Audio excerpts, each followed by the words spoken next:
let you go. Oh, it's good when you leave, I feel low. Up at night thinking about if you call. Take my heart every day and then go. It's my fault cause I can't let you go. Oh, it's good when you leave, I feel low. Up at night thinking about if you call.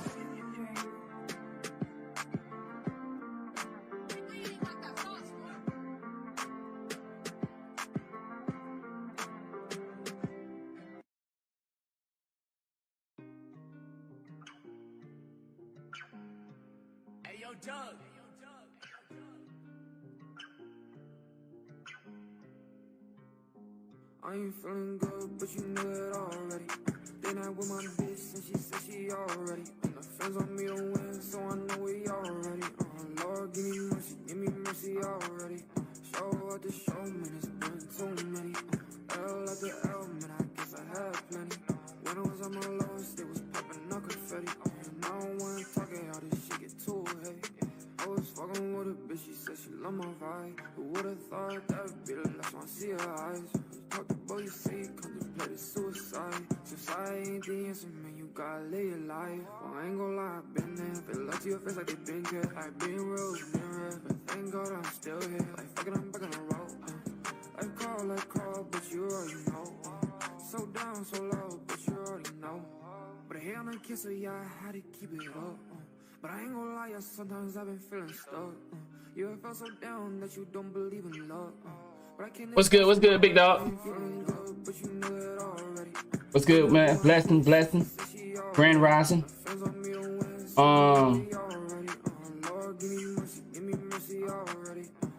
Trying to get everything set up.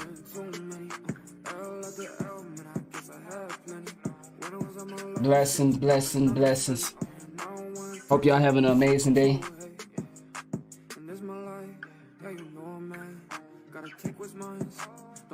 I'm getting everything set up in the background.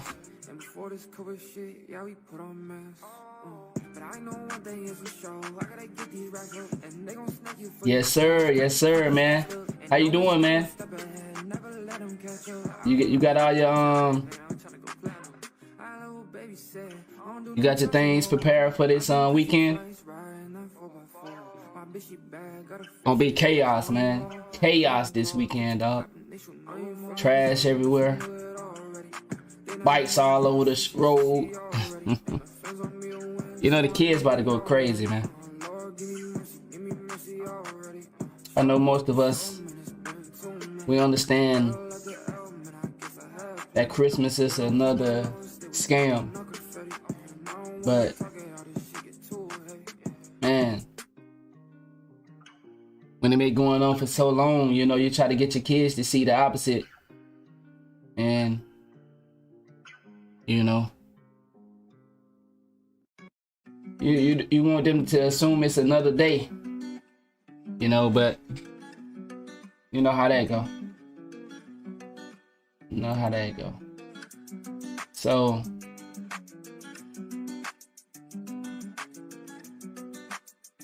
my daughter, she going crazy. My little ones, you know, that's the thing about having them little bitty babies. They don't know what going on. They don't know what day it is. So they ain't looking for nothing. They ain't expecting nothing. All they doing is looking up with them eyes. You know, I got a 1 year older, and then I got a 2 weeks. I got a baby that'll be 2 weeks. She'll be 2 weeks. Let's see. Yeah, she 2 weeks now. She 2 weeks and 3 days. Or 2 weeks and 4 days. She 2 weeks and 4 days. So she don't know nothing. She just out here hanging out. Appreciate it. But yeah, they setting everything up in the background. They getting everything set up. They haven't started yet. It should be starting soon. But we have a special ability. We can fast forward, you know, but we just getting everything set up as well. So, you know, once again, you know, I do this stuff for educational purpose for everybody that just tuning in. So we want to give parents and young kids that want to learn some time to get in.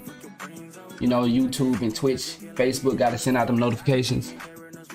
We're live on Facebook, YouTube, and Twitch. So y'all know they got to send out their notifications and all that stuff. But yeah, man, man, I think some people been learning. I think some people been paying attention for the wrong reason, but we try our best to run those people off. For those that's come. So as you see, this is why we could not watch it yesterday. This was day 4 of the trial. As you about to see, it's about to he about to show you what happened. Why we couldn't see the trial when it actually happened. Because they was told not to live stream it. But after they was told not to live stream it to the public. But then they dropped it last night. They dropped it late last night, bro. So once again, we over here trying to educate, so don't hide it. Put it out. You know, and it's crazy though, because you wouldn't think court be televised like this, but court is a big business. Big business. But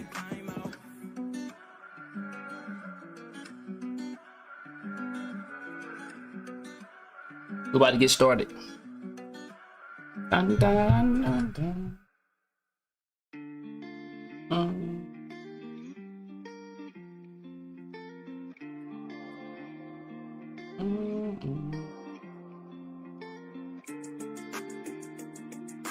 I don't know why all of a sudden I got hungry. Damn.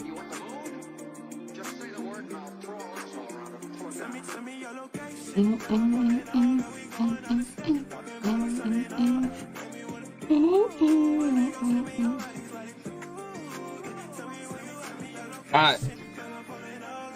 We're gonna give it let's see. We're gonna give it We're gonna give it 3 minutes and then we're gonna get started. So in 3 minutes we're gonna get started.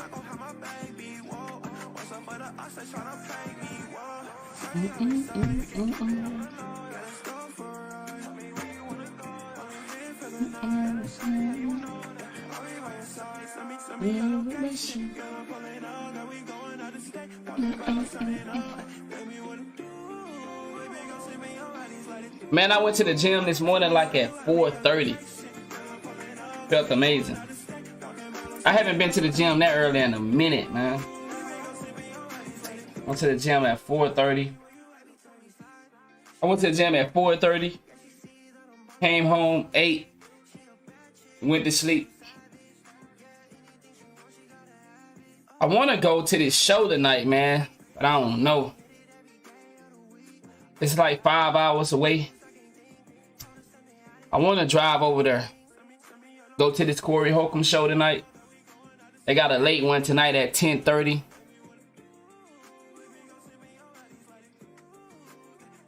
But then they got a show right in my own city. Says it's crazy how motherfucker would switch up on you. It depends on how long you've been living. Because if you've been living for 20 plus years, you should already know somebody to switch up on you. You feel me? It just depends on how long you've been on this earth. If you've been on this earth for 5-10 years, then okay, I can see how you wouldn't know that it can get down like that. But 15 and up, if you've been living 15 and up years and you ain't paid attention yet, then that says a lot about you. You feel me? That says a lot about you. You picking the wrong homies. You picking the wrong girlfriends to hang out with. You know, a lot of time we don't take accountability for our own actions. And man, it seems like that's hard for a lot of people to do.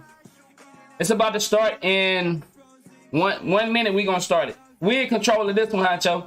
So yeah, whenever they go to bathroom break, we don't. So we in control of this one today. So we're gonna start in about 1 minute. Let me check. Yeah, we're gonna start in 1 minute. 1 minute. But yeah, man, so a lot of y'all gotta start taking accountability for your homies. You pick those homies. And then another thing too, it just seems like a lot of us don't know how to pick friends. We pick friends based off of status, based off of clout. We pick relationships based off of status, based off of clout. I remember when I was in school, man, I told y'all, man, this one time, girls wouldn't date you. When I was coming up, if you didn't have no clout on social media, I mean, it's deeper now, but girls would take pictures with you and post them online and see how many likes they can get. And that would determine if you can rock with her or not. You know what I'm saying? So I just see like now it's 10 times worse than that. You know, but what I'm saying is you have to see, you have to determine if these group of guys or these group of girls is really your friend. To the young lady that got killed in Mexico, you think that was the first time that something happened? Come on, think about it. You think the first time they go out of town, and they've been traveling a lot, but all of a sudden they go to Mexico and they got people body slamming that young lady? Come on. When are we gonna see the signs that the people we hanging around? He said, "On God," he said, "I know I'm 38. Oh, so you know." So I know the game. He said, "But it's crazy no motherfuckers still move like that." He said, "That's why I don't care about making new friends." And for me, I like what you said. You 38 and you don't care about making new friends, but at the same time, this world is all about making friends. You know, and see, let me show you the cold part. They want us to not make friends. The system is so dog eat dog. The way that we grew up, a lot of us, it's a dog eat dog world.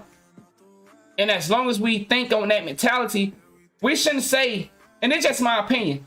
You older than me, I'm 30. You know what I'm saying? I'm sure you wiser than me. But this is my opinion. It shouldn't be we shouldn't make new friends. We should just do a better job at selecting. See, in the president world, they elect, not select. So when you elect somebody, the president, they give you an option of who can be your friends and who can be your president. But when you select your president, that means you can choose me, you can choose that person. See, that's the game that they run on us in America. They make us elect, not select. Do y'all know that? We don't get to choose the candidates. They give us a list and say, okay, pick one of these people to be your president. But if we able to select, then we can actually get somebody that actually gonna represent and look out for us. But we don't get choices like that because we live in this illusion of freedom and stuff like that. And so that goes back into friendships. You have an option to select your friends. And you have an option to say, you know what? I want to kick this candidate out of my friend list. I want to remove this person from my friend list. Because we should actually seek. We should actually seek opportunities to connect with new people. We should seek that. But like I said, when it's a dog eat dog world, you know, it's kind of hard to look at it like that. But we about to get started. All right. We about to get started.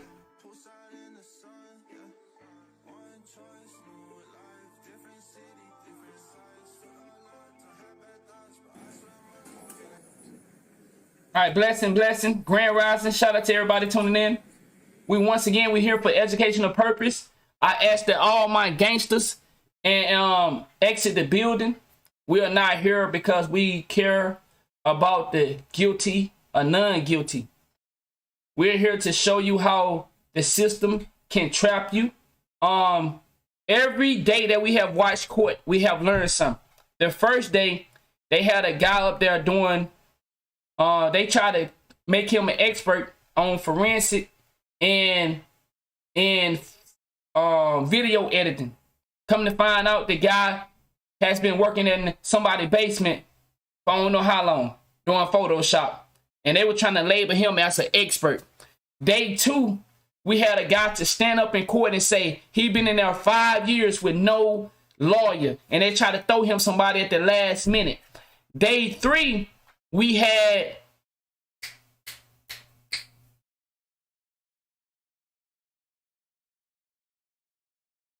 damn, I can't think of it right now, but it'll come to me. But every day that we have watched this, it has been an educational purpose. He said, I got over 25 plus years. He said nothing changed, but you're right. And I'm with you, big dog. I'm with you, big dog. I like that. I got friends over 25 plus years. That's amazing. But yes, so this is an educational purpose. Once again, I ask that all the real gangsters, all the guys that are here to support violence, that's not what we're here for. We're not here to say free somebody that is guilty, and we're not here to hope that a man goes to jail. But I'm here to show my young brothers and sisters that living this lifestyle, the DA gonna get you because they lie. The system gonna get you because that's what the system designed for. And your friends, your brothers, your cousin, your mother, your sister could be the ones that turn their back on you. So everything we do, he said the dude talk, yeah, facts. It can be, so everything that we do when we reacting to this is for educational purpose, and we looking for the signs that you can learn throughout this case. So once again, if you're here for entertainment, if you're just here to just, man, bro, come on, dog, what, nah, we ain't here for that. We here to learn something. So if you see something, hey, teach it to me, because they are playing a dirty game. Once again, there's accountability. If you out here committing crimes, guess what you should do? Go to jail. Yep, straight to jail. I want Tory Lanez and Megan Thee Stallion. I want Megan Thee Stallion go straight to jail. I want women like Megan Thee Stallion go straight to jail. When are we gonna start prosecuting Megan Thee Stallion? I don't. Can we get some people to go report on that? Not saying report for entertainment value, but how women keep lying and getting our men's locked up because they mad at them. Once again, I've been through an experience like that. I almost lost my life behind bars for being falsely accused of something I didn't do. I think women should go to jail. And guess what? When I see men out here making these plays like that, guess what you should do? Go to jail. You should go to jail. Why would I want to live in the same world where niggas are out here committing crimes when they are fucking multi-millionaires? Some of these guys came from the same environment I came from. Poverty. And you telling me you made it, and I'm still scratching trying to get to, and you out here committing crimes as a multi-millionaire? Now, I said this because I don't want my outer people that never lived into this environment to run into my chat. Let me tell you, for all you highly successful people that never lived into this environment of poverty, or what we call the hood, or poor people, then be careful how you talk to me. Because I notice a lot of people that never lived in the poor community like to comment, y'all, they just making choices. Everybody responsible for they. Be careful how you type in here, because we don't need you in here because you never lived in a poor environment. You want to speak on how life is for you. Everybody that's poor don't want to be doing what they're doing. Some people are caught up in their environment. And I like to think that when we see a lot of these celebrities that get this money, they get the opportunity, but they still have the poor lifestyle. And I think therapy needs to go straight. As soon as you become successful financially, I think you need to run to the therapy office. Because a lot of us, how many of us right now, I like to say hood rich. How many of us have been hood rich? I've been hood rich 3 times in my life. What I call hood rich is living in the hood, living like a king. You got enough money to do what you want to do, even though you might be lit, but you got a nice car, you got some rims on it, you got some 24s, 26s, you got that hit in the back. See, I've been hood rich. That's what I call it. I call it hood rich. I was able to go eat whatever I wanted to eat. I've been that 3 times. And now, like I like to say where I live at now, I think I'm at the bottom of the middle class. So right now, I was a hood rich 3 times in the hood. I was coming up, going back down, coming up, going back down, coming up, going back down. Then I made it to the low level of the middle class. So right now, I would consider myself at the bottom of the middle class. You know, I'm here. I ain't suffering. And I ain't goddamn it taking no vacation every year. Now, I do, me and my family, we do go on vacation. But you understand what I'm saying. Y'all get the message. I put a lot of analogies into this stuff. But, long story short, we're here for educational purpose. I hope you gain something from here. I hope you're not sitting here just to be laughing and bullshitting around. If you ain't talking educational, then don't be typing over here. Yeah, we don't need that. We trying to show the ones that still living this lifestyle that it can be you. It can be you that taking a plea deal and your friends looking at you. But what I also want you guys to understand is you have to learn to take accountability. If you out here committing crimes, then nigga, take your time. Don't be looking at everybody else to snitch on you. Like, come on. Like you said, would there be any snitches if motherfuckers knew how to man up? But no, motherfuckers don't want to do that. Nobody want to take their own time. They want everybody to sit in here and look crazy at each other. Nigga, you know you did it. You know you did it. So, let's just keep it a buck. All right, let's get started.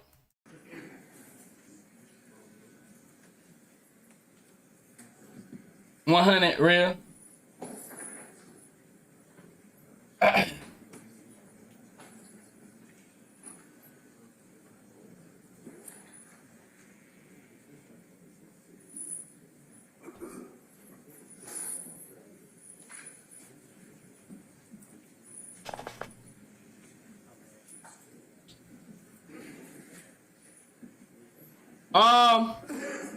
Okay.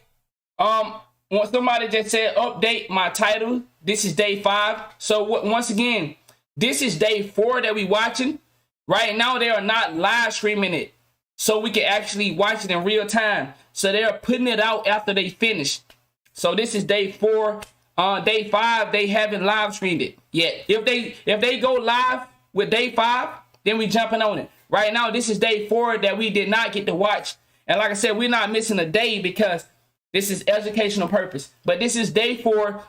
And as you've seen in the beginning, they was told not to go live to the public. So we didn't get to watch it. We didn't get to educate our brothers and sisters that still live in this lifestyle. If day 5 go live, we'll jump on it.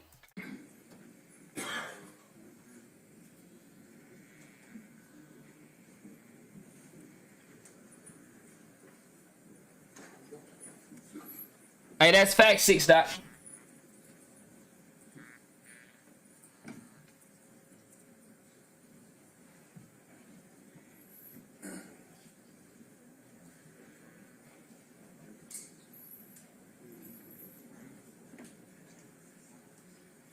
All right, let me grab my YouTube chat.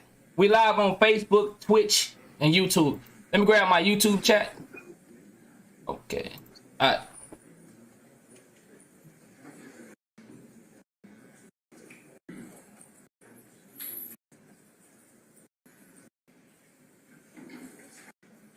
Let me go ahead and... Hey, I want to say this too. I want to say this. I noticed a lot of people been saying this, and I agree 1,000%. If you've been watching this case, are you seeing how respectable these young dudes are? These young dudes that'll come and wipe you out. Are you seeing how respectable they are? That's something to pay attention to. Everybody play gangster until they end up in this room right here. Everybody is, fuck you. You can die right now, bitch. Never heard a yes ma'am or a no ma'am from these guys.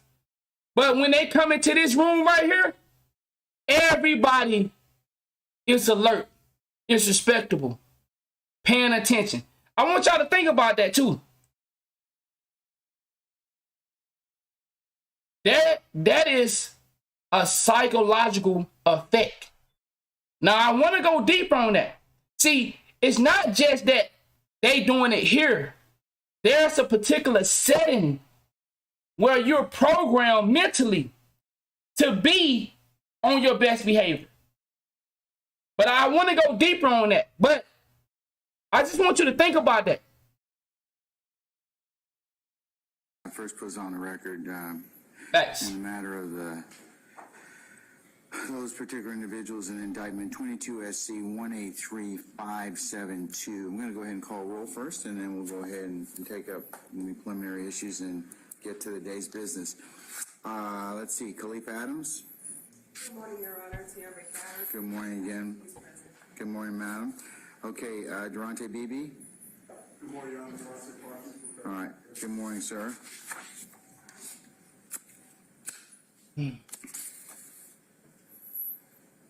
All right, Damone, I should say Blaylock. Good morning, Your Honor. Mr. Hill, good morning, sir. All right. Jeffrey Williams and Mr. Adams, good morning. Good morning, with All right. President. Kadarius Dorsey. Good morning, sir. All right, Christian Eppinger. Good morning, Mr. Johnson.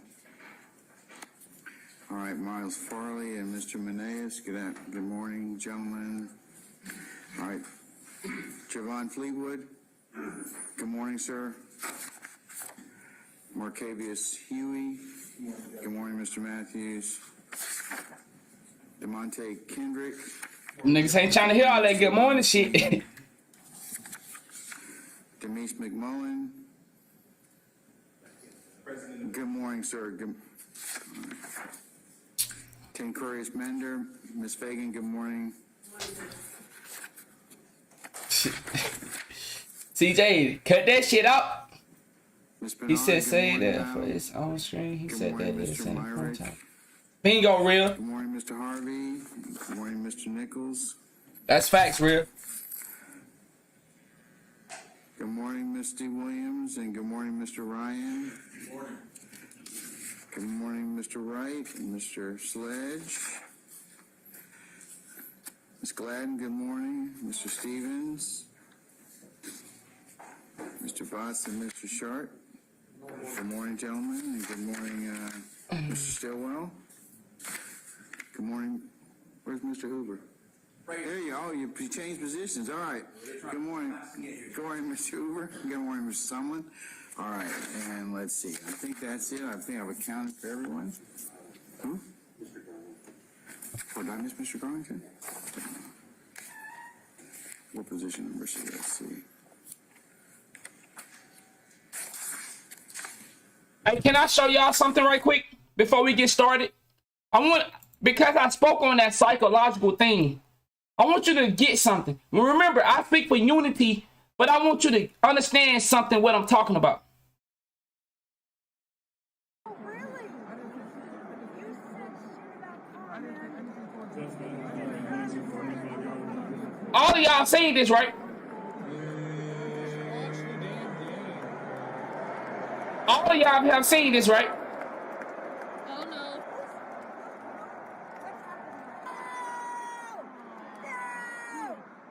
All of y'all seen this, right? You haven't? You haven't seen this? In Las Vegas, Nevada, a Raiders fan, Okay, hold on. which then led to this man joining the fray of discourse. The man, who may or may not be intoxicated, appears to strike a more threatening tone with, "You got it, you got it." See, I don't want to hear him talk about it. I want him to show it. Now, I want you to understand something about this. This went viral and even made mainstream news. And the guy was invited by the NFL owner to a Patriots game. Now, listen to what I just said. I just told you. See, when you come to the courtroom, it's yes, ma'am, no, sir. And it's a different type of psychological effect. See, what y'all don't see, most of us ain't gonna understand what I'm talking about right here.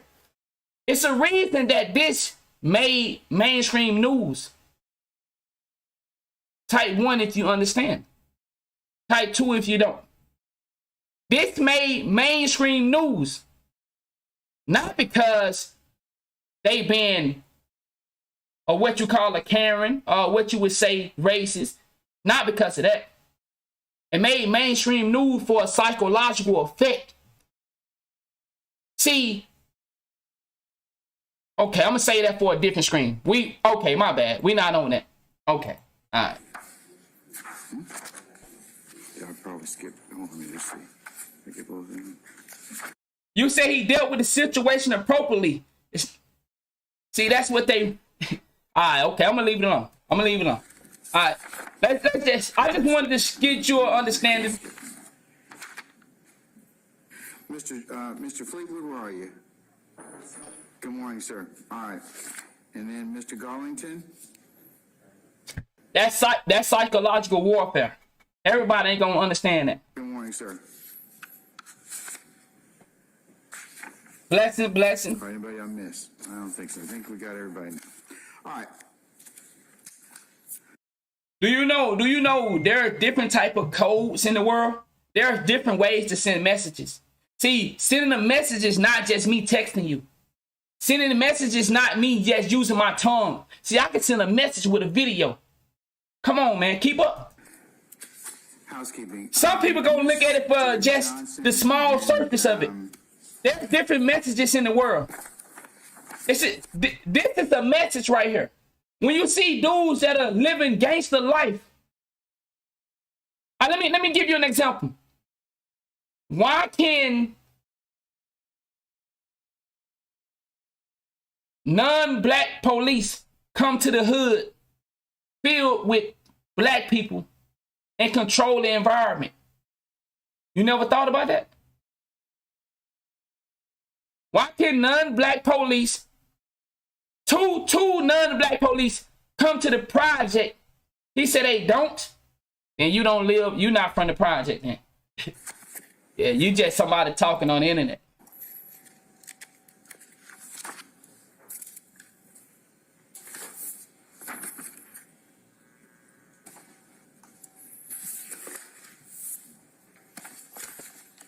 And Ms. Rosenwasser, I understand that. Then, so you're not understanding. You're not. Agreement to by and would like me to sign an order to dismiss. All right, man. You have a great day, man. Yes, Your Honor, I get that order. You don't get it. You still clueless. Acceptable to you, sir? Yes, sir. All right. We'll go ahead, Ms. Rosenwasser, if you'll go ahead and prepare that, I'll sign. Just make sure Mr. Johnson has a chance to look at it. I will sign that. Otherwise, okay.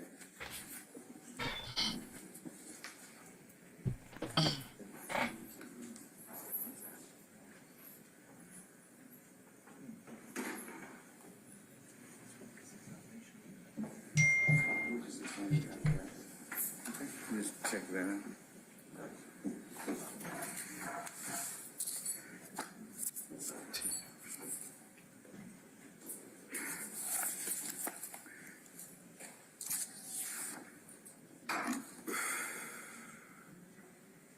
Okay, Ms. Rosenwasser and ladies and gentlemen, Mr. Hall's outside?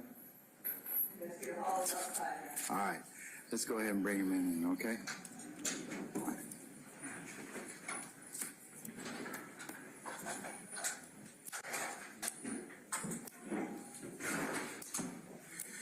Investigator Hall, good morning. I'm Judge Glanville. If you could go ahead and please approach the witness stand once you get. Nah, this is day 4. They haven't released them to day 5 yet. Witness, please. Yo, what's good? What's good? Blessing.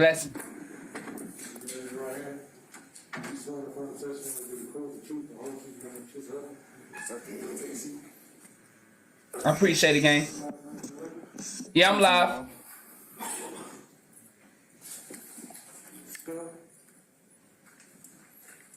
Can you spell your first name for us, sir? Quinton. Hall, common spelling? Yes, sir. Okay. Thank you. Is the witness's microphone on? Testing. Can you hear me? Yes. Yeah, it's on. Thank you. Investigator Hall, what is your current position? I'm a gang investigator at the Cobb County Jail. And how long have you been at that position? 3 years. Do you have any previous law enforcement experience? I was the detention officer for the sheriff's office as well before I became an investigator. And how long were you a detention officer? Since 2014. Okay. Does your current job or any of your past jobs involve investigating gang members or classifying gang members at the jail? My current job, Can you explain your duties in relation to gang members in your current job? I interview and classify inmates at the jail. I also investigate incidents at the jail that may or may not be gang related. And when you say classify inmates, can you explain that? I interview and see if they are or not Facts, Jay. gang members. And why? But from what I'm understanding, there are some people that live in the environment still can't see the bigger picture, Jay. Cause from what I'm assuming, that guy actually lived in the environment. You know, he goes to put in an address, but there's some people that live in the environment and still don't understand it. Why is it important to find out whether or not an inmate is a gang member? As for the safety and security of the jail, individuals in the jail, inmates, and sometimes the gang members themselves. Okay. Have you taken any training classes in gangs? Yes. Can you tell me what trainings you've done? I took a gang investigator certification course through the GGIA, the Georgia Gang Investigator Association, in 2021. I've been to the GGIA gang conferences in 2021 and 2022. I took a gang identification and recognition course through Judicial 2022. I took a basic gang class in the Cobb County Sheriff's Office in 2016. Okay. And are there ever any handouts or presentations done at those trainings that you can read and learn about? Yes. Okay. And have you read anything about classifying gang members or had that presented to you at the trainings? Yes, I read things on identifying gang members. Okay. And what work did you need to do to become a gang investigator at the DeKalb County Sheriff's Office? I had to work in the jail for a certain amount of years to get gang experience to become an investigator. Can you explain how working at the jail gave you that gang experience? Being around the inmates every day, basically, and being around their everyday movements. Okay. Can you describe Buddy Mike was on that 60 days in. Yes, I speak to them, I work around them, I pass out trays, take them to medical. Do you ever listen to their jail calls or their communication? Is there anything else like that you do? I interview inmates, I do cell searches to find different gang literature in cells. We check mail, things of that nature. I'm going to stop you. What's gang literature? Gang knowledge or information that the inmates might write down about what specific gang they're in. Can you give me an example of what gang literature might be?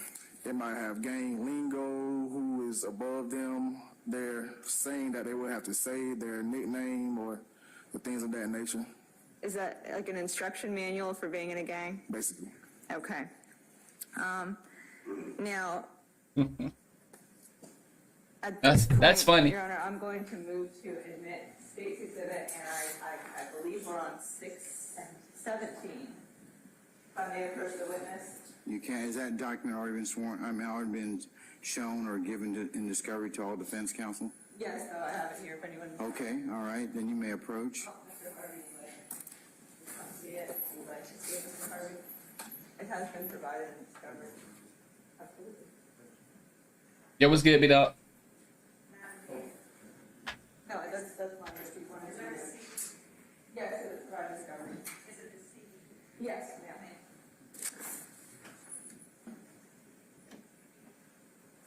Appreciate it. You can, madam.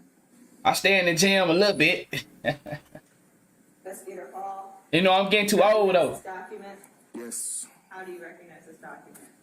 I typed it. What is this document? My CV resume. Okay. Does there appear to be any major changes, additions, substitutions, deletions? No. Okay. Your Honor, at this point, the state would move to the next State's Exhibit 17. Yeah, I'm on the East Coast. Of this hearing. Any objection? All right, state 17 is admitted.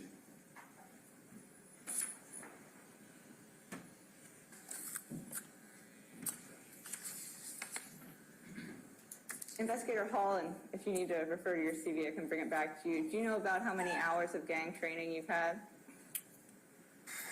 Would it help me to? Appreciate it. Thank you. To be refreshed with your CV. Thank you. If I may, Your Honor. You may.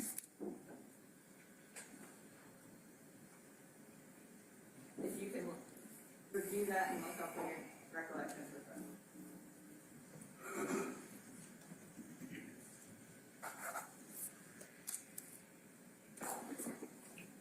It would be over 100 hours. So, I'm sorry, is your recollection refreshed? Yes, Okay. How many hours of gang-related training have you had, sir? that's maybe over 100 hours. Exactly. Now, have you had interactions with gang members personally? They've told you about their gangs and their Yes, affiliations at the jail? yes, And to clarify, this is the DeKalb County Jail only, is that correct? yes, Okay. Based on your experience and your training, are you aware of any gangs that exist in the DeKalb County Jail? yes, Excuse me, let me object to the hearsay nature of this. This is both hearsay and there is a confrontation problem with what he is about to Damn. tell us. And it's from in custody individuals. It would be to a law enforcement officer. Oh, my bad. I forgot to turn the volume up for y'all. My bad. We are qualifying him as an expert in gangs. It's for the purposes of determining whether he can testify as an expert in gangs in the DeKalb County Jail. So these objections would be right were he to testify at trial, but right now we're trying to show the court that he is an expert in the gangs in the DeKalb County Jail, that he's become aware of them, how he's becoming aware of them, his experience. We're trying to go to the Daubert factors, not, it doesn't go against the defendants in the same way that it Did y'all just catch that? I'll overrule the objection, Mr. Harvey. As a continuing objection. Did y'all just catch that? Absolutely. Go ahead, madam. Okay, thank you, Your Honor. And sir, what are the main gangs that you've become familiar with at the DeKalb County Jail? Bloods, Crips, and GDs. Are there any specific sects of blood that you become aware of? Yes. Yes, Can Jay. you tell me what they are? G-Shine, Sex Money Murder, Billy. Okay, and you don't see much of YSL at the DeKalb County Jail, right? No. Okay. Do you ever investigate gang members at the DeKalb County Jail? Yes. And how do you do those investigations? I listen to phone calls, conduct cell searches to collect items in their cells, such as the gang literature. We check mail, and we also interview inmates. Okay, and how, if I can ballpark, about how many gang members in the DeKalb County Jail have you Yo, ever interviewed or spoken I'm with? grateful, big dog. I appreciate that, man. Thank you. Over 50. Truly Okay. grateful. How many hours of jail calls have you listened to from gang members within the DeKalb County Jail? If you can ballpark it for us. Over 1,000. Thank you. 1,000 Love hours? will conquer. Thank you. Do you ever review any social media accounts from people that might get cell phones within the jail? Yes. Okay. Is that something that's happened, that people have gotten cell phones in the DeKalb County Jail? Yes. Pay Okay. attention. I be telling my homie. Please silence your phones. Okay. And do you ever look at tattoos on gang members? Yes. Are you familiar with different gang tattoos? Yes. Okay. And do you generally review communications between Appreciate that, big dog. gang members within the jail as well? Yes. Okay. Are people ever prosecuted as a result of your investigations? Yes. And so I know what are some common actions that gang-affiliated individuals at the DeKalb County Jail might take that warrant your investigations? They usually commit physical altercations or assaults together at the jail. Is that assaults of other rival gang members, or essentially is it gang-related? Or it could be people that's not gang related or other gang members.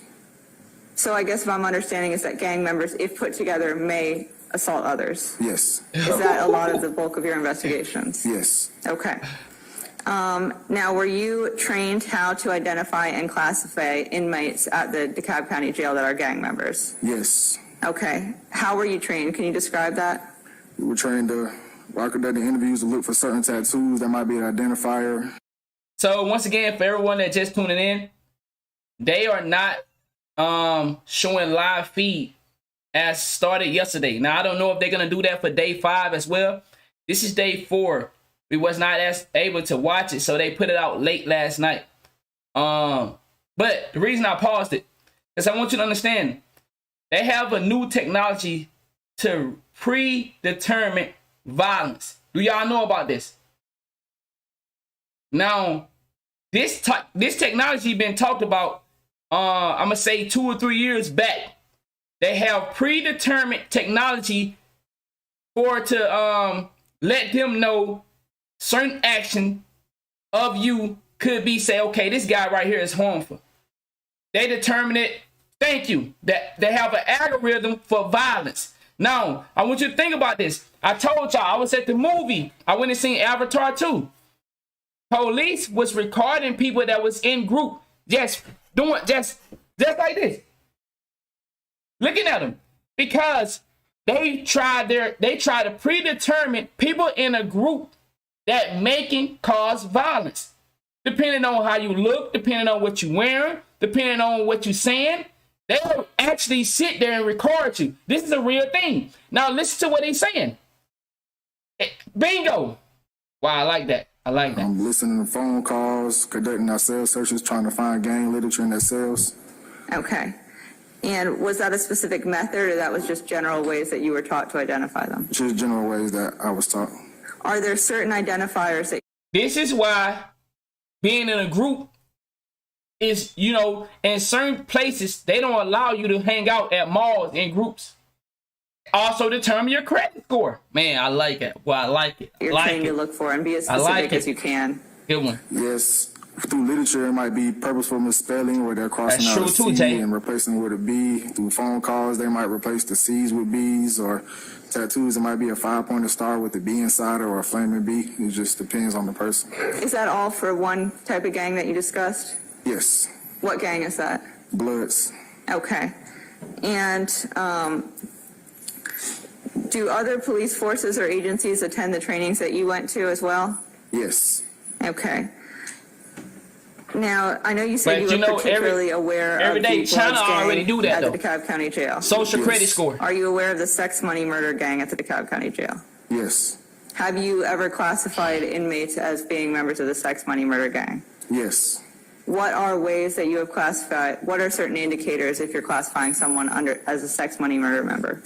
They might have a tattoo that says Pete Boy, is reference to Pistol Pete, who's over what the CBC is? They might have something that says Blazer, where that's part of a saying. They trying to bring that over here. You might find also gang literature in their sales where it just flat out says sex, money, murder. Okay. Now, are you aware of have you had interactions with sex money murders at CBD? sex money murder members at the DeKalb County Jail? Yes. Okay. Ballpark about how many members have you spoken with, or associates? Maybe over 20. Okay. And are you aware if there's any leadership positions within the sex money murder gang at the DeKalb County Jail? Yes. Okay. And how have you determined who might be a leader of the sex money murder organization at the DeKalb County Jail? Through phone calls that the inmates make.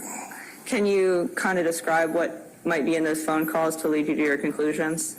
We might hear inmates say whoever the person is running things as far as murder in the jail.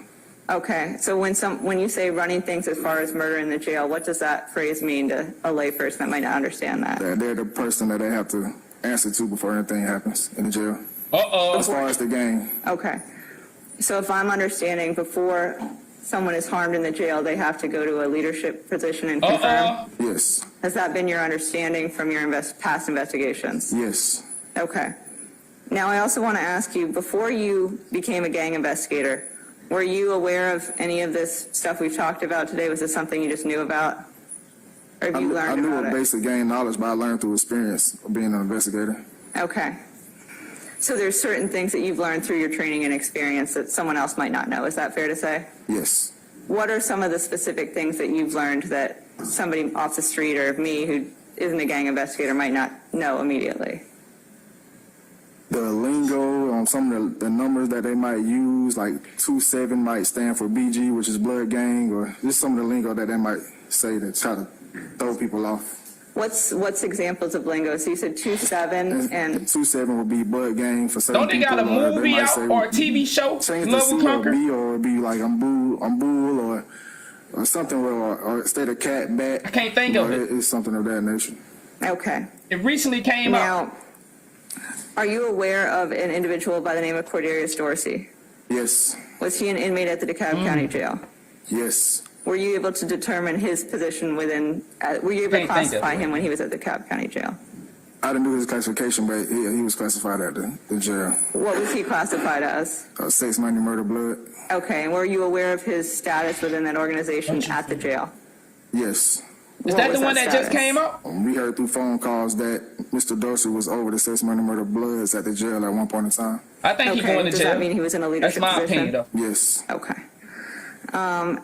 Now, how do you know, beyond just what you find in their cells, if someone's associated with sex, money, murder at the DeKalb County Jail? Through phone calls, through their interviews of them saying and just investigating through phone calls. Okay. Now, how might inmates or how might gang-affiliated inmates show support for one another within the jail? It could be putting money on phones or their commissary. And when you say putting money on, what does that mean? Putting money on their accounts. Okay. Is that a way to show allegiance or affiliation with a gang? It could possibly be. Okay. And have you also investigated any conflicts within the gangs between the gangs at the DeKalb County Jail? Yes. Okay. And what sort of things might happen when there's a conflict between gang members at the DeKalb County Jail? Physical altercations. Okay. And is that when you become involved as the gang investigator? Yes. Okay. Is there anything that I haven't asked you about your job that goes into your classifications that you might notice indicators, anything like that? No. Okay. Your Honor, at this point, the state would move to tender Investigator Hall specifically as an expert in gang classification at the DeKalb County Jail. You said gang classification? At the DeKalb County Jail. DeKalb County Jail? Yes.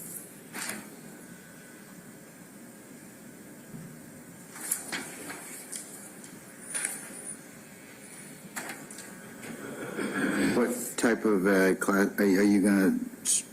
Just how he classifies gang members. So statements, essentially a bro. gang expert in DeKalb County Jail gangs only. Okay, is there somebody in this case that you are going to, is going to become relevant that?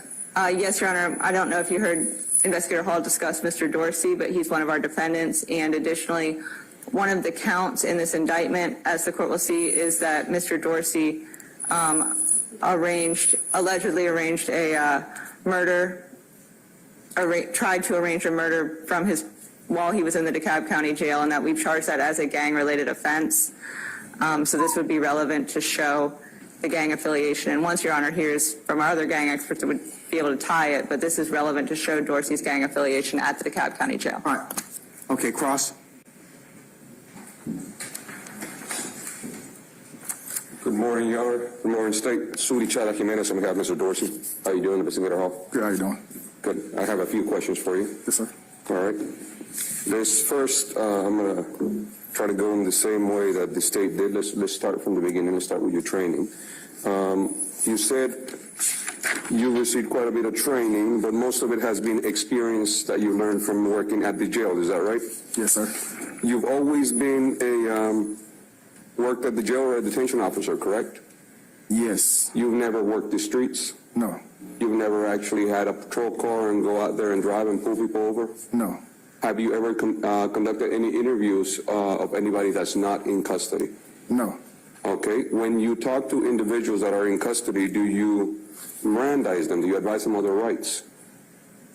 When it's dealing with a charge, yes. Okay. In this case today, we are dealing with charges. You said that you've spoken with some people that you understood to be sex, money, murder. Did you Mirandize those people when you spoke with them?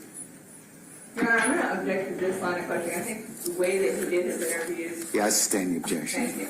All right, yeah. Now let's go back and focus on your training. You've received quite a bit of training, haven't you? Yes, sir. You actually testified when asked how many hours of gang-related training, you say you don't remember, right? Yes. And then you had to have your recollection refreshed. Is that correct? Yes. When you have so much training, sometimes it's just too much. You can't keep up with all of that. Is that right? Your Honor, I'm going to object. That was argumentative. I sustain the objection. All right. So when you were refreshed, and then you got a chance to look at State's Exhibit 17. Is that right? Yes. Do you have that in front of you? No. Your Honor, may I get a State's Exhibit and permission to Facts, publish? definitely. Well, it's me, so Who are you gonna publish it to? I just want to, we're going to see it and you see it at the same time. So I don't need to. I mean, I'll have. and also for the benefit of the other. I have a copy of it, so it's fine. Okay. I don't think you need to Well, publish is it. it okay if I hand him my copy? It Yeah, is that's the same. fine. That's fine. All right.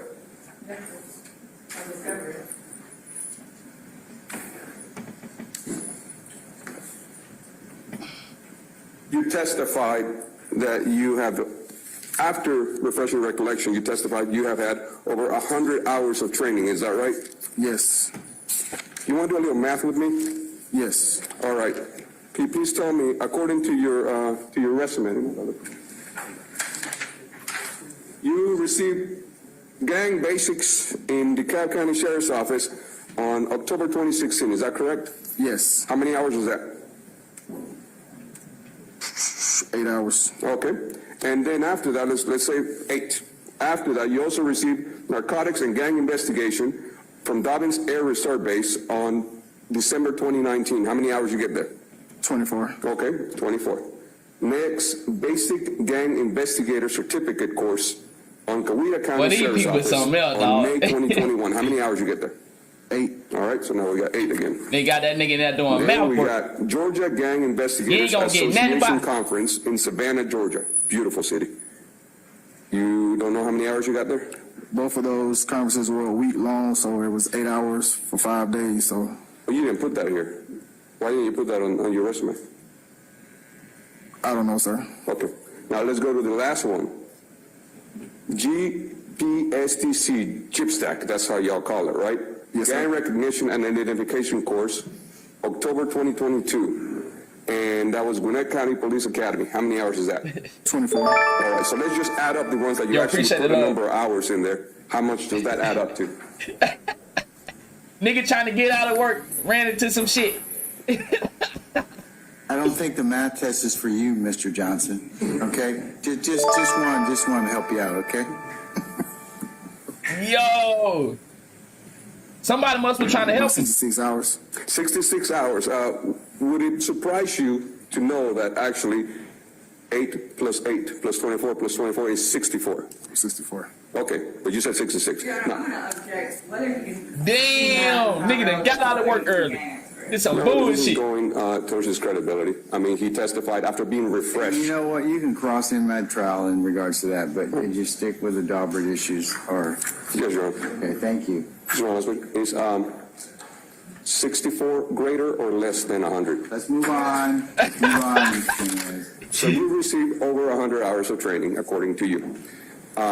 Most of that training has been pretty recent, hasn't it? Yes. You claim that you've had a chance to talk to a Cordarius Dorsey, is that right? These lawyers tough, dog. Yes, I didn't do his classification, but his classification was done at the jail. So you said you didn't know his classification, is that right? I didn't do his classification, but his classification is in our files. Okay, so why are you here if you are not the one that did the classification? I'm here for the expertise of the gangs in the DeKalb County Jail. Okay, so as far as you know, Damn. you were just given a paper that says that he is sex money murderer, is that right? Yes, it's documented as Okay. sex murder. Who wrote this document classifying Mr. Dorsey as sex money murder? An investigator that was on a unit at the time. And what is that name? Investigator name was Smith, Taylor Smith. Taylor Smith. Does he Yes. know? Does Taylor he still Smith, working mad with as the fuck. DeKalb office? No. Motherfucker done brought my name up. And Taylor Smith, according to your knowledge of your business records, is the one that had a chance to interview Mr. Dorsey? Yes. Did you ever interview Mr. Dorsey? No. Okay. So all you know is from a You said no, they are not? a business record that somebody gave it to you, right? Yes. Now I'm going to show you what I will mark as. What's up, B-Bon? Hold on.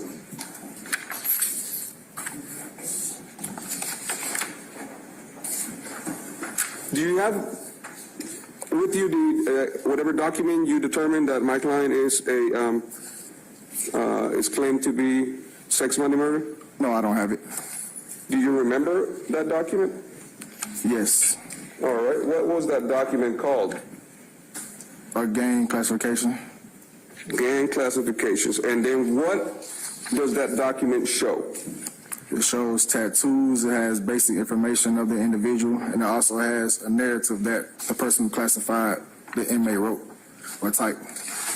Did that document that you reviewed, where you determined that someone else has classified Mr. Dorsey as sex money murderer, did that document have any information about the interview that was conducted? Yes. Okay, and in that interview, do you remember what questions were asked? No. Okay. What type of questions That's a would good be answer. asked to determine if somebody is or is not in a gang? Usually they would just ask the person, are you in a gang? And according to your memory, did Mr. Dorsey answer in the affirmative to that question? Yes. He did. And what did, according to your memory, what did he answer? He stated he was a sex money murder blood. Okay. And again, this is a documented record Y'all appreciate that that has love, been Ghost. given to the state. Is that right? I'm grateful, Yes. big Okay, dog. so we should have a copy of that somewhere. Yes. Okay. Now, in that document, other than, hello, Mr. Inmate, what is your affiliation? What else do they ask them? Basic information as name, date of birth, address, social security, things of that nature. Let me make my question a little more specific. Other than, hey, Mr. Inmate, what are you affiliated with?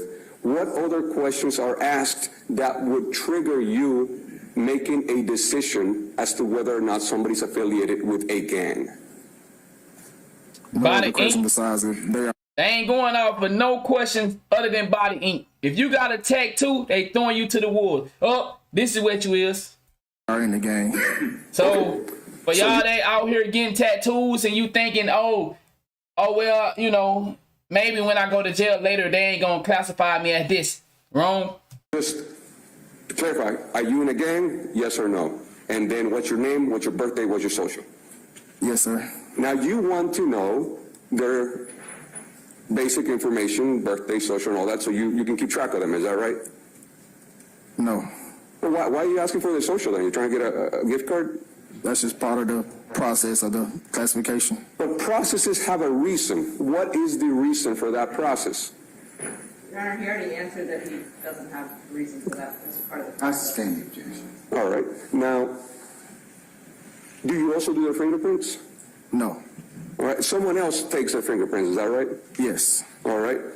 Does the person taking the fingerprints, do you consider them an expert in fingerprints? Yes, I would. Okay. Now, after having this interview with, I guess you said Mr. Smith, Investigator Smith had this interview, and then the main reason he decided to classify Mr. Dorsey as sex money murder is because he said, yes, I am. Is that right? Yes, along with the tattoos or the picture of the tattoos that she took. Are these interviews recorded? No. So it is just what the officer remembers, and we got to take her word for it. Yes. Now, let me correct, actually, we don't have to take her word for it because she's not here. We have to take your word that she did that. Is that right? Yes. All right. Now, you were asked on multiple occasions, what do you do to classify somebody?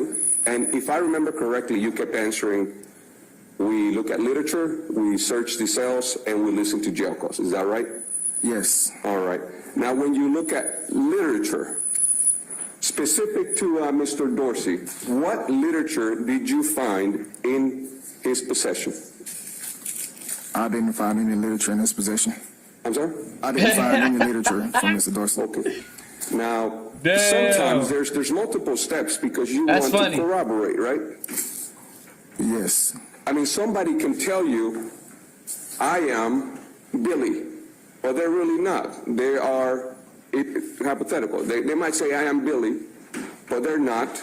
They might be a gangster disciple, but they want to be placed with the Billies because maybe they have a reason to go in there and take care of something. Is that right?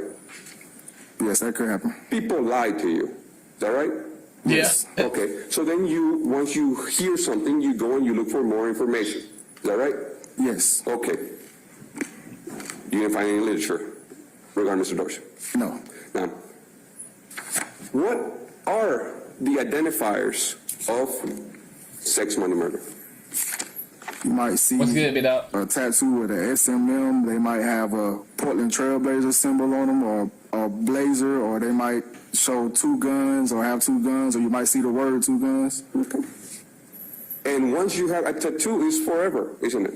Yes. All right. And is gang membership eternal? Are you a gang member forever? No. No. Yes. Okay. Bro, stop once you're in one lying. gang, you can See, this how they try to trap you up in this shit. They still gonna label you, no matter what.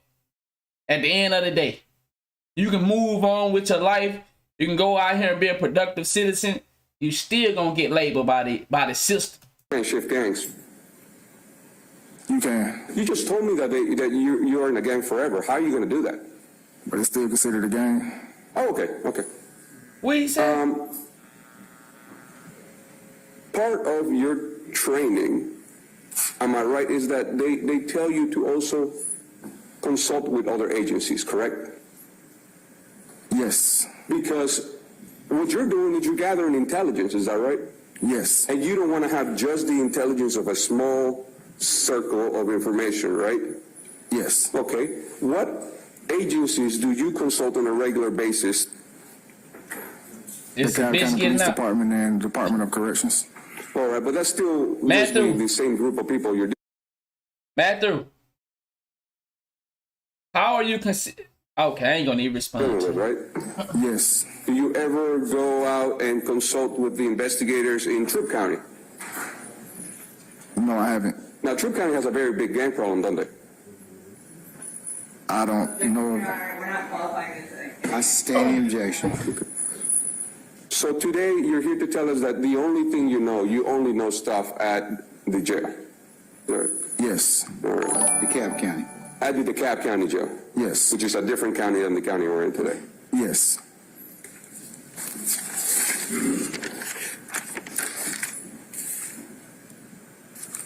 These gang profiles that y'all create, That man lying. do you share them with other agencies? If they ask for them, yes. Okay. Have you looked into gang profiles of other agencies for the same individuals? I have asked for DeKalb County for this individual we're speaking of today. Okay. You had asked, and what did you get as a result of you asking that? I got a gang profile from that department, For what department? DeKalb County. When did you get that? I don't recall the actual date. Was it like a few weeks ago, a few months ago? No, it was months ago. Months ago, okay. Gang members are are. DeKalb County, You right? have some gang members Yes. that are police officers All now. right. So I'm confused. Locking niggas up. You being DeKalb County, you asked for DeKalb County's. Yes, Public DeKalb County Police officials. Department has their own separate gang unit. Okay. And who is in that gang unit? Different police officer detectives. All right. Who's the detective you spoke with about my client, Mr. Dorsey? Appreciate it. I can't recall his name. Okay. And then when he gave you this profile, he just emailed it to you, or how did you get that profile? He just Bingo, emailed OG. Do you have a conversation with him? it. No. Okay. Did you go back with him and say, hey, my information checks, it's the same as yours, or hey, some of your information is conflicting. Did you do that? No. Do you ever do that? Yes. All right. Have you ever done that with regards to my client, Mr. Dorsey? No. Why not? I didn't see the need to. You don't see the need to verify information that you've collected and other agencies have collected? He already said he didn't say the I sustain the objection. With regards to the two profiles that you have, one was made by the DeKalb County Police Department that you don't remember the name of that officer, is that right? Yes, sir. The other one was made by Investigator Taylor Smith, who was with the DeKalb County Sheriff's Office, is that right? Yes, sir. Tell me a little about those profiles. Are you a they police the officer? exact same, or do they differ in some ways, and in what ways? No, they'll be different. The DeKalb police will probably have more narratives of what they occur on with the individual on the street. Do you know how DeKalb classifies, what information they use to classify somebody? DeKalb police, no. Okay. Have you ever gotten a profile from the Atlanta Police Department? Not that I recall of. You didn't ask for one? Alabama State Troop. Oh shit. Would it be State beneficial troop. to know what the Atlanta Police Department is saying about my client for your classification purposes?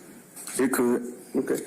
Do you usually just do things by gut feeling, or is there a manual for you to follow when classifying somebody? No, I think I'm not correct that argument is. It is. I stand the objection. I'll rephrase, Your Honor. When classifying somebody, the things you do to classify them, are they just the things that you do because that's what you feel like doing, or is there an actual number of steps, a methodology given to you by the people who trained you? Yes, it's certain things that we would do in order to classify somebody. All right, and that is, so it's not just whatever you want to do. There's steps you have to follow. Yes. All right. Please tell us what are those steps that you have to follow in classifying somebody. Investigate phone calls. Hey, I just want to test you right quick, OG. Do you remember a situation where a police officer from Mississippi took his wife to Alabama to kill her? I just want to test you out. Do you remember that situation? You ever heard of something like that? And he got away with it because he took her across the border, across the state line? Searches to try to find literature, things of that nature. No, but listen, that's just... Oh, you know about that. It's no specific steps. It's just investigating. Okay, so there's no specific steps. You just do whatever you want to do. It's not whatever I want, but it's investigating. All right. Now, do you know if other agencies follow the same steps you follow? I don't know. In this conference you go to, do they share best practices? Yes. What are those best practices that you've been taught about? Well, as an agency, it's a lot of police departments, so their practices wouldn't be the same as mine in the sheriff's office. Do you know what best practices means? Any practice that benefits you the most. Did you ever go to this conference? You're going there to learn, is that right? Yes. And as you're going there to learn, what did you gain from it? What did you decide, I'm going to start doing that because I like the way they do it? Definitely phone calls. Definitely phone calls. So you weren't doing phone calls before? I was. Okay. Have you ever learned anything new from this conference you go to? Yes. Facts, big dog. What? Just how to prosecute different cases or bring about charges for different cases. Okay. Yes. And you talked about that. You talked about part of your duties are to investigate and later prosecute. No disrespect, and I don't mean to keep pausing it, but police officers get away with a lot of stuff. A lot of stuff. It's a code. It's a club. You know, disrespect. How many cases have you prosecuted as a result of your gang investigations? Maybe 3. Maybe 3. Do you remember those 3? That's not that many. Which 3 were those? That lawyer got him chasing his tail right now. Names or... It's public record, right? Yeah, I would ask you if you want to. You could just describe the details of the list of people. If those people are not related. That lawyer got him on the rope, dog. God damn. I'll sustain the objection. Oh, I'm sorry. So I don't think you... I appreciate that, Jay. Just objected to him saying names, but Yes. we just, if you give the details of these cases... Okay. I've had gang initiations where people were jumped in the gang. I had people getting stabbed due to telling or snitching in the gang. That's 2. What's the third one?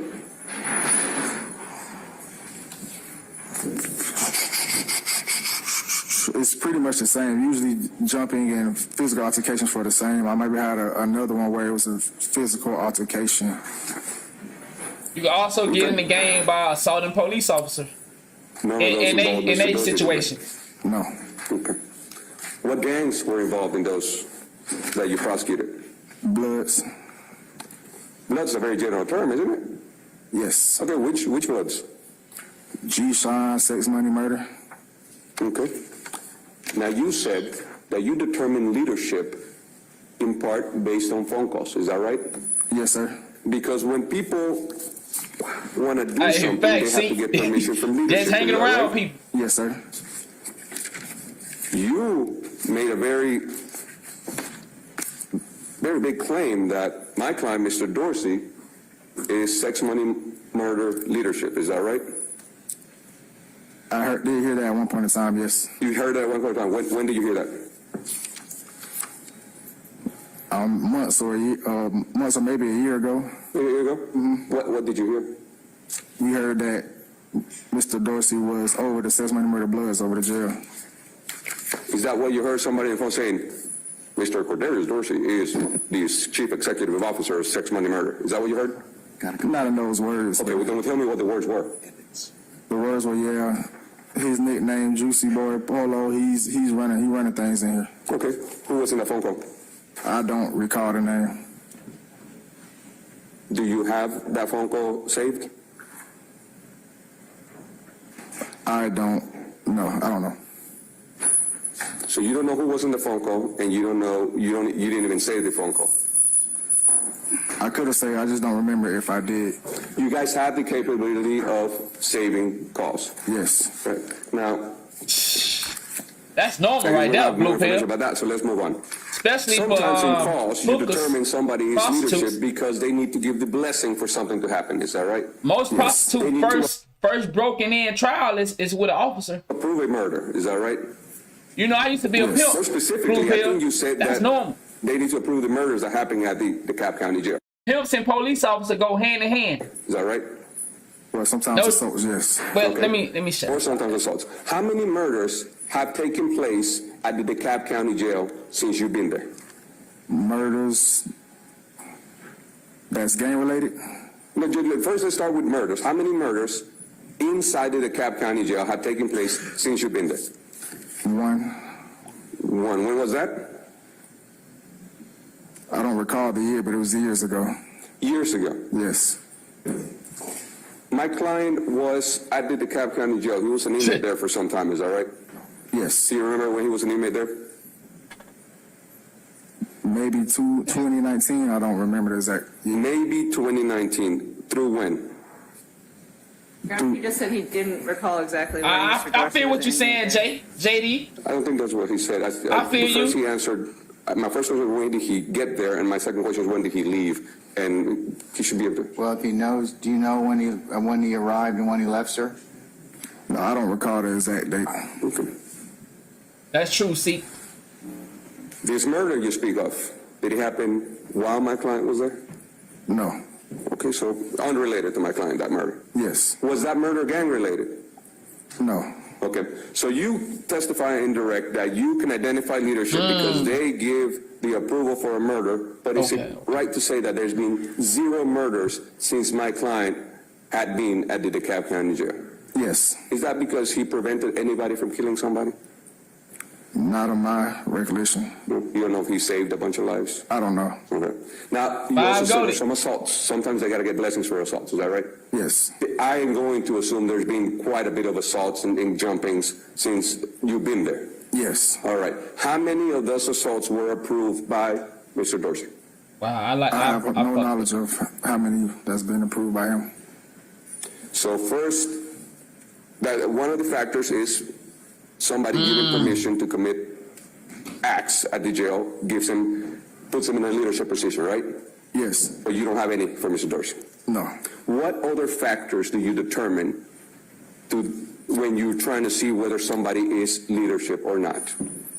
It would just be through phone calls and different interviews with inmates stating. Okay. Have you spoken with anybody that has told you that Mr. Dorsey is leadership? No. So today, you testify in direct that you have determined his leadership. Is it fair to say that the only love will conquer factor that goes into that's something people keep on the hush hush right there, man? Well, if we wasn't doing this trial, we could really talk about some of that. That determination into your potentially your expertise, your expert opinion is that one phone call that you don't remember. Yes. All right. What's up, Kay? Who are the other leaders of sex, money, murder at the DeKalb County Jail? I have no knowledge of that right now. You are the gang expert at the DeKalb County Jail, right? Yes. Who are the... First, tell me the structure. I know a little bit about police structure. You know, you have captain, chief, lieutenants, sergeants, deputies, and all that military, not as much as the court, but You tell me what is the structure of the sex money gang at the DeKalb County Jail? I can't tell you an exact structure at the jail. Well, don't tell me the exact one. Tell me whatever you got.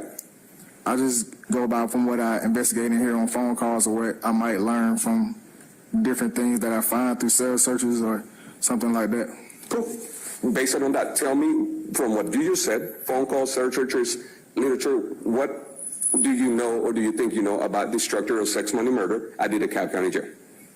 I don't know. I will go based off of what a person said on phone call, or if they say they're running things, that would be my... So you don't know? No.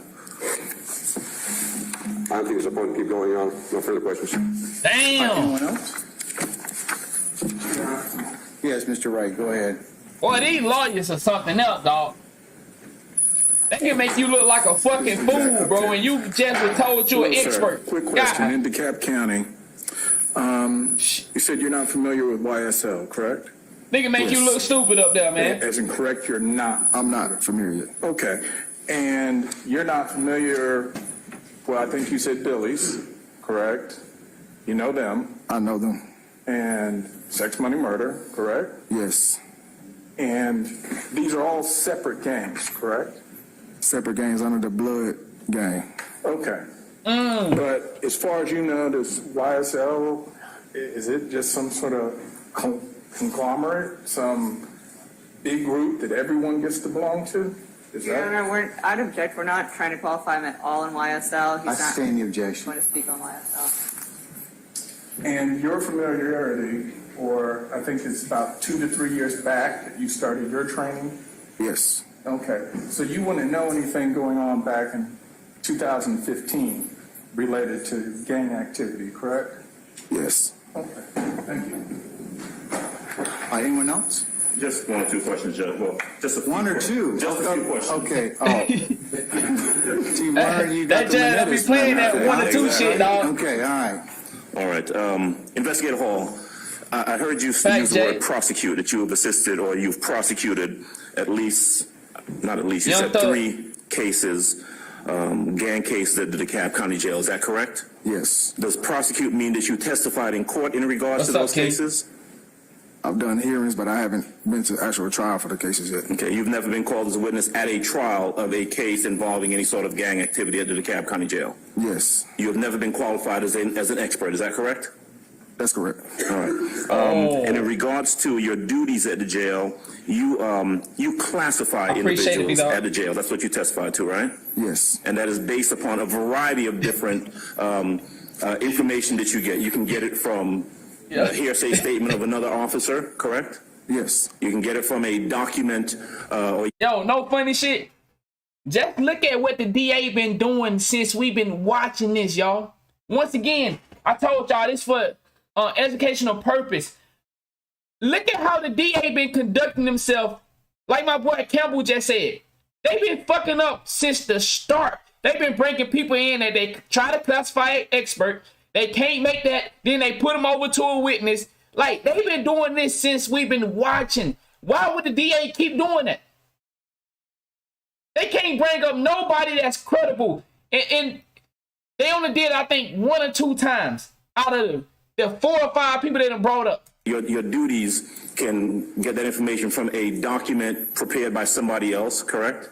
Yes. That you have no personal knowledge of yourself, right? Yes. You can get that from a phone call that you might listen The to, judge correct? definitely been saving them. The judge just when that lawyer had tried to fuck him on the so you know about the jail, and then the lawyer said DeKalb jail. You know that the judge been saving these niggas on a lot of these punches, dog. Yes. Just a phone call like anybody else could listen to, correct?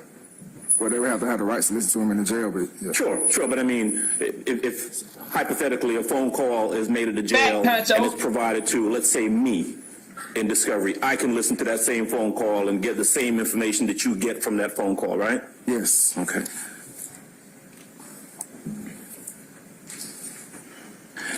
Do you have any idea, sir, how often inmates are wrongly classified as belonging to a gang or... Once again, educational purpose. Multi-millionaire. Look at the stress. that this caused, man. Multi-millionaire. Once again, we do this for educational purpose. This is not for entertainment. Multi-millionaire. Sitting there having to live your life inside a jail cell where your money can only get you so far. Come on, man. Y'all better pay attention, dog. Multi-millionaire. Somebody that can travel and go around the world as many times as they want to. But if you keep living this lifestyle, man, once again, it could all be you. Come on, man. Come on, y'all. Multi-millionaire.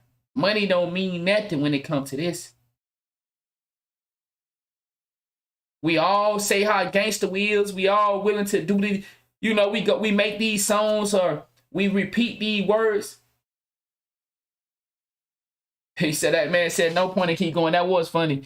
But y'all pay attention. Once again, we do this for educational purpose. This is not for entertainment. Or not at the jail? No. Okay. Imagine what he got to be going through to hear a lawyer say, y'all heard the clip of the DA saying, well, we don't really care about nobody else. We just want Thug. Y'all heard that? You telling me you letting people off on 12 years probation? Time served on a state RICO? You let out somebody that a gunner who you could have bleed for money. They could have bleed Gunner so bad for money, but they chose to let him go. You chose to let all those other people go. So is this a publicity thing? Most of us know it is. Man, this, I'm telling y'all. Pay attention, man. Yes, Mr. Short. Thank you, Honor, for the police report. Sir, how are you? Good. Max Short on behalf. That is targeting. That is targeting. And, you know, that's one of the things that Young Thug lawyer was trying to get in. He said maybe he owned a different mission. He said in life where he wants to be. Kingpin of crime. Because this ain't... Wow, I like that. I fuck with that. This ain't the life to live. I fuck with that. You've never met my client, Mr. Stillwell, to your recollection, have you? No. You've never met my client, Mr. Stillwell, to your recollection, have you? I never met him. Okay. I just want to talk to you. I'm not going to ask you anything about Cordarius Dorsey. I just want to talk about your methodologies. When Attorney Jimenez asked the steps you followed, you spoke about listening on phone calls and looking for gang literature, correct? Yes. Okay. To me, that's talking about your sources of information. I don't want to talk about your sources. I want to talk about once you have the information, how do you make the call about if someone's in a gang and what gang they're in? That's facts, King. All right. So you've attended conferences? Yes. Okay. To your understanding, as a gang, you would consider yourself a gang investigator, correct? Yes. Okay. To your understanding as a gang investigator, is there a universal classification system used across the United States? I wouldn't say universal. I don't know the other agencies' practices involving their classification. Well, do they teach a certain classification system at the conferences that you attend? No. Okay. Are there a specific list of factors that you have been taught to consider before you determine if someone is in a gang or what gang? It would be based on investigating. I understand that you investigate. That sounds strange. After you're done with investigations and have compiled all your information, do you have a set of factors that you consider to determine if someone is in a gang or not, and if so, what gang? It would be based off what they give us or what we find. If I'm understanding the question right. Look, you indicated that if someone says, I'm in so-and-so gang, when you talk to them, you might consider that in making a determination if they're in a gang. Yeah, I wouldn't consider it, but I wouldn't just base it off that one statement alone.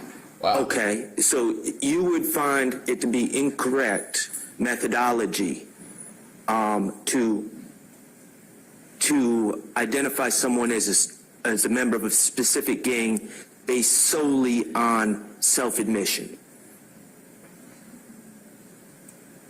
Solely off self-admission, I would say it needs to be more investigating to find out if it's true. Okay, so as an expert in gang investigations, basing it solely off of self-admission would be incorrect. No, but I would say that you need to investigate more, find out more things to prove that that person is part of that gang. Right, so it would be incorrect to base it solely on self-admission. Okay. What other factors as a gang investigator do you consider? Tattoos, the gang literature, as far as the jail, what we find, maybe statements by the person. The person being the person you're investigating? Yes. Okay. And in your testimony is there's not a nationally, universally recognized scoring system or anything like that? No, not universally recognized. How about in Georgia? Is there a Georgia universally recognized scoring system? No, not that I know of. How about DeKalb County? Yes. We do have a scoring system. Do you use that scoring system? Yes. Okay, well, how does that scoring system work? It's based on a certain amount of points. Maybe over 10 points, you would be considered a gang member, or 6 to 8 points, you would be an associate, and it's depending on what questions that they answer. Okay, well, what are the factors? If they state affiliation, or they state they got jumped or blessed in, or if they are, or the defendants with somebody else, is multiple that I can't all recall right now on the paper. Okay. And these points, if something doesn't apply, do you get negative points? No. So you just add points? Just add points. Okay, and I'm not trying to trick you with something that you don't have in front of you. Do you have the ability right now to explain the point system to me? Like what's worth what points or anything? I can't right now, no. Okay, well, where is that located? I will have that at my office. Is it published anywhere by DeKalb County? Yo, that's funny, for real. Possibly. Because anybody that ever been to jail, no motherfucker ain't going out for no motherfucking points. Them niggas ain't trying to hear none of that shit. Them niggas get to looking, and it's a wrap. Sure would be published if requested. Okay. But they come to court and sit here and lie. Bullshit. Anybody else? Yes, Mr. Williams. Nigga have 2 tattoos, and one look like something. Good morning, Angela Williams from Mr. Ryan. You're aware that people join gangs for safety? Yes. Do you classify someone who joins a jail for safety? Yes, we will stick. Do you notify? Basis. I'd ask you to clarify. She said, do you she asked about people who join a jail for safety. I don't know if that was just a... Well, yeah, why don't you, I'll stand for Mr. Williams, why don't you rephrase that? Okay, do people join gangs in jail for safety? Sometimes, yes. Do you classify somebody who's in jail who joins a gang for safety? Yes, we will still classify. And do inmates get tattoos in jail after they've been through intake? Yes. Okay. Nothing else. Thank you. All right. Anyone else? Yes, Your Honor. Short, briefly. Well, I guess I should say less than 100 questions per hour. Oh. So I just have to figure something out. Are you a gang expert? Are you a DeKalb County jail gang expert? Or are you a DeKalb County jail gang classification expert? What are you? Your Honor, we That's a good question. moved to classify him as an expert in classifications at the DeKalb County Jail. Great. Okay. Which one are you? I'm the DeKalb County expert in classifying at the jail. Okay, so it's just classifying gang members. So he's not a gang expert. At the DeKalb County Jail, okay. Now, in this role, do you have any experience or training going back to, I guess, the makeup of the gang, the history of all gangs, the hierarchy of all gangs, and I mean all gangs in the DeKalb County Jail? I'm gonna run downstairs and grab some meat. It would be based on what I find and what I investigate in the jail. So, well, your training isn't based off of what you find and investigate. My question was, from your training, do you get that information to go into what you find? At some trainings, yes. Okay, so tell me about that. What type of trainings do you get with the background, the history, the hierarchy of gangs that you've been trained to help you do your job? I haven't been trained. Well, the trainings I've been to, it doesn't go into the hierarchies, but it goes to basically identifying and recognizing.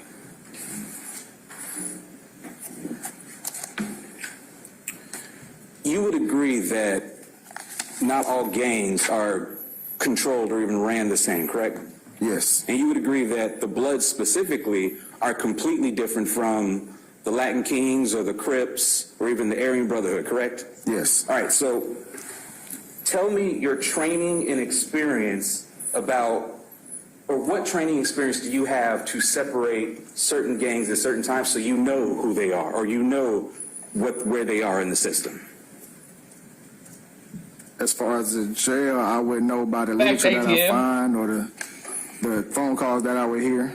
And I get that you find stuff in your investigations. I'm still just talking about your training outside of your investigation. What are you trained to do that equips you to do that job? That's what I'm asking you. We are trained to identify certain tattoos that we will see. We will see maybe how they are talking, the lingo, maybe what flags they might be wearing. Okay, so no specific training as to this is why I know it's a member of a blood. Now think about this. They know they got some OGs at that fucking jail that is certified to come here and do this shit. But they sent young blood up here to take this L. This is why I know. Yes, it would be things like a blood would have a 5-pointed star, or you might see a Latin King with yellow or things of that nature. Okay. And you put that into, I guess, this system when you're classifying a person, correct? Would I put things that I found in my training, would I put it into that system things that you learned in your training that gets you through your investigation? Yes, I would put those that together. information. And they said Hunter Biden law I'll put that together, yes. Okay, so in your experience, you already testified that people go into gangs for different reasons. So in your experience, is there any time when someone gets out of a gang? I haven't experienced it. You haven't experienced it? No. Okay, so through your training, you've never had a class where someone has said some gang members get out of a gang at some point in life. You've never had that training? I've heard of stories where it's been people who said they get out of the gangs. Back, Montana. I haven't myself just experienced somebody. Montana, this nigga don't even think you can graduate from being a gang member. This nigga said you a gang member forever. Getting out of a gang. And that wasn't my question. My question is through your training and experience and just common knowledge, because the state's calling you an expert, you know that there are certain times when people get out of gangs, Jason. correct? Yes. Okay. Now, once you've classified somebody as a gang, because that's your expertise, how do you declassify them if they get out? Have you been taught to do that? Parker. No. Okay. So basically, you just put stuff into the system. You don't know what happens afterwards.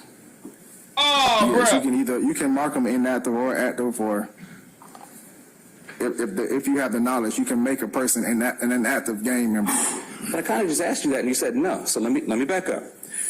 You put people in the system as a certain gang member. Yes. How do you take them out of the system as a certain gang member? Well, we will mark them inactive. Okay. Not take them out, just mark them inactive. Yes. Are you familiar that Georgia just got that new statewide gang database? Yes. Does the information that you put in that data or in your system go into that database? No. It stays only with you? Yes. All right. No further questions. Thank you, Your Honor. Wow. Yes, Ms. Bernard, go ahead. Thank you. Oh, shit. Gina Bernard for Jaden Myrick. Good morning, investigator. How are you? Good, how you doing? So you are aware that when somebody gets arrested in DeKalb County, they go to first appearance, correct? Yes. And when they're at first appearance, every single person that comes in and is arrested is represented by, gets a public defender and is represented by a public defender, correct? Yes. And your interviews of these individuals The comes state after looking first horrible. appearance or before? Usually after. Okay, so you are interviewing people without their attorneys being present, is that correct? Yes. And you're not Mirandizing them either? I stand the objection. Thank you, that's all that I have. Thank you. Oh, shit. And your interviewing comes after first appearance or before? Usually after. Okay, so you are interviewing people without their attorneys being present, is that correct? Yes. And you're not Mirandizing them either? It's a wrap. I stand the objection. It's a Thank you, wrap. that's all that I have. Thank you. All right, anybody else? They fucked up. They just keep fucking up.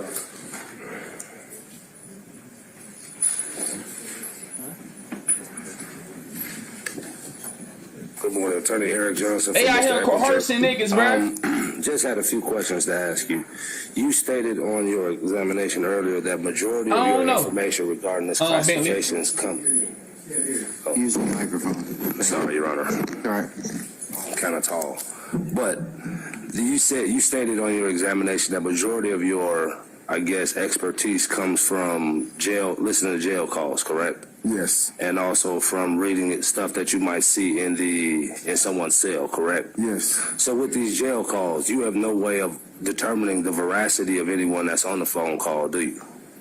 Regarding who's talking? I mean, as far as the truthfulness of what they're saying. No. So basically, you're taking what they're saying and speculating as to what it means, correct? Yes. Okay. Now, when you go into the jail cells and you retrieve the literature, you're speculating as to what that literature means, correct? Yes. Okay, so you don't have any signed statements from anyone saying this is what it means, any signed? No. Nothing like that? No. So basically, majority of the information or the conclusions that you have reached It's all is mere speculation. speculation. Objection, argumentative. I stand the objection. So I rephrase the question, Your Honor. So is it safe to say that majority of your conclusions are merely your opinions and not based on any particular fact? Well, it'll be based on what I think, the knowledge I gained from what I heard. Right. But in your opinion of that information, correct? Yes. Okay, and it's possible that opinion could be wrong. Yes. Okay. Oh, Thank you. No further questions. If he not, yo, no way they can just do you like that. All right. Anybody else? No way they can just do him like that. Any questions? So it's fair to say that your opinion can be wrong. Yes. Oh no! Don't you let them treat you like that, bro. Don't you let them treat you like that. Mr. Hall? Okay. Argument. Your Honor, permission to redirect briefly? Okay. Thank you, Judge. No. This is day 4. Day 5 haven't released yet. That's federal court. Yeah, okay. Man. Georgia has no scope. Georgia has no scope rule. Remember? Okay. So if ain't no way you let them treat you like that. Yeah, one witness, one attorney, though, Miss Love. You're gonna need to let your colleague handle that. Though. Oh my God. I would ask that the court provide leave and provide the state, with the court's permission, the state can have more than one attorney, and I would ask for the court's permission to redirect the investigator on the stand. Please, Your Honor. I have some discretion in order to do that. I'll allow her to do that. And Your Honor, I will keep my questions tailored to what was asked on cross-examination. Okay, all right. Thank you, Judge. Just reserve an opportunity to recross if necessary. Sure. Thank you so much, Judge. Good afternoon, investigator. Good morning, is it still, Investigator Hall? How are you? Good, how you doing? Good. You were asked on cross-examination what training that you get in order to do your job. Do you remember being asked that? Yes. I don't know, folks. I don't think so. What is GGIA? The Georgia Gang Investigators Association. And do you obtain information during training with GGIA that helps you to do your job? Yes. Is this information that is generally known to the public? Not all the time. Okay. And do you obtain information from other gang investigators during the sessions that you have with GGIA? Yes. Yes. Respectfully, Your Honor, I know Honorable Deputy Attorney Lobo's not here, but ask an answer. We were asked by us already. Well, she got here when you all started your examination, your cross, so, and she may have been here a little bit before that, but. Ask an answer. Not by me, Your Honor. I'll overrule the objection. Go ahead, ma'am. Thank you. And do you obtain information from those sessions with GGIA that aids you in doing your job? Yes. And are the sessions with GGIA open to the general public? Yes. Are you telling me that anyone can walk in off the street and go into a GGIA conference? Hold on. Your Honor, I'm clarifying. I'm going to overrule the objection. Go ahead. Yes, you would have to. You would have to pay, but yes, you would. Anybody could. Oh, that hurt her. Oh, did y'all see the look on her face when he said that? You can basically just pay for the goddamn little training. And the training is recognizing a tattoo or hearing a nigga on the phone. Look at her face when he said that. A conference? Hold on. Your Honor, I'm clarifying. I'm going to overrule the objection. Go ahead. Yes, you would have to. You would have to pay, but yes, you would. Anybody could. Oh my God, he hurt her to her fucking heart when he said that. Did you see the look on her? She said, this nigga here. Who picked this nigga? Who the fuck got this? Who the fuck got this nigga? Oh my God, who got this nigga? Boy, she hurt. And when you say anyone could, can anyone come in and talk or present at those GGIA sessions? Or are they limited to people within the Georgia Gang Investigators Association? She mad at that nigga, but she a professional. She keeping it going. She been doing this shit a long time, but she pissed off at that nigga. Basis. I do not believe that this is the scope of the cross-examination. Remember, Georgia has no scope rule. It's a thorough and sifting cross-examination. Plus, I believe that Ms. Love is just trying to flesh it. Who just said it's redirected? Miss Bernard. Yes, Your Honor. All right. Yeah, I understand that, but it's all right. Since she's back on direct, okay, it's still there's still relevant questions related to That nigga get in trouble when he get back. Knowledge and experience. So I'll allow it. That nigga get in trouble when he get Ms. back. Bernard, anything else, madam? No, but I'm objecting to that. Sure. Okay. All right. The information that you obtain or the information that is given out, the information through the speakers, are those speakers anyone off the streets or are they Georgia Gang Investigator Association members and invitees? They're members and invitees. Okay. You were asked whether the information that you use to classify or the opinions that you draw from the information that you hear defendants speak themselves, whether or not you speculate about their meaning. Do you recall being asked that question? Yes. What is false flagging? Claiming something that you're not. In your experience as a gang investigator, is false flagging something that is okay to do? Oh, that's she making a good point right there. Because you're representing a gang that you're not a part of. It's disrespect to the gang members. Oh, she and got based some. on the information that you've received during training and your experience as a gang investigator, are there repercussions to false flagging? She got some.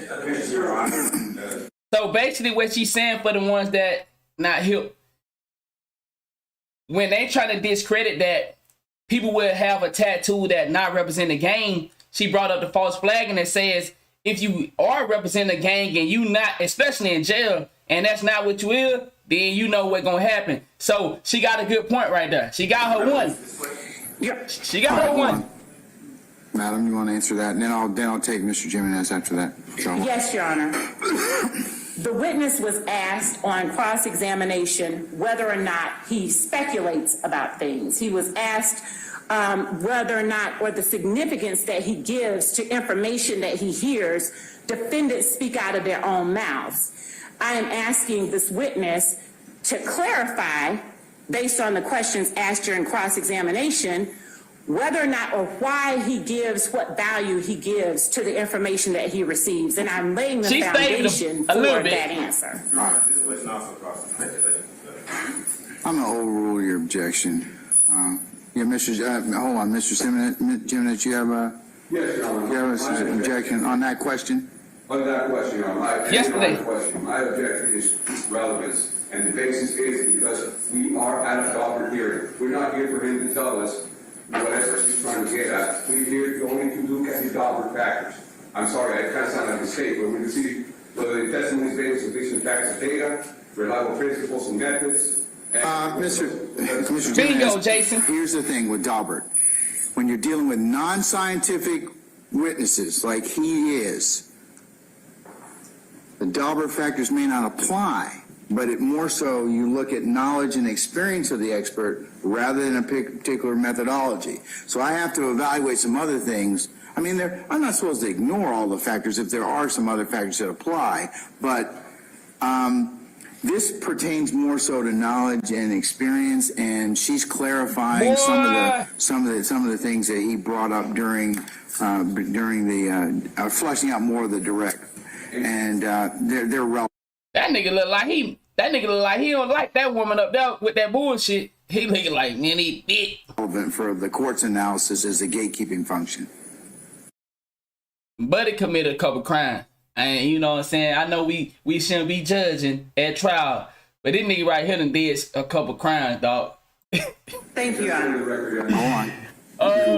Make it very clear that when we that's true too, though, Steve.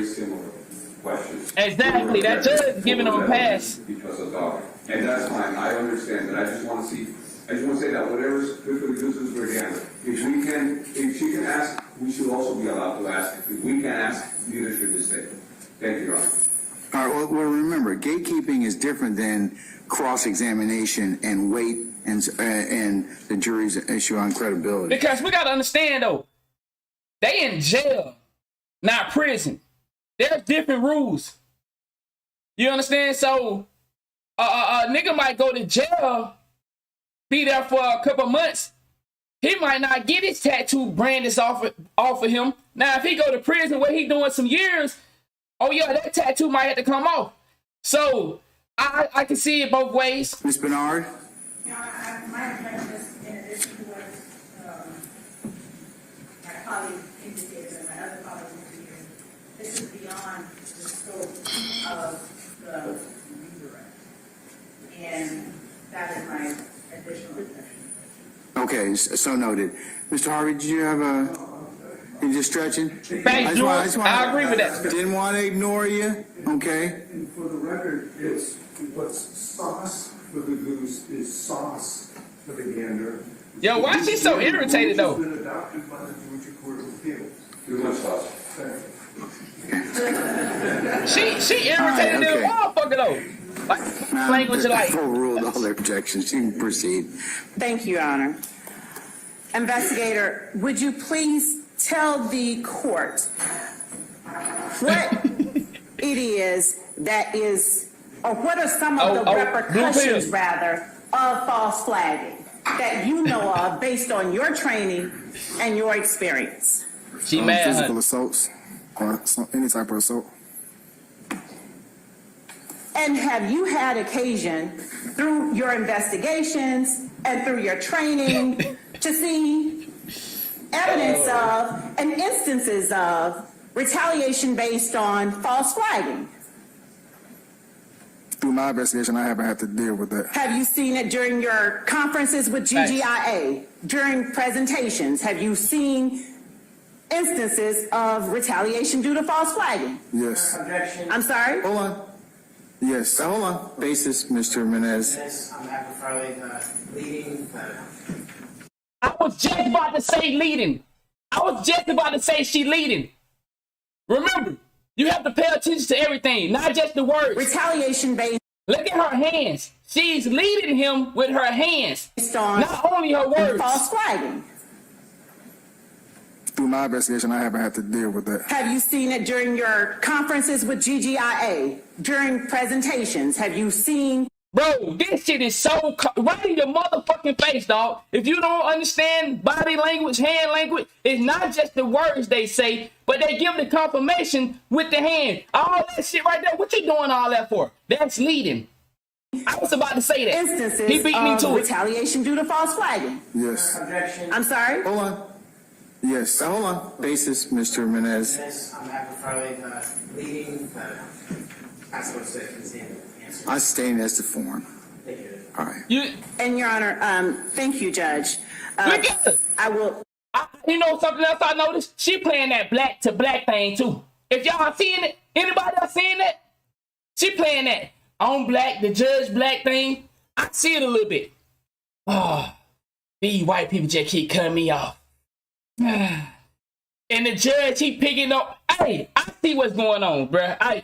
My nigga, you see what I'm talking about? Okay, ask I ain't the court, tripping. I ain't tripping. Once the state does ask a question, the fact that a question contains a yes or no answer, the case law, and I can present it to the court and to Mr. Menendez, it's clear that yes or no answers are not leading questions that have yes or no answers. Rather, if I were to ask, isn't it true that X, Y, or Z is a sign of retaliation for false flagging? That may be a leading question, but asking whether or not you know what you're doing, woman. If, is this a sign of false flagging? Yes or no does not make it a leading question. If I suggest the answer by saying, isn't it true that this is a sign of false flagging? That's a leading question. But asking, is it sunny outside? Because it's a yes or no question does not make it a leading question. If I said, it's sunny outside, isn't it? That would be leading, and I'd ask that. I would rather you just use the who, what, when, where, why, exactly. how. Bitch, you know what you did. Yes, sir. That's a lot easier. My bad, y'all. Thank you, Judge. She know what she did. Yes. Over here playing crazy. And during your conferences and during your sessions and training with the GGIA, what type of things or information are you able to obtain that isn't necessarily available to the ordinary public? I'm asking a broader question now.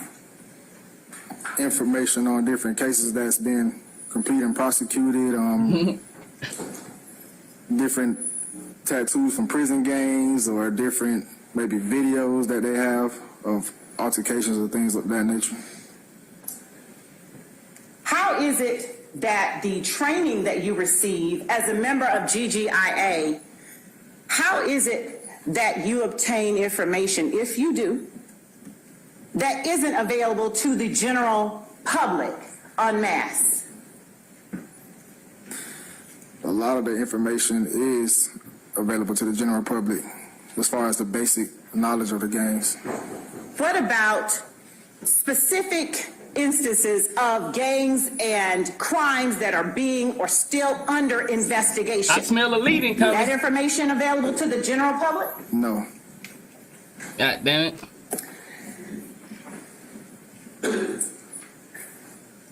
Now, you said you work in classification at the DeKalb County Jail? Yes. Yeah, facts. Why is classification at all concerned with whether or not detainees are in a particular gang? Objection, Judge. Basis. It was asked and answered and on direct, the first direct. Yeah, I'll sustain that objection now. Let me ask it differently. Is it Order in the court. Wait till the question's propounded, all of you.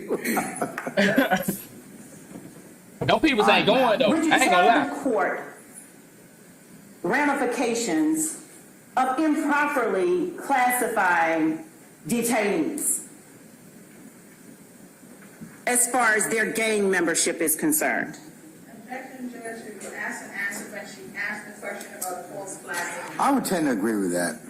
Your Honor, as far as the classification, false flagging is one thing. Having someone say to an officer, I'm a Blood, I'm a Crip, I'm YSL, and any kind of ramifications that may come from that from another gang member is one thing.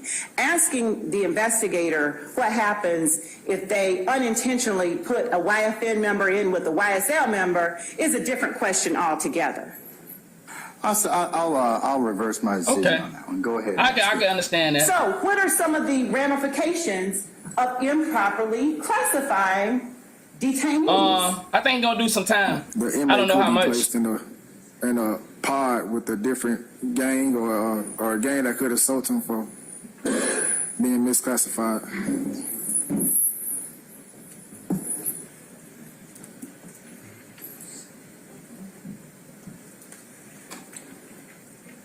You were asked, I believe, by one of the last counsels for defense that crossed you. That dude wish he went to work regarding today. whether or not you That nigga like, are fuck this shit. speculating when you draw certain conclusions. Do you recall that? Yes. When you make a determination in terms of classification, do you rely solely on information That's a good question. from one source that is not supported by anything else? Objection, Your Honor. That's a leading question. Hold on, I didn't catch that. My bad, y'all. From one source that is not supported by anything else? Objection, Your Honor. That's a leading question. I sustain the objection, Mr. Foreman. I'll ask a different question. Would it be proper to make a classification decision based solely on one thing without any other information? Objection, Your Honor. That's also leading. James, that's an answer. I'll sustain it. Do you use multiple or only one thing to make your determination in terms of classification? I'll allow that one. Multiple. I'm sorry, what? Multiple. Multiple? Yes. And do you take any safeguards to vet the sources of your information? Yes. Okay. And are the safeguards that you take means that are always available to John Q. public? Or do you have resources and databases that are law enforcement only? AKA, do you have snitches and conniving ways to get the information? Yes, we have resources that are law enforcement only. And are those resources some of the things that you use in classification or not any of the things that you use in classification? Like throwing a nigga in a holding cell until he willing to cooperate. Those are some of the things that I use.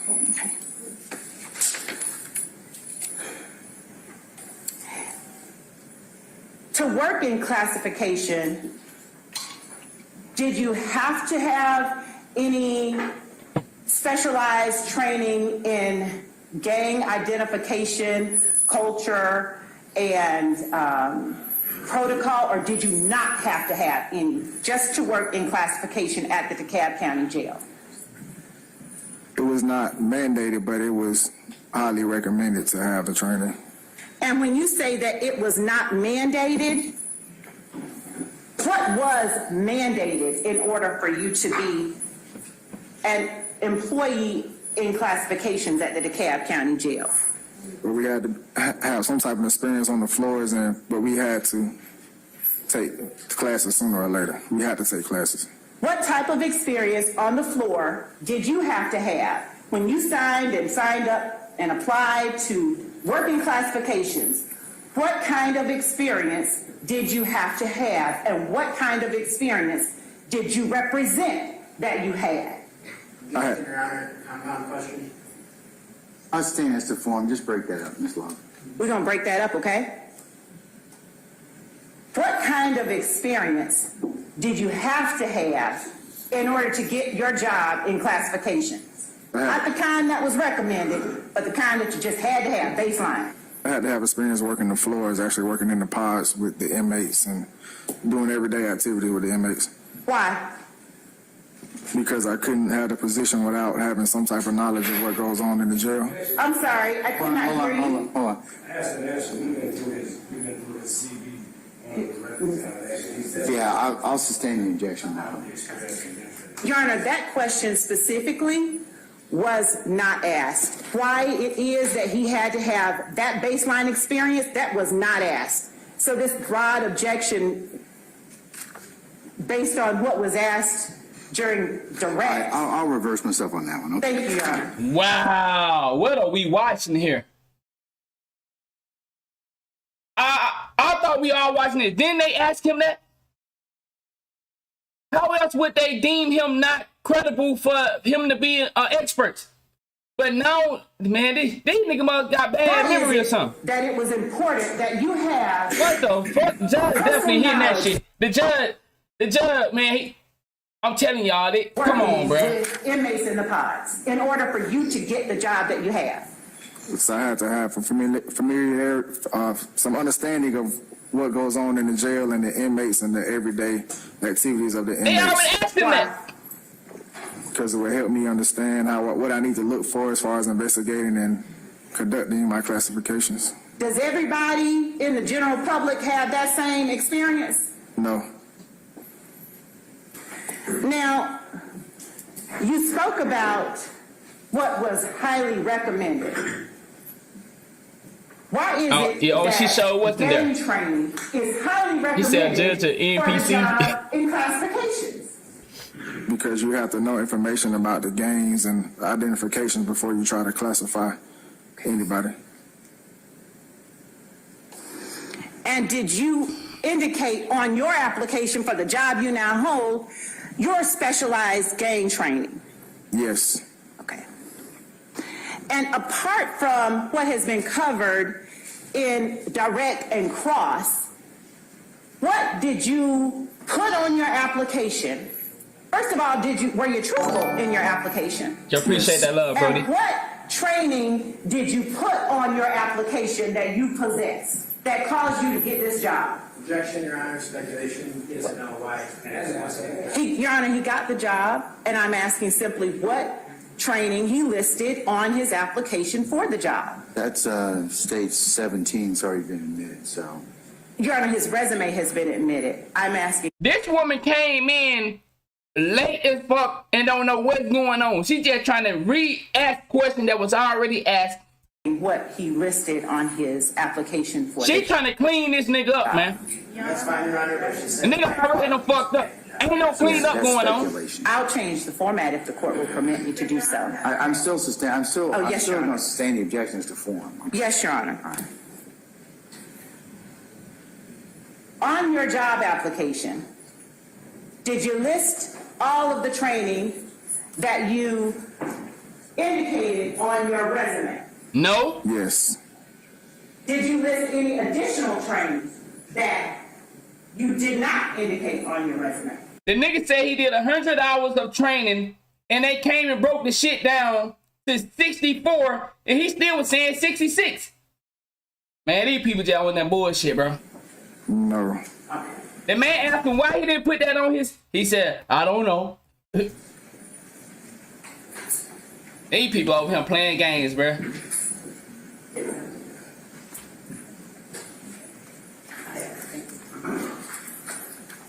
This some bullshit, bro. Bro, this is the same thing they did with that first guy who's supposed to be a goddamn professional forensic science. And this nigga was using Photoshop, bro. This nigga been working with the DA for over 500 cases using Photoshop, convicting motherfuckers. This is the same situation. They only had 1 or 2 motherfuckers that had a credible background, been doing this shit. On cross-examination about proper protocol in making classifications. Do you recall that, whether or not you have certain identifiers that you use in order to classify a person as a member or an associate of a gang. Do you recall that? Yes. All right. Is that process one that is as simplified as 1 + 1 = 2, or is there a degree of subjectivity that goes into making your classifications? It's a degree of subjectivity. Is that subjectivity in any way based on your own experience working with inmates and working with gangs and Yes. other training?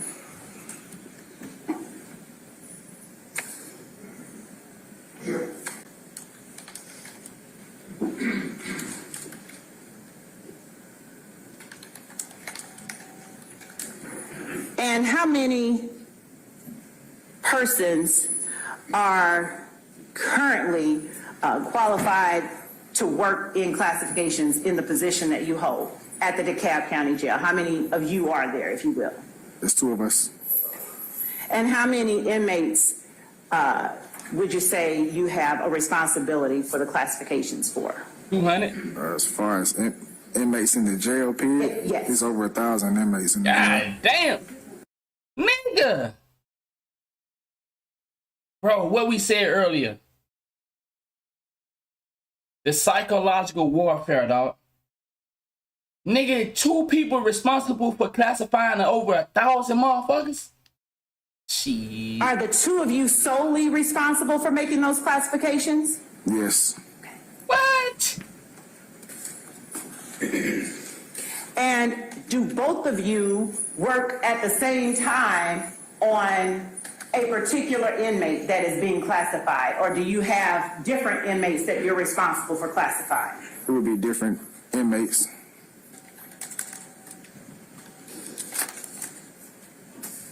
Were you asked previously how many inmates that you've classified so far?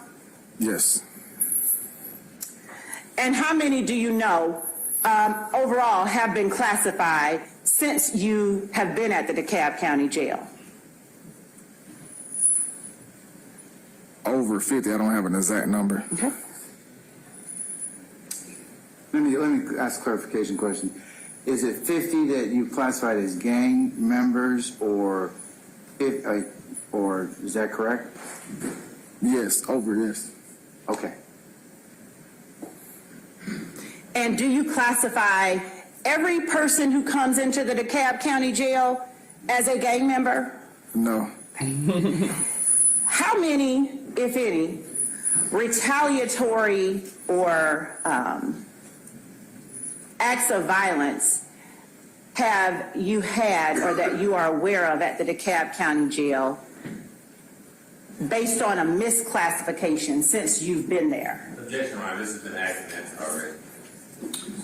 I'll sustain the objection. Oh, gee, that's that shit you were saying Are you aware earlier. of any acts of violence that have occurred as a result of your misclassification? No. Would you be aware? Would you be made aware that, hey, you said this person was YSL and they're YFN and you put them over here and they got beaten up? Would you be made aware if that happened? Yes, the inmate would state it. Would your superiors let you know? Yes. Would it be something that would be formally addressed with you by your superiors? Yes. And that's never happened? No.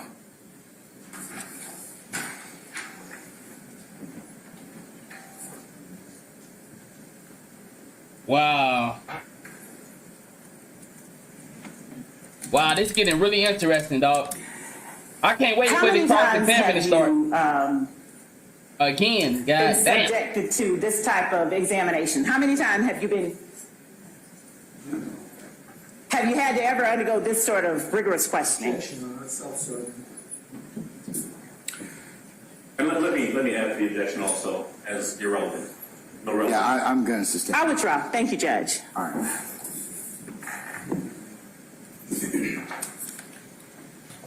What's so cold about this play right here? She came in late. The DA started first. The prosecutor started first. Then they switched over to the defense.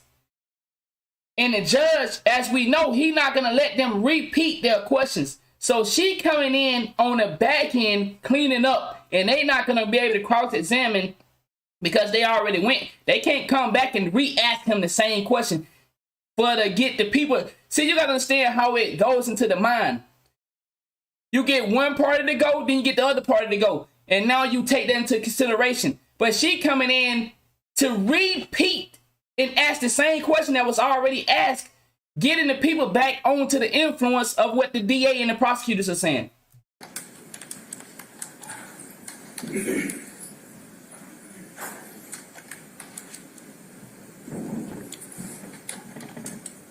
You were asked by, I believe, Mr. Chada about his client in particular and what gang his client in particular was classified as being a part of. Do you recall that? You were shown some documents. Do you recall being asked about Cordarius Dorsey? Yes. In that regard, following up on that just a little bit, is it the case in Georgia that you can only be affiliated with one particular group, or in Georgia? That's facts, though, when you think about it, Kim. Things such as hybrid gangs or gangs where you're affiliated with more than one group? Your Honor, Basis. these are compound questions that are being, and these are leading questions that are being masked as non-leading by making them compound. And she already gave him the answer she expects. There's these feels like that interrogation where they're telling him what they want to hear. Some of the examples are. I got it. And you don't seem to have it. She done did it damn near 4 or 5 times. I got it. I agree with you. It's in terms of form. I sustain the objection. Thank you. Judge must be scared for real. Are you only allowed to be associated with one group in Georgia if you're a member of a gang? No. Say that louder, please. No. Okay.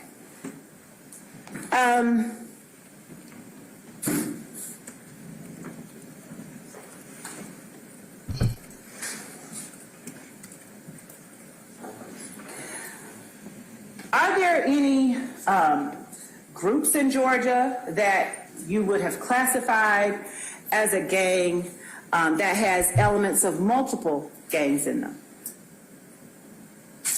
Objection, Your Honor. This question calls for speculation.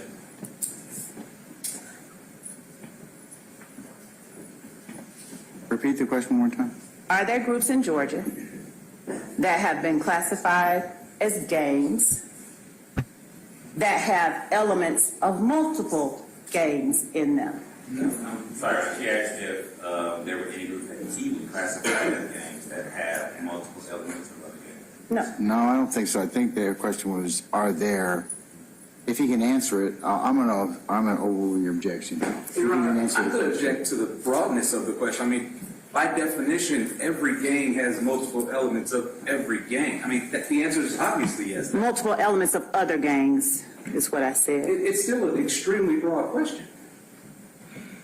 Like the Aryan Brotherhood still has elements of Crips. I mean, what are we asking here? The question is too broad.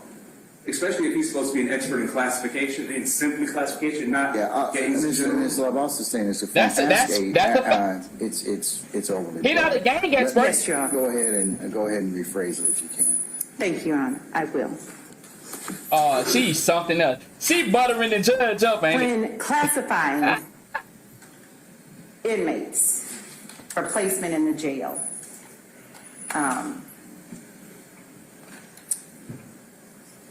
are you looking for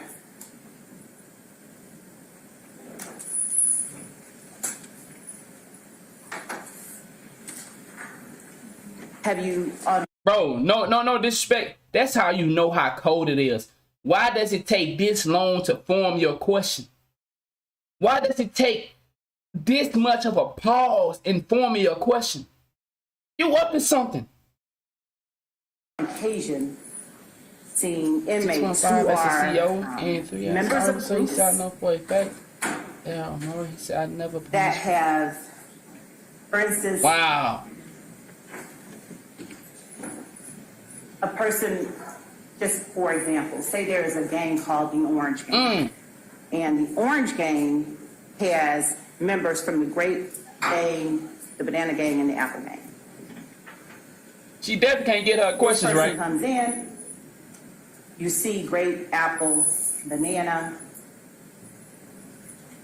Have you seen instances where a person comes in identifying as one gang, and that gang has elements of other gangs?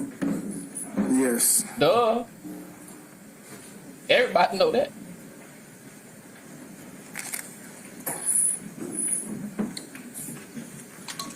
Just one moment, Your Honor.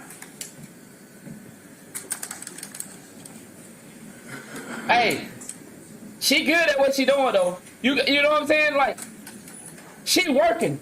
Like, for real, for real. She cleaning. This nigga had fucked up bad. She cleaning some shit up.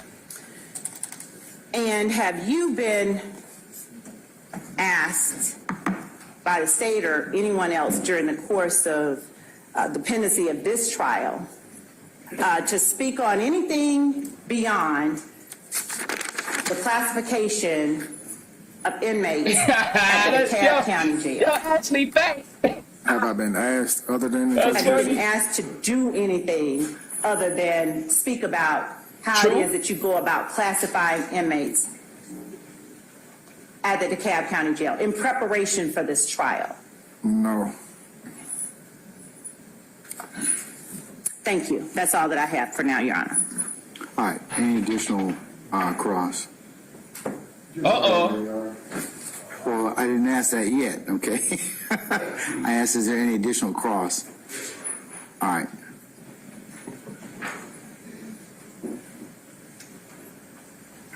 Mr. Johnson, for Mr. Edgar, you were asked on redirect, basically regarding your knowledge and whether or not as to whether or not that some of the information that you learned was public knowledge. Now, let me ask you this. The gang that we were speaking about, the sex, money, murder gang, what area of DeKalb County do they operate out of? Objection, Your Honor. Relevant. The relevance is, Your Honor, he's basically stating that the state asked him questions about whether or not he had information that was not readily known to the public. I'm trying to establish his situation. It's not relevant. At least for what he's being tried to be qualified for. I mean, it's just a He's qualified to be an expert. So if he's an expert, then he should know what. Man, these people on that motherfucking bullshit, man. On redirect, Your Honor. You're asking him something that's not relevant. So, is it your position? Any objection? Okay, is it your position today that only a person in your position would know what a gang tattoo is? Objection, Your Honor. I sustain the objection. What's the basis for the objection? Nah, something ain't right with the judge, dog. Nah, bro. Yo, something ain't right with the judge. Is the judge just bow down? Argumentative, grossly mischaracterizing any particular testimony. There's a couple bases. But see, Anthony, if this dude can be classified as he know about as if we can't go do the same thing he's doing and make him an expert, I don't understand that. And see, I said that was gonna happen. I said because they already done the cross-examine, they already hit him with the DA. I said that was gonna happen. When it's time for them to come back and cross-examine the same shit that they already went over, it wasn't gonna fly. I just said that was gonna happen. So, is it of your opinion that the existence of gang tattoos is something that is not known by other individuals in the public? I said it was gonna happen. They weren't gonna let him get back up there and So it is cross-examine possible for members of the public to know and to be able to identify gang tattoos, gang markings, gang colors, gang insignias, gang. Objection, compound question. I'll break it down, Your Honor. Okay. And Your Honor, also objection as to asking the witness to get into the province of the court in this hearing. Your Honor, the state made numerous attempts in bolstering this witness to say that his knowledge was something that the public did not know. I believe there are 4 or 5 questions asked for that particular point. What a gang so I'm tattoo basically is. coming back asking, are this information something that the public would know? Because one of the factors in consideration at Daubert is that he would be able to say something to assist the public that the general public would not know. Assist the jury. Bingo! A street gang member can do exactly what he's doing. So how does that make him an expert? Assist the jury of something that they commonly don't know. To basically say that he has testified that majority of his information has come from individuals in the jail and stuff that he found in their rooms. And he did say that. Although he has received specialized training about this, when he's been classified as an identifications expert. So if the identifications that he's used and he's testified about are the markings, the tattoos, gang insignias, I believe he mentioned flags and all of these other things, the state made the effort to say that the knowledge of these things are not within the purvey of the public and the common individual. I'm just merely asking questions to establish that they are. That the things that he's talked about. Okay, all right. So I can understand what you're saying. I am community. I can understand what you're saying. I can feel you what you're saying on that. I can feel what you're saying. Go ahead. Thank you. Thank you. So, is it possible for the public to know, individuals in the public or throughout the area? Speculation, is it possible? But how does that make? But see, you can't go up there. You can't be testifying as an expert, and you only know. You don't really know it. So that means I may know more about gang activity than him because his knowledge only comes from inside and hearing stories. So that don't line up. Okay. Well, He going by hearsay. He don't even know what gang activity is. He said, this is what he said. By listening on the phone and assuming all this shit is assumption. He don't really know. Come on. That's some weird shit.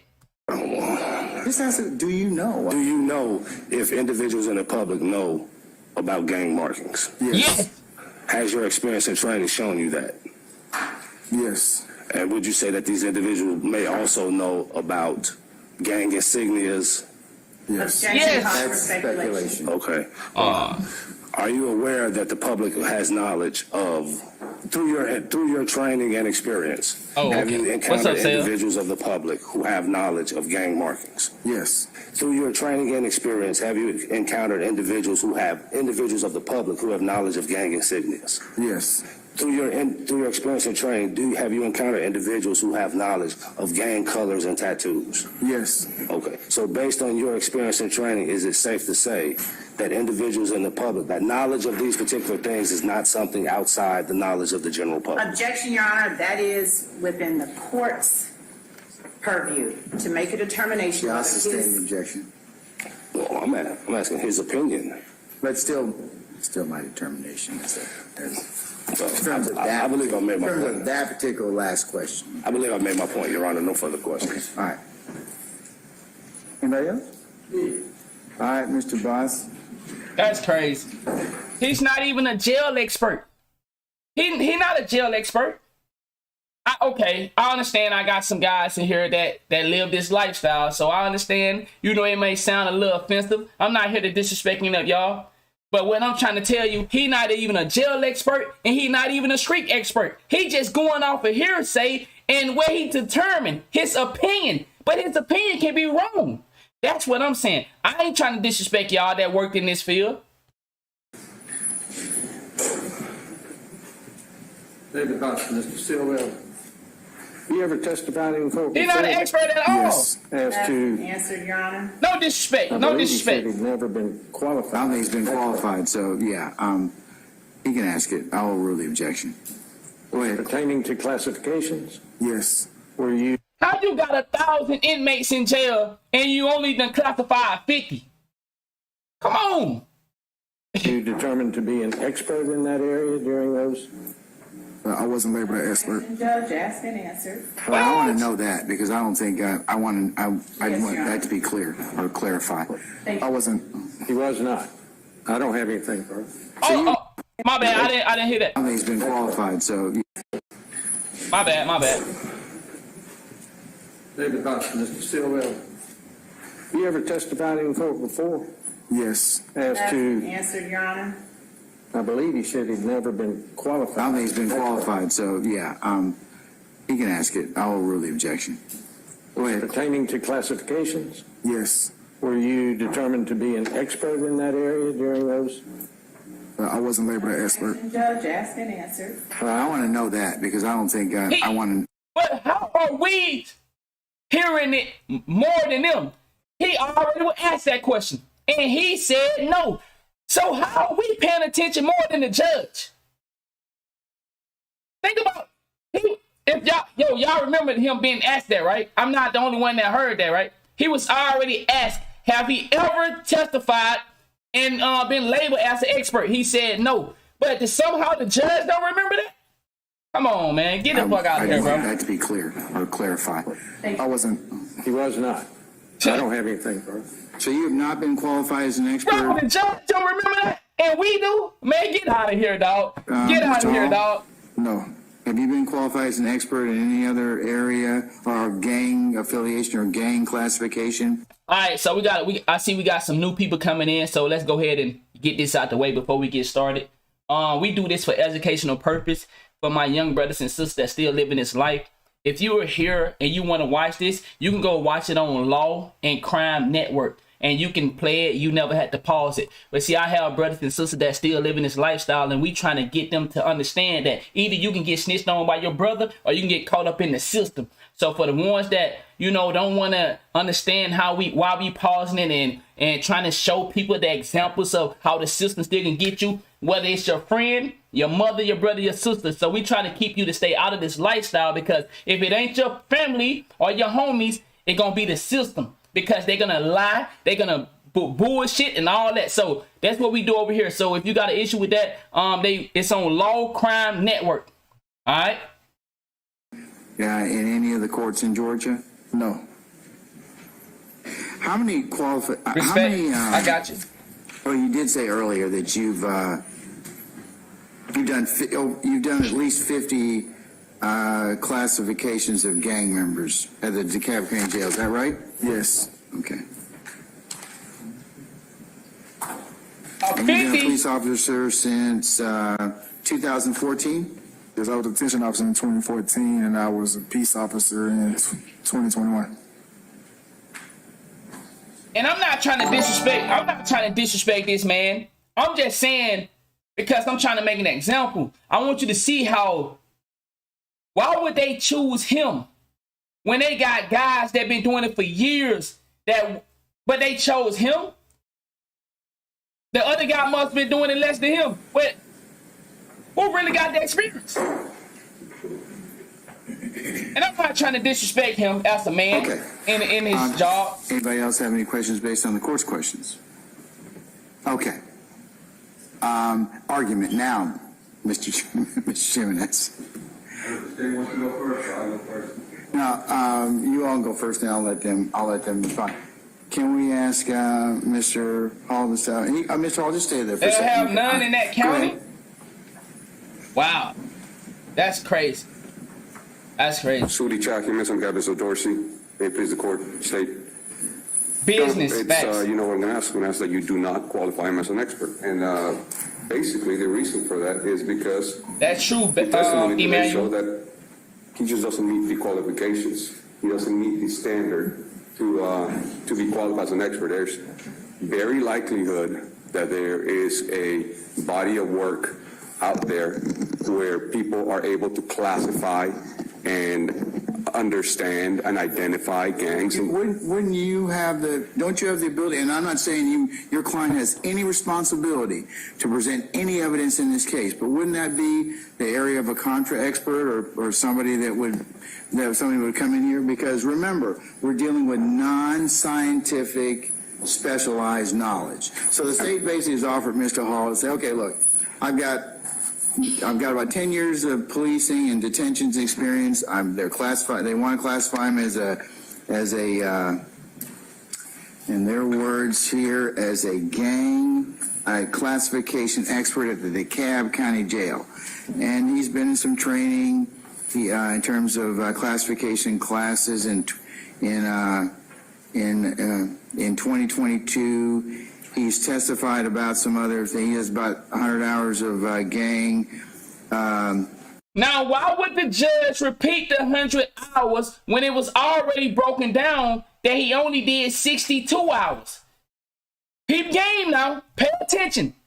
Once again, this is for educational purpose. Why would the judge say he have 100 hours in training when it has already been broken down for him to, they already broke it down that he actually did 62. Why would the judge repeat that?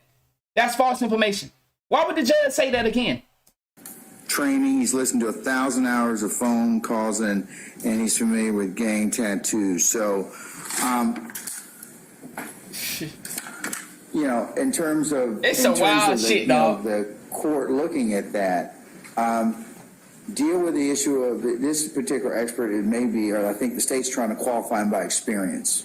Absolutely, that's not the argument. No, that's and I'm just trying to get to there. I'm going to be hopefully not too long-winded, but Your Honor, certainly there is a body of expertise out there. I don't think the judge is paying attention either. I don't know what that motherfucker doing. I can call up my there. own experts, and if that comes to that, hopefully the state won't get into that because that'll be burden shifting. I ain't got to call nobody. It's No, not my you don't. burden. You don't. And I don't want you to think that that this court's going to impose that upon you either. Absolutely. Thank you, Your Honor. All right. But Thanks. my point is, based on this, respectfully, officer, based on Officer Hall's experience, respectfully, I say that yes, there's a body of work out there that makes this something that somebody can have an expertise, but he doesn't. He is not an expert. He's never been tendered as an expert. Actually, he's never, don't know if somebody's tried it before, but he's never been qualified as an expert before. I do know that with regards to the DeKalb County Jail classifications of gangs, he is top 2. No, he repeated it as and that's what they have him listed as.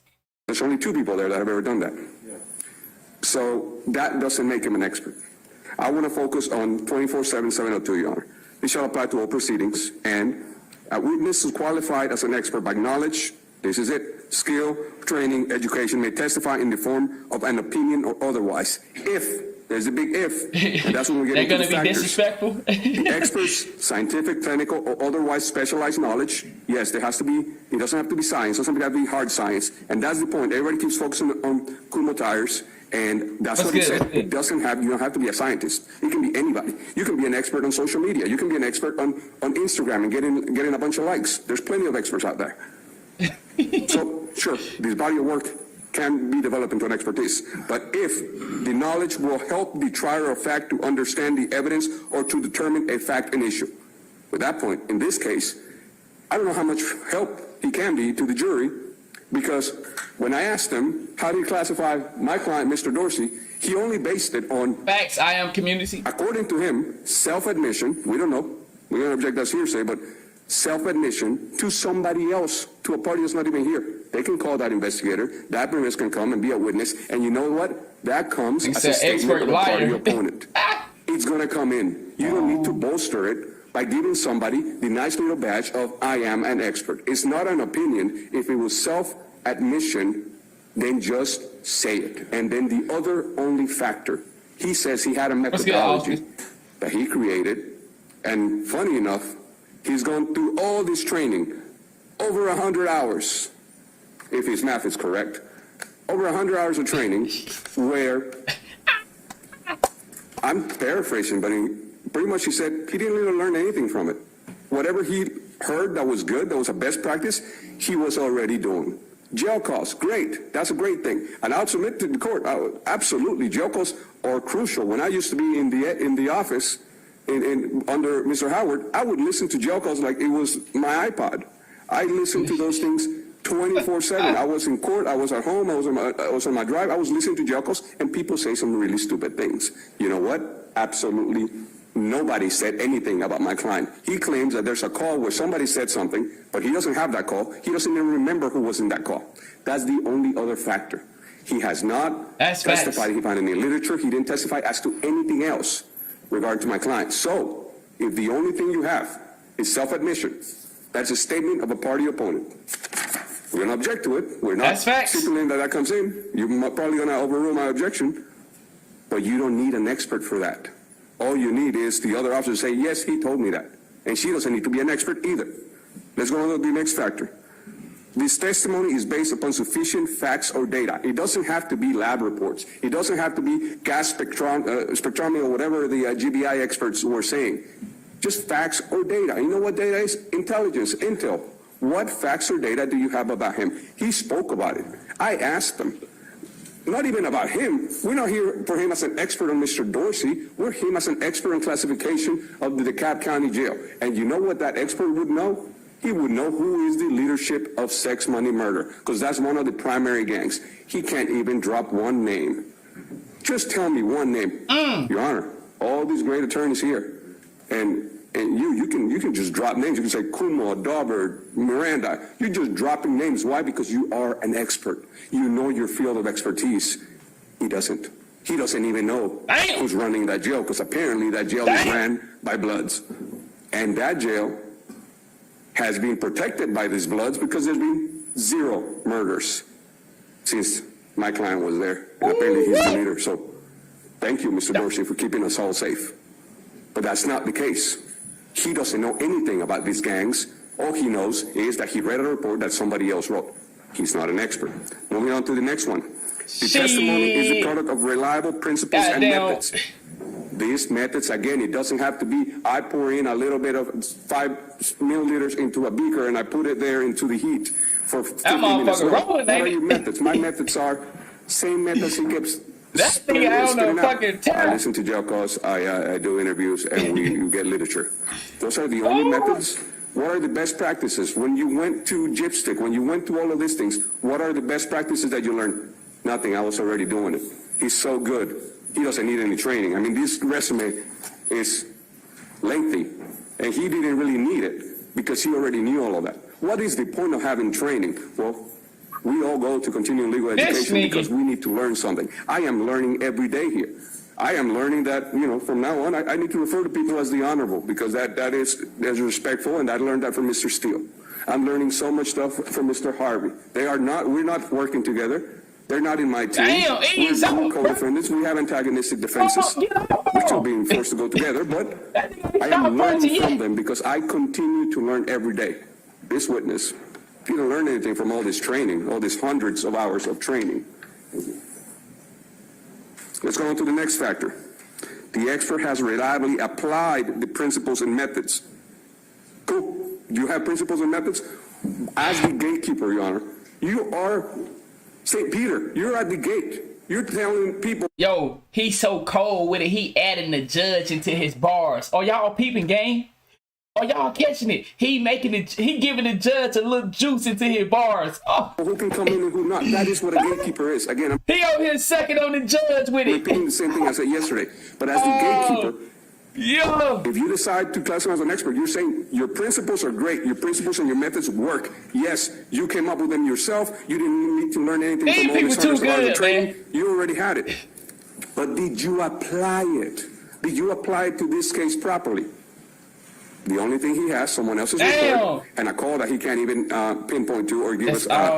Give it to us. All speculation. He talked about all speculation. He doesn't know the point system. If you ask me the Ayala factors, I can spit him out real quick. Ask him the point system for his expertise. He don't know. That nigga said, I can't tell you right now, but I got it on my office. Nothing. I got it at my office. I stopped asking questions because all the answers were, I don't know. Damn, dog. No. Daubert wants to allow reliable and relevant evidence in. Kumo explains it doesn't have to be scientific. That's some street fighting combos right there. That's some multiple combos that just keep going. General Electric Company gives us the standard. The standard is abuse of discretion. That is a very high standard. It is within your discretion. But, Your Honor, I will submit to you, this is going to be a 6 to 9 months trial. Not because of the evidence, but because of the sideshow they're trying to put up. They're trying to get everything in. Everything that has nothing to do with the facts of this case. They're trying to bolster people by making them experts. Again, just tender into evidence Oh my goodness. Damn. Whatever that legal classification was, as a business record exception, not saying that we agree with it, we will object to that, but it's a business record exception because part of classifications. When you go into the jail, you get fingerprinted. That young man or woman that grabs your finger and rolls it across is not a fingerprint expert. And he said yes. Just nigga. I go down, I just got my fingerprint done not too long ago. It wasn't a motherfucking expert. It was a nigga my age. He didn't. Hey man, okay, boom, get you done. All right, man. I know about fingerprints. I done did it a couple times. This nigga was just, I had my shit everywhere, man. That's because motherfucker. See, but he said yes to all that. See, that's what the man coming back to. All that shit that he was just, yes, yes. Man, get the fuck out of here. That is a technician that takes fingerprints. A person that asks you, what gang are you in? What is your name, date of birth, and social security number? That is not an expert. That is a technician. That is an intake officer. And that is a very honorable job. It is a risky job. Anybody that puts on a badge every morning and goes to work, whether it's in the streets or at the oh man, y'all. Oh y'all, he's so good at what he doing. jail is risking their lives so every day. good at what he does doing. not make them experts. Stop trying to bolster all this testimony that could come in other ways. They can prove their points in many other ways by classifying people as experts. Just on this particular set of motions, we are dealing with. We've been here for a week. This nigga is good. To ladies after the court closes. These medical experts. Well, that's why. Okay. I was never a person that makes asked. sense. I mean, I know I'm not the one, the shot caller, but we can stipulate to all this medical expert. You don't need to put in. I think the one of the experts that came in yesterday. And that's what I was trying to explain to y'all earlier. When y'all was saying like he a jail expert, and I was saying like it is relevant because he didn't even know who ran the jail. The lawyer know who ran the jail, and the nigga that worked there don't even know who ran the jail. If you work there and don't know who ran the jail, then what's good to you? No disrespect to him. I understand he got caught up. He wanted to get a day off from work. He thought he was just gonna have to answer a couple questions and the shit was gonna be over with. So I ain't ragging on him. Once again, we not advocating for crime to go unpunished. I'm just saying though, bro, he didn't even know who ran the jail, dog. I love the lawyer know who ran it, but he's a medical expert, and he asked him, have you ever been published? No, he's not an academic, but he's still an expert. Have you had any awards? Nothing beyond my paycheck, but he's still an expert. But you know what? This is what the trial is about. They are trying to get in all these people that are not experts, and if you mix them in with the actual experts, with the medical examiners, with the GBI forensic chemists, if you put them all there, then they all sound very important, but they're not. Respectfully, Mr. Hall, you're not an expert, and we ask the court that you do not allow them. Look that nigga, respectfully, you're not an expert. All right, I'll sustain that point. My apologies, Your Honor. All right. She got mad. That nigga been getting ass whooping so long. She's like, yo, come on, Your Honor. Come on, man. He done made his point.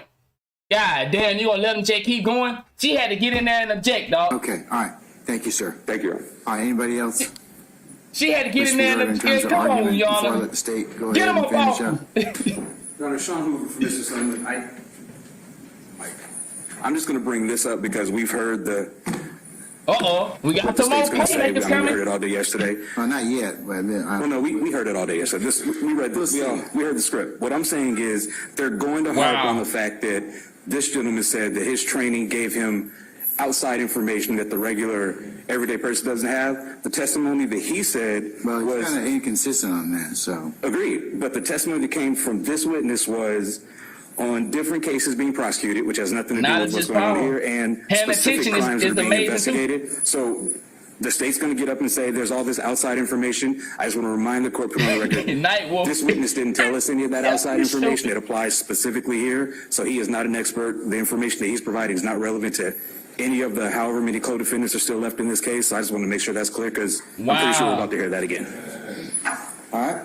Wow. They don't want him speaking on nobody else. Damn. Yes, Your Honor. Mr. Johnson for Mr. Eppinger. We got some more. As it relates to this learning is particular power expert, as well. Facts. Looking at the Daubert factors, what that was brought up earlier, we can say that his techniques are not reliable in any way in this matter. He testified that majority, and I asked the question specifically, I'm not disputing the fact that he has received some training, but he testified that majority of his determinations and classifications comes from information that probably would not even be admissible in court. He comes from the hearsay statements of individuals on the phone that he cannot confirm the veracity of, my bad. and also statements that were written inside. But okay, let me read this out loud. He can talk all day, but as far as jails are concerned, he's an expert. His word is gonna count. Now, is that fair to the system, or that just how? Is that how the game played, or is that fair? I want you to answer that for me. Because, see, we all understand, and that's why I'm trying to teach the people in the chat to not get involved into this. Because whether you lose against your friends turning on you or your brothers turning on you, you're going to lose to the system because guess what? No disrespect to my boys in blue. The boys in blue going to stick together. So it's unfair. So I agree with what you say. His word gonna stick to some people because that's how the system works. And that's what I'm trying to show the people in the chat. Of a jail cell that he cannot say exactly. Stay out of these situations because he's in a lose-lose situation. As Ms. Bernard brought up, all of these conversations take place when individuals are in custody, and most of them are represented by counsel, so will not possibly be admissible anyway. So, and also, Your Honor, as it relates to his classification and knowledge of the gangs, the district attorney who presented yesterday got up here and stated that Georgia, Atlanta has a gang problem. So to act like the public does not know about or have any knowledge about the gangs is kind of disingenuous. The state is going to allege through this trial that there's a great intersection between the gangs and the hip-hop community. So that in and of effect gives a wide range of individuals who would have knowledge about these things that we discussed as it relates to the markings, the identifiers, and all the stuff that he uses in his classification. This is not something that the public does not know about. There are 10-year-olds on the internet right now who are watching this online who know about all of these markings and things of this nature right now. So to say that he has some kind of specialized knowledge that the public would not be able to understand during the presentations of the state's course is somewhat disingenuous. And the fact that that information is based on evidence that will probably be inadmissible in court also does not make him an expert in this case. So for those reasons, Your Honor, we do not believe that he should be qualified as an expert in gang identification at the DeKalb County Jail. Thank you. How many people have they brought in as an expert and had to move them over from an expert to a witness? That just show you how foul the DA is playing right now. They done brought in so many people and had to shift them from an expert to a witness. That's some weird shit. Anyone else? All right, Madam, Ms. Rosenwasser. Yes, Your Honor.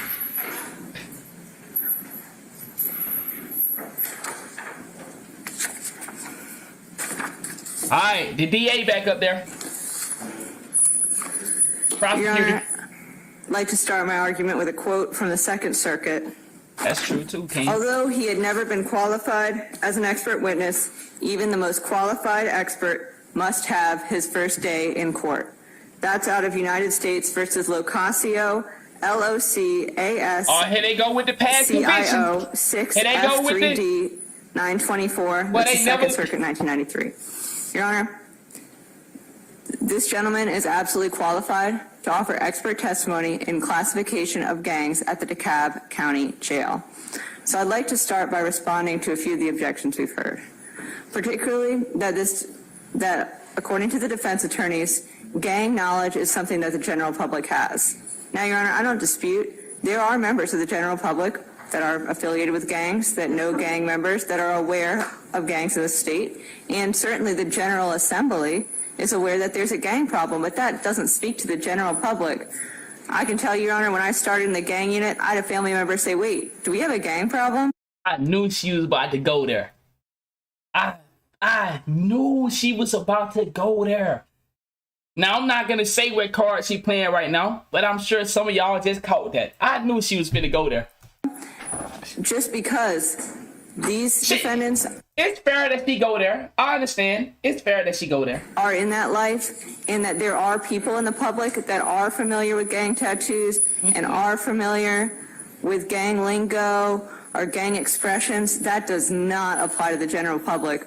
we are in a big county, Your Honor, and to say that everyone in the public is aware of this specialized gang knowledge is just absolutely, completely specious argument, Your Honor.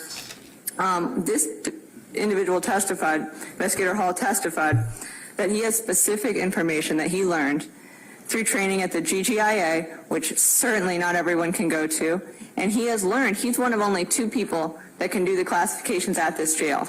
And if he makes a mistake, people can die. And while Mr. Chadha wants to take credit for Mr. Dorsey keeping the jail safe, I think it actually speaks as circumstantial evidence the fact that Investigator Hall is reliably applying the methods, that there hasn't been a murder at the jail, that he has been able to correctly classify over 50 gang members so that there are not these incidents. Is that judge listening, y'all? I mean, as the court's aware, there is a charge in this case involving... Is that judge listening? Mr. Dorsey attempting to arrange that type of thing. This investigator's job is to stop that through his classifications. That's what he does. The fact that no one has died speaks to the fact that he's good at his job, not that he's bad at his job and he doesn't know how to do it. Everybody that ever been a part of the jail know that it's the inmates that determine whether the jail stays safe or not. Once again, no disrespect to my COs in here. I know I got a couple ex-COs, but I'm sure y'all can testify with me. And I'm not going to speak on to that, but we all know that inmates can make jail safe or not safe. There is circumstantial evidence that he's reliably applied the principle and methods. And, Your Honor...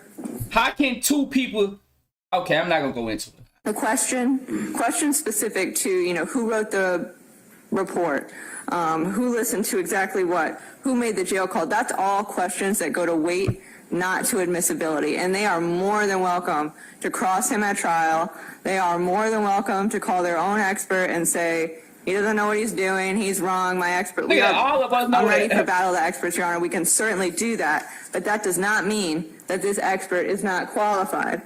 Your Honor, I'd like to point the court to a few gang cases that are out of the 11th Circuit, and I don't even remember which hearing I did this in yesterday, but I think I gave the court some of these sites yesterday, but I'd like to provide them again.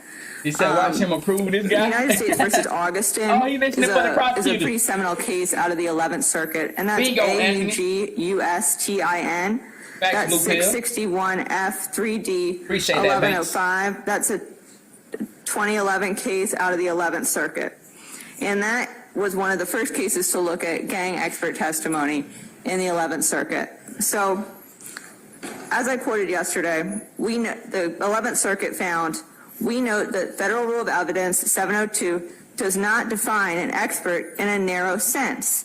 And the court found, in the light of the substantial experience that Agent Young had with respect to street gangs, we conclude that the district court was within its discretion in determining that Agent Young was qualified to give expert testimony about the organization in question in that case.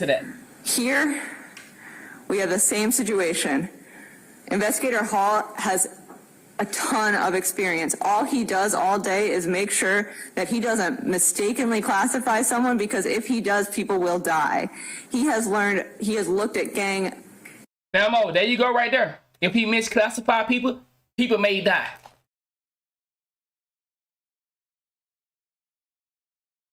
You know what type of lawsuit that is? Belmo? You know what type of lawsuit that can come behind that? Lingo. No, it's not reported a lot of times, but you do know, just like in the real world, drug dealers work with the local police. So just like in jail, you have people that work with some COs. No disrespect to my COs. So I ain't gonna respond to it, but he has looked at gang writing. He has looked at gang literature. He has attended gang trainings. He has attended over 100 hours, even if he might not be great at math, but he's sure great at gangs, Your Honor, and he knows what he's talking about. He is aware of the different ways to classify these individuals when they come into the DeKalb County Jail.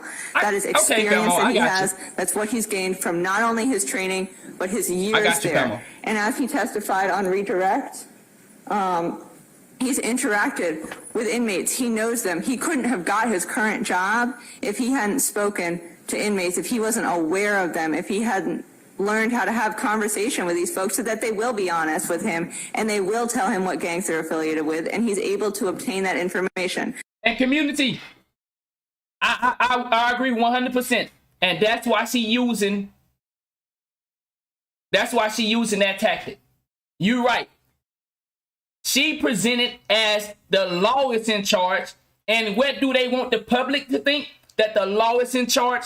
So when that, you're right. She gonna get a point for that. You're exactly right, dog. Because that lawyer tried to make it seem like, see, we know the real. But the public can't be known that. The public got to think that the jail is ran by the CEOs and the warrant and shit like that. So you're right. She making it seem to the judge like, hey, he kept it safe. The law is keeping shit safe. I give you that. You right about that. And for the defense to claim that this is something that the general public is aware of, I think that's just absolutely misunderstanding the reality of the situation. While the general public certainly might be aware, okay, yeah, there's Bloods, yeah, there's Crips, sometimes they have tattoos, they're not going to know. I didn't know until this morning that 7 and 2 are Bloods lingo. That's something I didn't know. And I'm going to guess it's something that most of the people in the public don't know. Maybe people here do, but, Your Honor, that's not going to be something that somebody just coming out of their house one day and coming to jury duty, they're not going to know that. And that is exactly the type of thing that we need expert testimony to show, because the general public is just not going to be aware of those intricacies that someone is going to learn from years doing gang investigations, speaking to gang members, listening to thousands of hours of... All this shit is just manipulation. That's all they do, play on the mind. Jail calls and basically having these interactions day to day with gang members, Your Honor. This is the exact type of experience and knowledge that's necessary. That's why we need to have these experts to explain. So it makes sense why we're doing this, and we're not just calling someone off the street to be like, yeah, I think he's in sex, money, murder. No, this is someone who has understood that and can make the classifications and can explain why they made those classifications. In United States versus Wilson, that's another 11th Circuit case. That was 2015. That again goes to the qualification of a gang expert. What's the citation? I'm sorry, Your Honor. That's 634 Fed APPX 718. Now, in this particular case, the court found that where the defendant testified about his, I'm sorry, Your Honor, where the detective testified about his experience and his training, and that how he had spoken to multiple gang members and about the gangs themselves, and showed the connections between the gang and why that was related to the case, the court found that that was going to be sufficient. And I want to point out something specific about Wilson that I think is important. At Penn Site 727 in Wilson, the particular gang expert that testified in Wilson was actually admitted as a general gang expert. This particular gang expert didn't actually have any direct information about the appellants in the Wilson case. He just testified about the background of the gang. And the court found that that was acceptable. The court found it didn't matter if he did not have personal knowledge if any of the appellants in that case were in the gang. It was that he was able to provide that specialized background about the Bloods gang in that case based on his training and experience and his the fact that he knew about how these gangs worked, his history, their traditions about gang membership, the distinction between West Coast, East Coast Bloods. He was able to explain statuses in the gang. He was able to explain tattoos in the gang. Ever since you said that, her whole argument now is the law. A lot of what we heard today from Investigator Hall. And Investigator Hall even does have that boots on the ground knowledge, but I wanted to bring Wilson to the court's attention to explain that it's not a question of specifically, okay, it's whether he's an expert in this particular field. What he knows or does not know specifically about Cordarius Dorsey or what he's done. Part of his application, though. Absolutely, Your Honor, but I wanted to point that. Daubert does require that, when you have training, when you have OG non-scientific specialized knowledge, he still has the testimony still has to be based on data, reliable principles, and the experts reliably apply the principles to the facts in this particular case. Yes, Your Honor. So, I mean, we wouldn't call him if he had no knowledge of DeKalb County jails or any classifications, but I wanted to point the court to Wilson to show how far that is stretched. Hey, I see we got some gang members in the chat. Once again, it's for educational purpose. We stand for the kids. No disrespect to any gang members, any law enforcement in the building. We are not here to advocate crimes. If Young Thug go to jail, it's because he was found guilty. And if we had to call a spade, many of us know he is guilty. Yeah. So, but we are trying to show y'all how the system has you either way. They'll go get somebody that's not an expert, put them on the stand to fight against you, and then they'll just judge your crimes. So either way, you lose when you playing a part of this game. So once again, yeah, we not here in sponsor of none of these gang members. Y'all in the wrong room. No disrespect. We don't want any issues from y'all. If you want to watch this on your own, it's on Law and Crime Network. We don't want any issues, or we don't want to be associated with that, because we actually trying to prevent the young boys and girls from going down this path. Just want to throw that out there. Just to show the court that this is not a situation where he's in no way involved. Wilson absolutely applies. And the court in Wilson specifically found that this was something that was likely to assist to the jury because it shows the import of the evidence in evaluating the alleged gang activity underpinning the conspiracy charge. Obviously, we have a RICO conspiracy here, and we also have Mr. Dorsey charged with a gang activity count as a result of his actions in the DeKalb County Jail. So that is directly related, Your Honor. And the court found that this was highly probative, and here's why. They said evidence of the appellant's membership. So they are not going live anymore. I don't know what happened. Maybe later. But as of today, they didn't go live with it. So what they doing is they in court right now, and they're going to drop the video after court is over. I don't know why they're choosing to do it like this, but this is how they're doing it. So we watching day 4. Day 5 is going on right now, but we're not able to watch it live. It's live? They making day 5 live?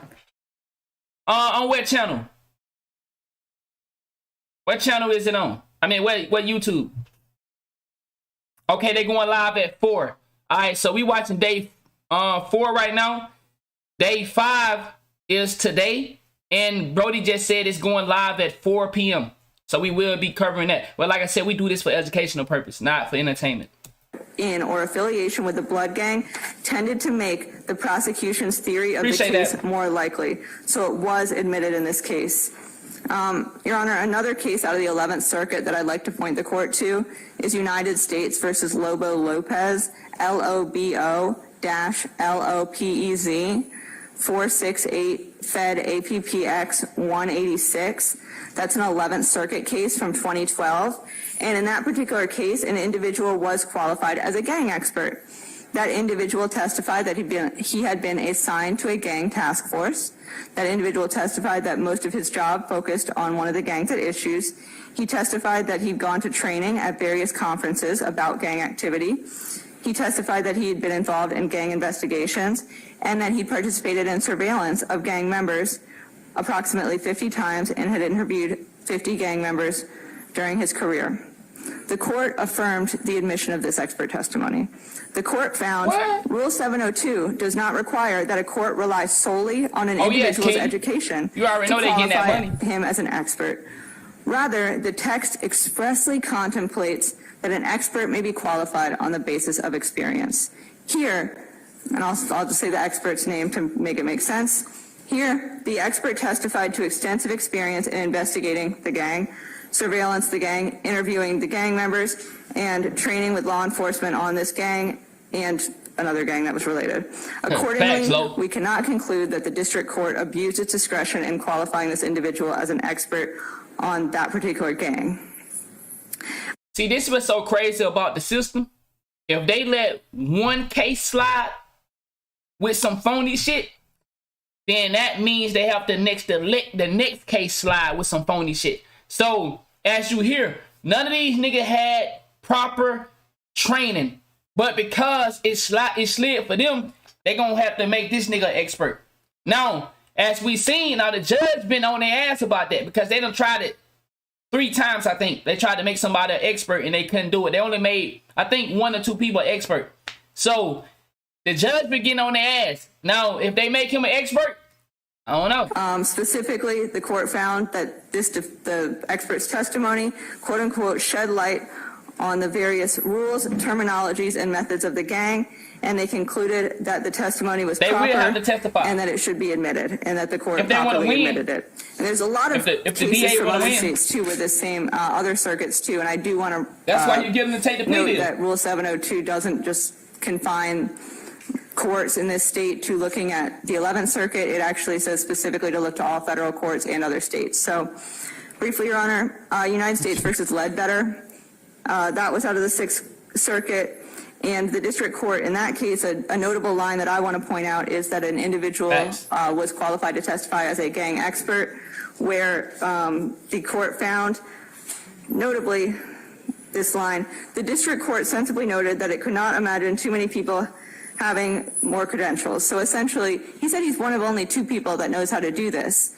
He has the credentials, he has the experience, he has done this, he knows how to do it, and if he does it wrong, people will die. So he has a real incentive to do it right. And the fact that nobody's died speaks very, very highly to his abilities. Your Honor, additionally, specifically, the court found in that Ledbetter case that the gang testimony helped the jury to determine whether the charged gang was a criminal enterprise. What's the citation for Ledbetter? Yes, Your Honor, I'm sorry. That's 929 F3D 338. That is a 6th Circuit case from 2019, and the spelling of Ledbetter is Ledbetter. And additionally in that case, and this is at Penn site 348, the court said, as we said in United States versus Johnson, which is another case, courts generally have permitted police officers to testify as experts regarding drug trafficking as long as their testimony is relevant and reliable. There are innumerable trades and practices that employ their unique devices and code that may mean nothing to the untrained observer, but may speak volumes to a maven qualified by experience or training. So I think that's what we have here, Your Honor.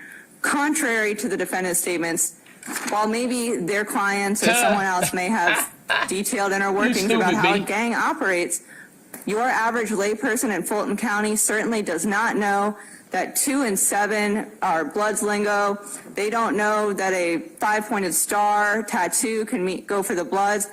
They don't know this. This is exactly the type of stuff that he has learned only from years and years of interacting with gang members at the county jail and classifying those gang members. This is not something that you could take any old person off the street and just do. You couldn't. I've been working on this case for, 7 or 8 months. I think I do a pretty bad job trying to classify gang members because I do not have that same experience. I don't know what he knows, and I'm essentially a gang prosecutor, and I don't know that.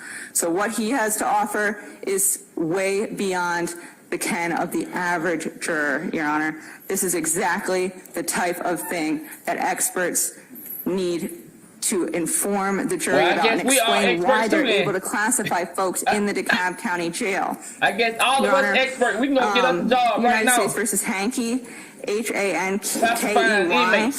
That's 203 F3D 1160. That's a 9th Circuit case from 2000. And in that particular case, it just again says the relevant reliability concerns may focus upon personal knowledge or experience. And it also says what I like to point out in this case at Penn site 1169. Here, the witness had devoted years to working with gangs, knew their colors, signs, and activities. He heard the admissions of the specific gang members. He had communicated and worked undercover with other gang members. This type of street intelligence may be understood as either remote or hearsay, but FRE, Federal Rule of Evidence 702, works well for this type of data gathered from years of experience and special knowledge. That's exactly what I've been saying, Your Honor. He knows things that I don't know, and I'm sure a juror doesn't know. Maybe one juror might, but I can tell you, Your Honor, this is not the type of thing that every juror is going to know. There are jurors out there that might not even recognize what the legislature has, that we have a serious gang problem. They are going to need to be educated, and he can provide that education. That's exactly the purpose of expert testimony. Again, Locasio, I provided the court to that site earlier, and that again says, just because an expert's never testified before doesn't mean he's not an expert. Sometimes we have to be the first ones to pave this ground. And I think, Your Honor, it's important to note, of course, that 702, as applied to criminal cases, is brand new. So we're doing a lot of these. If it sounds like we're doing stuff for the first time, it's because this is a brand new statute, and we're having to make sure that they're qualified in a way that maybe we were not having to before. So that's why we're here today, Your Honor.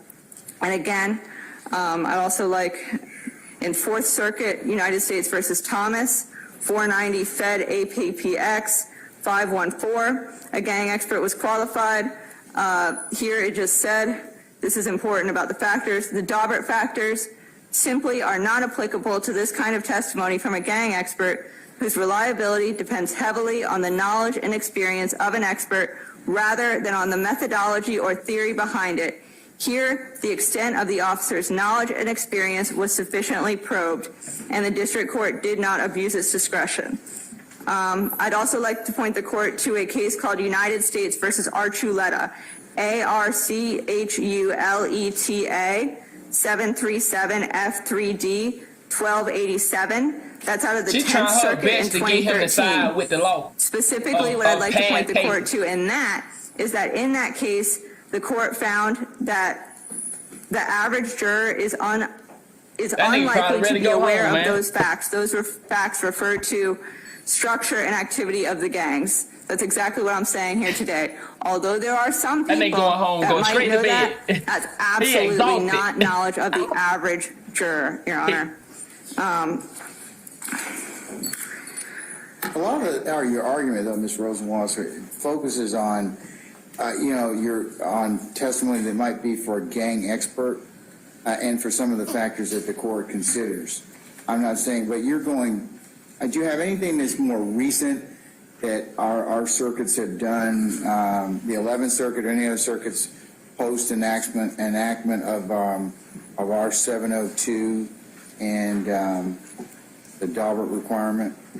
Well, Your Honor, the federal courts were operating under 702. So the Wilson case I gave you was Your Honor, was 2015.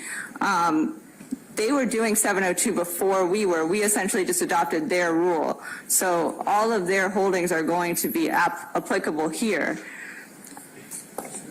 And so a lot of these cases are fairly recent under the federal court. So I don't have anything from after we adopted that in 6 months ago. Do you have anything from any of the federal circuits that interpret 702 or Daubert since then? It looked like that though, Anita.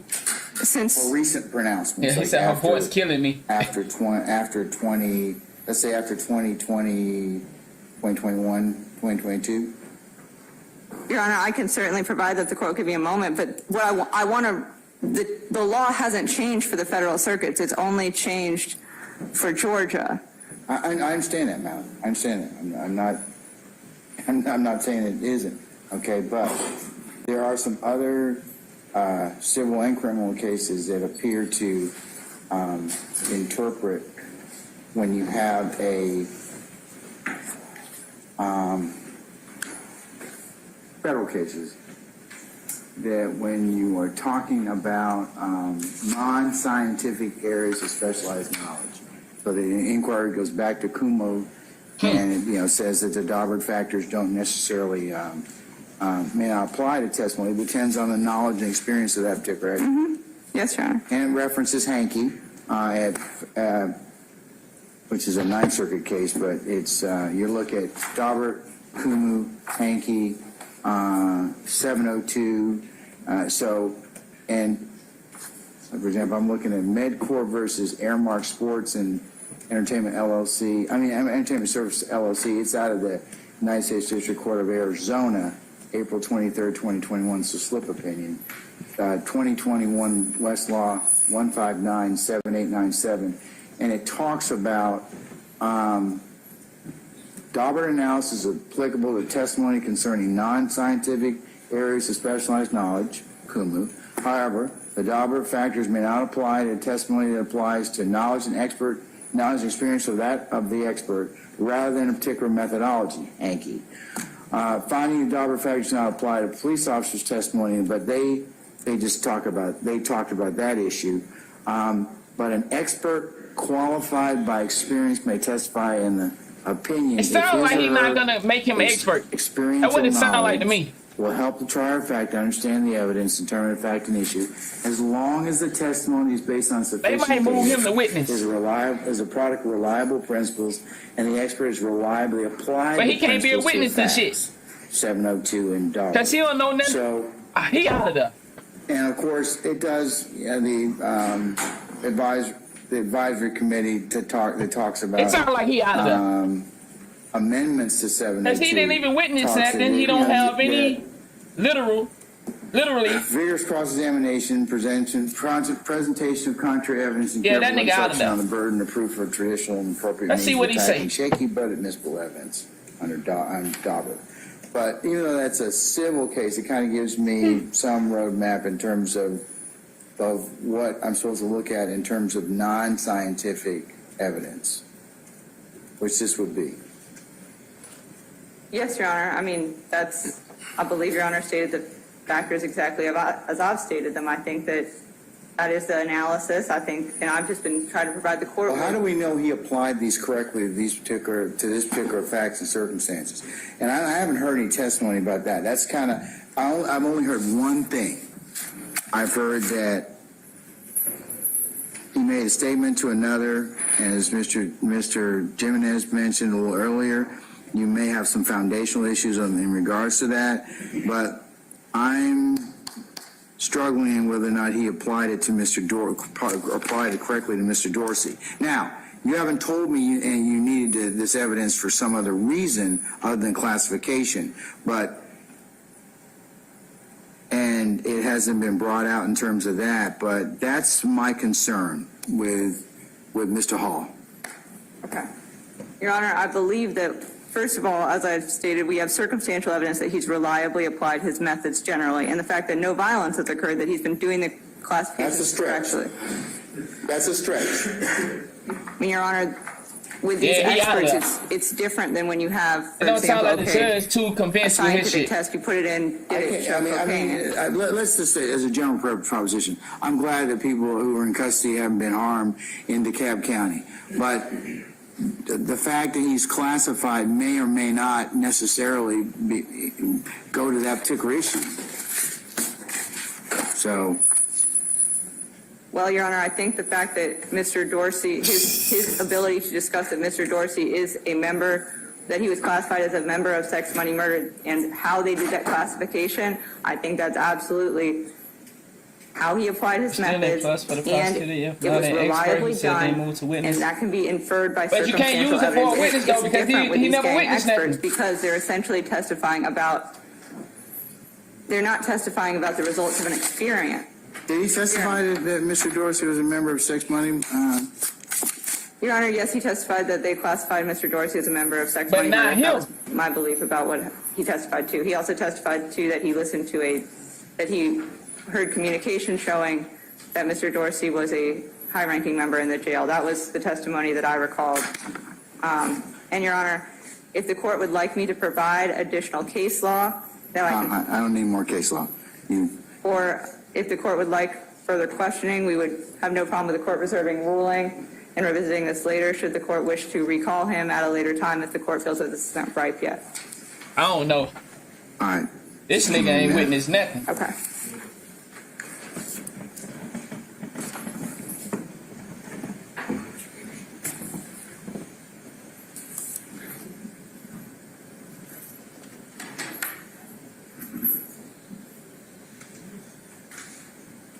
He said he might be on payroll. That nigga ain't witnessed nothing other than he heard a phone call, but he have no way to prove it. He never found anything in his cell that determined, like, I don't even know why he there. I'm like the other dude. Why is you here?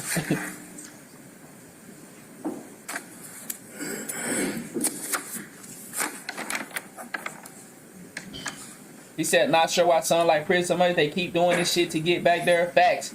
No women, he's saying shitty food should be enough motivation. All right, I'm gonna take the matter. I just need to take the matter of advisement. I'm gonna hopefully make a ruling in, but after we have a comfort break. So let's reconvene at 12 o'clock, and then we'll go ahead and see where we are at that point in time. Okay? Okay. Thank you, Your Honor. We'll be in recess about 10 minutes. All right, y'all. We don't have to go to recess. Cause that nigga 10 minutes. Every time this nigga go somewhere for 10 minutes, that nigga be gone for 30 minutes, man.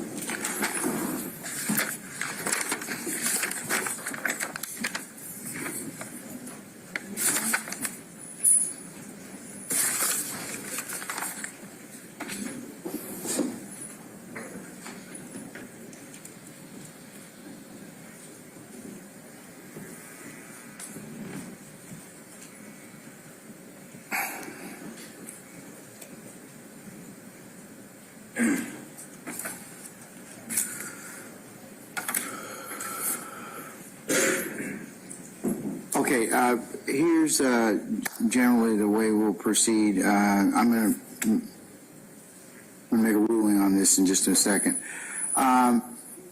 Ms. Rosenwasser, do you have the other two experts available?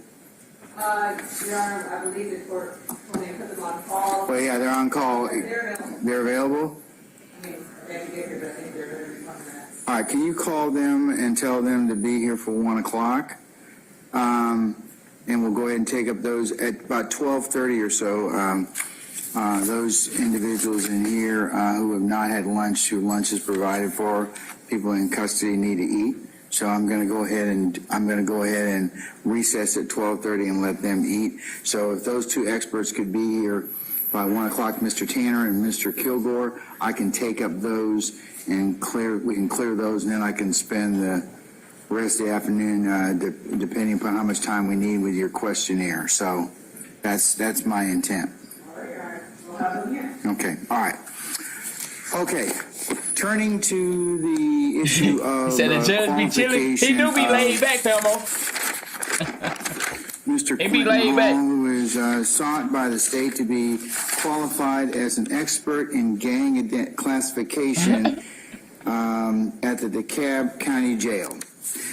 He has offered through counsel that he has been held that position for the past 3 years. He started his law enforcement career in 2014 as a detention officer.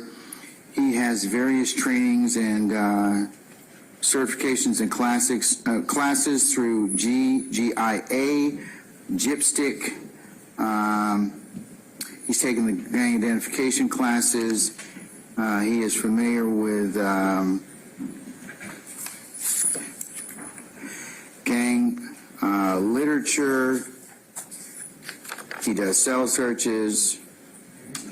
In terms of specific gang training, he has over 100 hours. He's listened to 1,000 hours of jail phone calls. He's familiar with gang tattoos.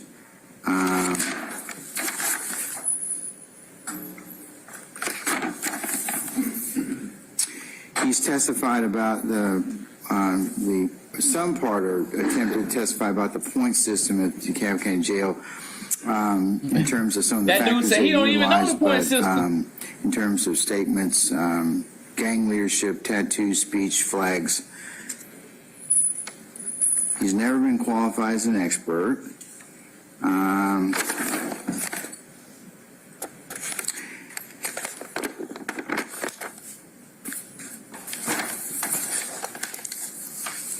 And I've heard, in making this ruling, I have considered the cases that the state cited for purposes of record. Exactly. U.S. versus Augustine, U.S. versus Wilson. They still trying to get that nigga that 100, huh? Lopez, U.S. versus Ledbetter.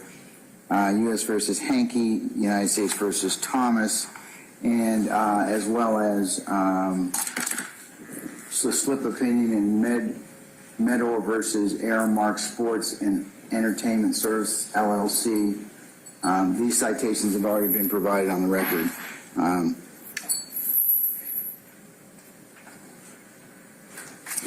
The issue that the court has to, with a non-scientific witness or expert, is to make sure that the knowledge and experience of that particular expert, and the qualified expert can testify in the form of opinion if his or her experiential knowledge will help the trier of fact understand evidence or determine a fact and issue, as long as the testimony is based on sufficient data, product of reliable principles. Y'all appreciate that, Brody. Thank you, man. Reliably apply the principles to the facts of the case.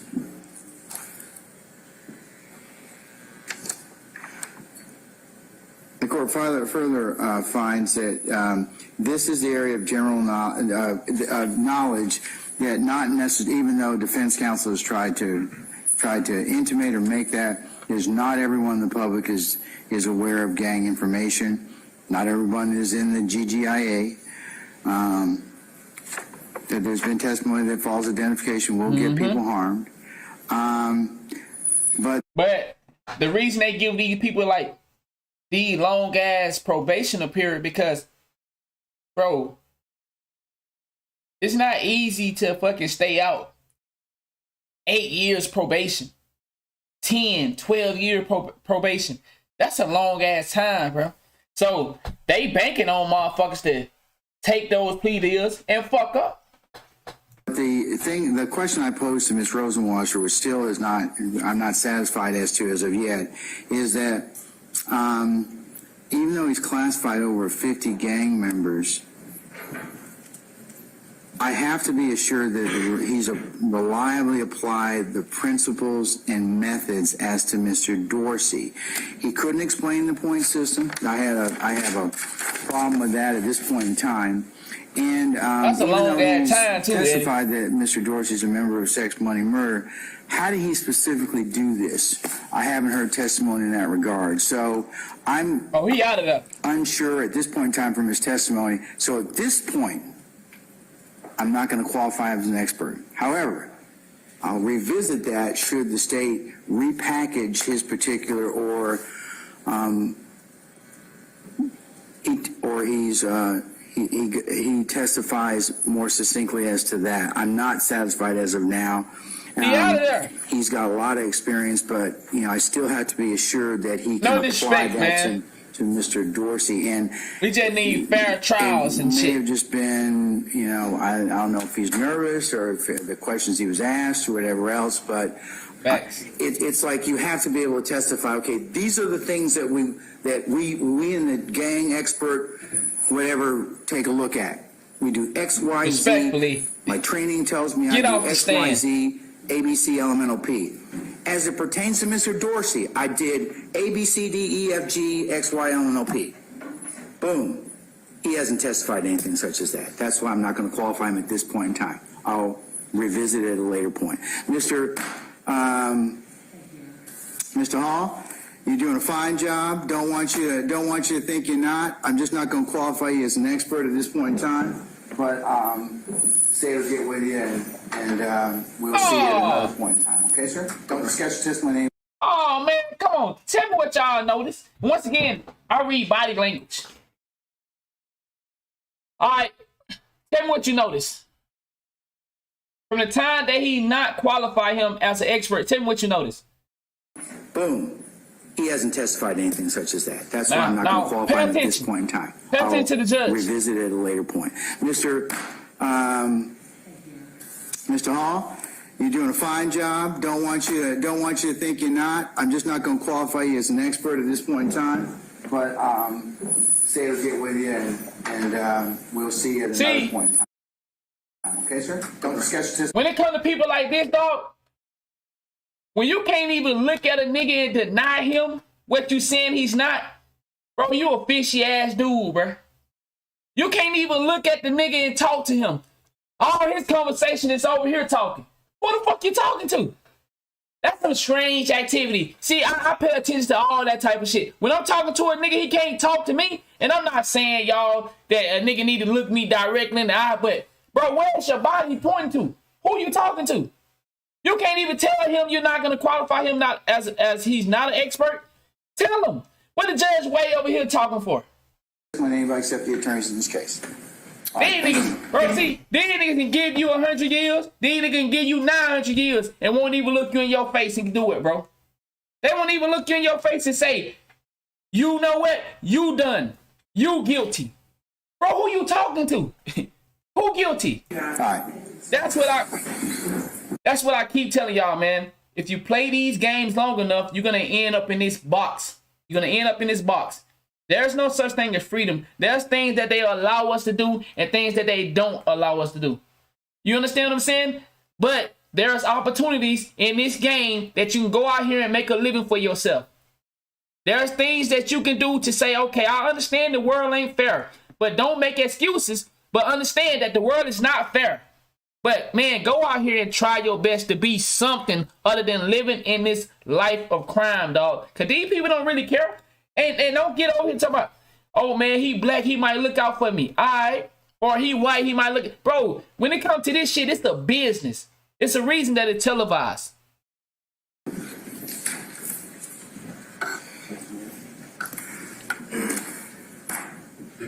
Mr. Jimenez, you get to write the order. So look at you. You get to write the order, okay? All right. Make sure you send that to Ms. Love and to Ms. Rosenwasser and let them take a look at it, okay? All right. I'm sorry. Did the court want orders for all the other experts from this week's cycle? Yes, ma'am, I would. Okay. I thought you were going to go ahead and do that, but if I have not otherwise tasked you, yes, ma'am, I would. Yes, Your Honor. Okay, all right. Just bear with me a second.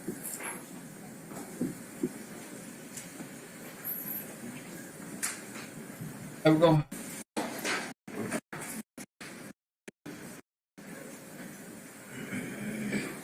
Yo, Thor, wake your ass up, Nick.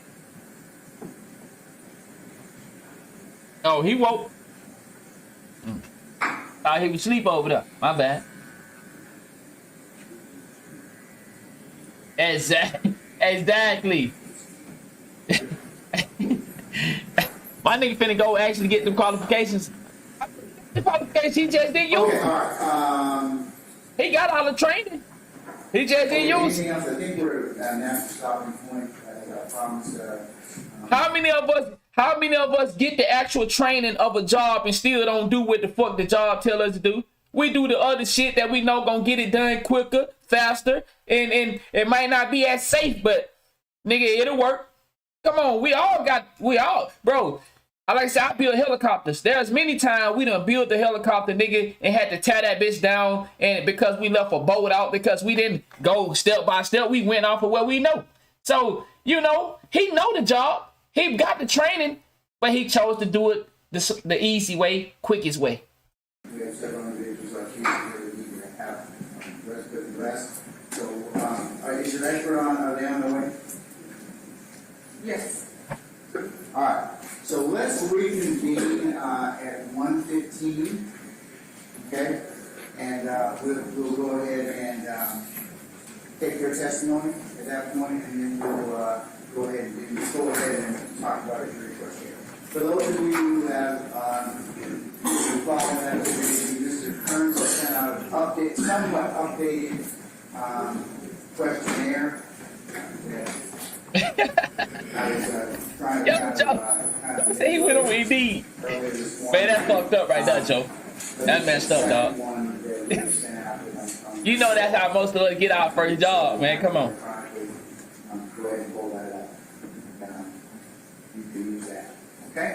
Indeed, it's a reliable source for anybody out there that need a job, man. Of course, Mr. Harvey celebrated his 49th wedding anniversary.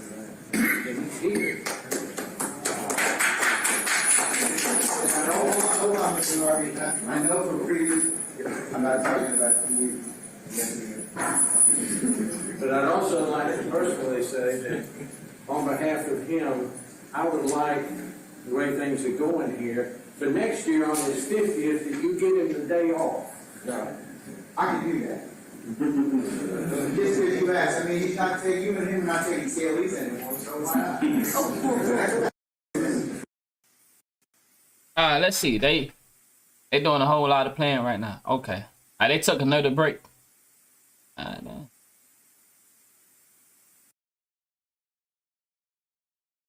Is your decision to waive these rights or guilty plea because you're a fat guilty? Yes, ma'am. Oh, this the dude that this the other guy. So now it's 6 people that have taken a plea deal. 6 people, dog, that can testify against you. Boy, that ain't looking healthy. A felony which may carry a sentence of 1 to 15 years in prison. Yes, ma'am. Do you understand that you waive any and all offenses, including any mental health offenses, by entering a plea of guilty? Yes, ma'am. Do you understand that if you went to trial, you have the right to a trial by jury, the right to see, hear, and confront witnesses called to testify against you, and the right to testify to remain silent and not incriminate yourself? Yes, ma'am. Do you understand that? All right. For y'all that don't understand, listen to what he just said. Because a lot of y'all are thinking, oh man, they taking plea deals. They don't have to testify that. Stop. Pay attention and listen. Hear and confront witnesses called to testify against you, and the right to testify to remain silent and not incriminate yourself. Yes, ma'am. He won't incriminate himself. But that don't mean he can't get on there. If they ask him something that has to do with Young Thug, he gonna have to speak on that. Or else he going back to jail. Do you understand that by pleading guilty, you are giving up the they following got rights? 6 of them right. After each right, I want you to answer if you understand that, okay? Yes. First, the right to a trial by jury. Yes. Next, the right to remain silent and not incriminate yourself. Yes, ma'am. The right counsel hired by you or as a court-appointed counsel if you cannot afford an attorney at the trial of your case. Yes, ma'am. The right to the presumption of innocence. Love Yes, concrete. ma'am. The right to testify on your own behalf and to present other evidence. Yes, ma'am. The right to subpoena witnesses. That's fact. You can only use the 5th Amendment to not incriminate yourself. Facts. You can't use it to protect nobody else. Your ass going back to jail. You're going to have to answer the question. Yes, ma'am. With respect to indictment 22 SC 183-572, where you're charged with count 1, conspiracy to violate the Racketeer Influence and Corrupt Organizations Act, count 47, conspiracy to commit a crime, count 48, participation in criminal street gang activity, and count 55, conspiracy to commit a crime. How do you plead, guilty or not guilty? Guilty. Is this guilty plea freely and voluntarily given with a full knowledge of the charge against you? Yes, ma'am. Do you understand that you have only a limited... I want y'all to understand these guys caught a second chance of life. If they was not involved in this Young Thug RICO, tell me, would they be free? If this was an individual trial and they were charged separately for the crimes that they are naming, would they be free? Think about that. That's how important this whole Young Thug situation is. And that's why this is a life lesson that you can never forget. This is a life lesson that everybody in here should be able to see. If these dudes was being charged individually for the crime that they are calling out, they would be locked the fuck up. But all because they tied into the Young Thug situation, they get to go home. Man, y'all better think about this shit. Y'all better think about this shit, dog. Right to appeal this guilty plea conviction. These people be under jail for the shit they name. From today's date for the felony charges. Some of these shit that they naming, bro, at least 30 years. File a habeas corpus petition challenging the voluntariness of this guilty plea. Yes, ma'am. And Your Honor, if this case were to go to trial, the state would expect to show and prove that between January 24th of 2013 and May 8th of 2022, that the enterprise known Wow, why did it unlawfully conspire to acquire and retain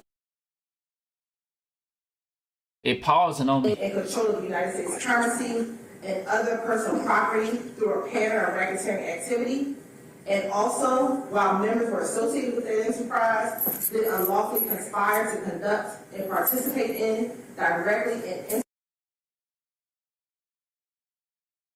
activity as described in our indictment, Your Honor. Associates of the enterprise, YSL, or Young Slime Life, they did conspire to associate together with others for the common purposes of illegally obtaining money and property through a pattern of racketeering activity and conducting and participating in the enterprise through a pattern of racketeering activity. Right. That's going. I don't think that's going to work though, Joe. In my opinion. Within our indictment. Too many big fish has labeled as the gang. I don't know if that's just my opinion. I don't think they're going to be able to push that for so long.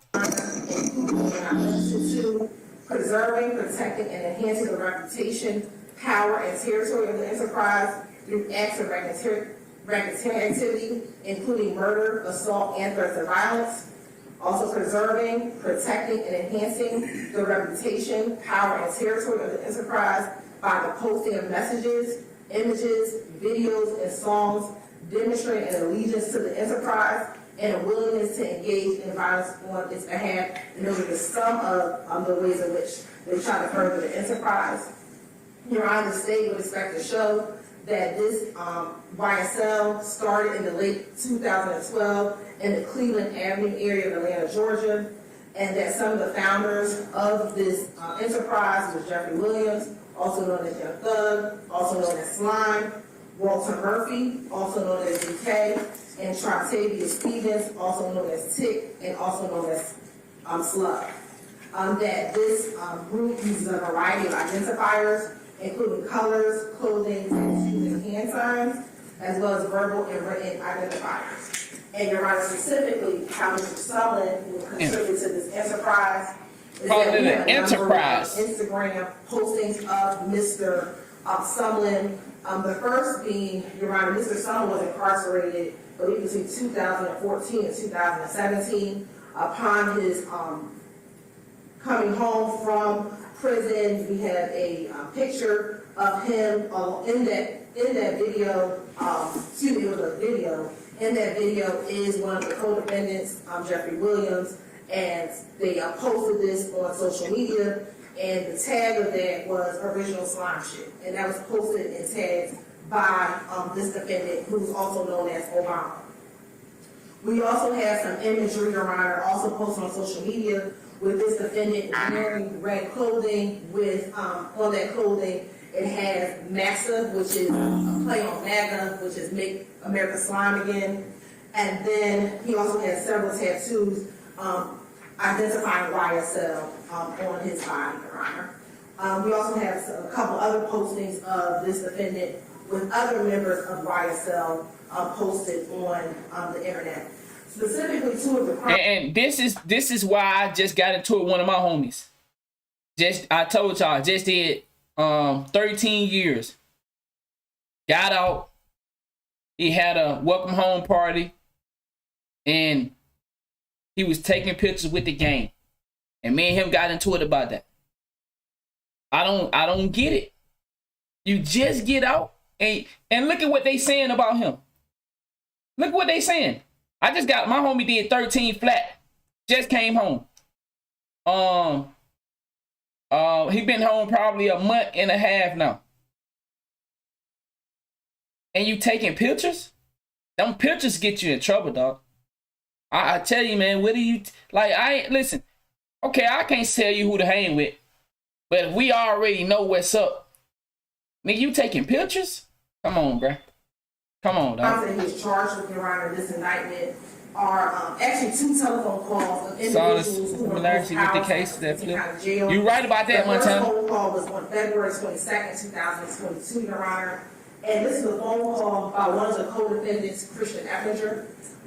That individual called this defendant asking permission from a person known as Slime, whether or not he would have permission to harm Wyatt Benalucci, also known as Rashard Bennett. Your Honor, that phone call came after Mr. Bennett had already been attacked by other members of the YSL gang in the jail. Your Honor, although Mr. Sullivan did take the phone call and agreed on the phone. Damn, so he agreed to the... What? So he admitted...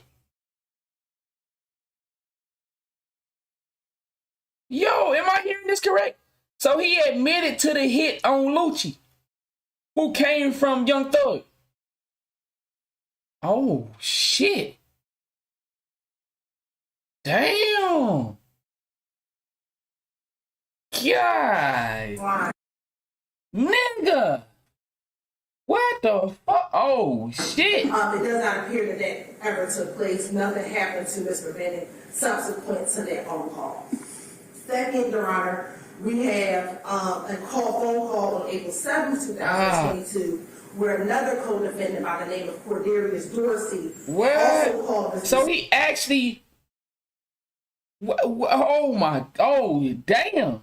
On a jail call and asked Mr. Sumlin to either rob or kill an individual known as Head. Mr. Dorsey provided Mr. Sumlin with the phone number to kind of set up an armed robbery and whatever happened after the armed robbery. We later found through investigation that Head was an individual by the name of Harold Bennett. What we learned is there was nothing that happened to Mr. Bennett afterwards. So there was this agreement on the telephone. However, it does not appear that anything happened subsequent to those two telephone calls. Your Honor, those things, the social media posts, in addition to the those two phone calls, is how Mr. Sumlin has furthered the enterprise in this case, and that's what the state would have expected to prove in this case we're going to want to try. All right, thank you, Ms. Hilton. Mr. Hoover, anything on behalf of your client? No, Your Honor, we just... Okay.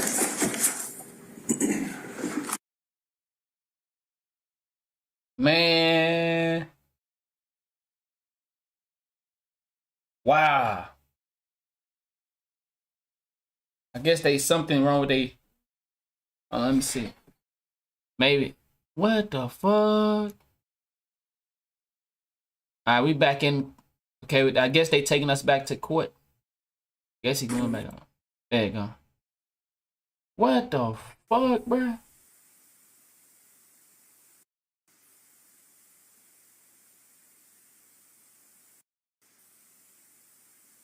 What's been marked as State's Exhibit 18. Damn. Yes, I do. How do you recognize it? I mean, his lawyer ain't too trapped. That nigga just got a plea deal on the assassin. That nigga just got time served and probation on an assassination. Man, nigga. It's my CV form. Exactly, dog. My statement of qualifications for everything that I've done with the police department. Is State's Exhibit 18 a fair and accurate recording of your qualifications? Is it your resume? Yes. And is your resume, as it is reflected in State's 18, accurate? Yes. Your Honor, the state tender State's Exhibit 18 as evidence. Any objection? Hearing none, State's 18 is admitted. Thank you, Your Honor. Man, God dang.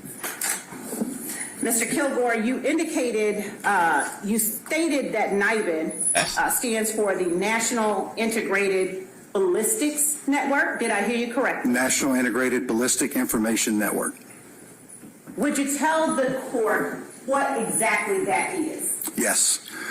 NIBIN is a conglomerate of currently 272 computer systems throughout the United States, Puerto Rico, and the British Virgin Islands. What it does is it takes high-definition 3D images of cartridge cases recovered from crime scenes and also from cartridge cases from test-fired firearms that are confiscated by the department. It has a complex algorithm that assigns that cartridge case a value. It then searches the database for any other cartridge cases in the database to see if there's any similarities between the two. Who maintains that database? The Bureau of Alcohol, Tobacco, and Firearms. And is that also known as ATF? Yes. Would you please, using State's Exhibit 18, Would you please read into the record the other training that you have listed on your resume and the firearms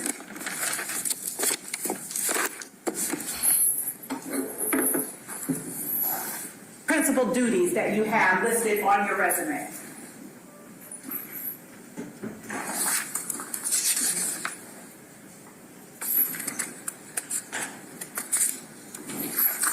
You better not get up that line.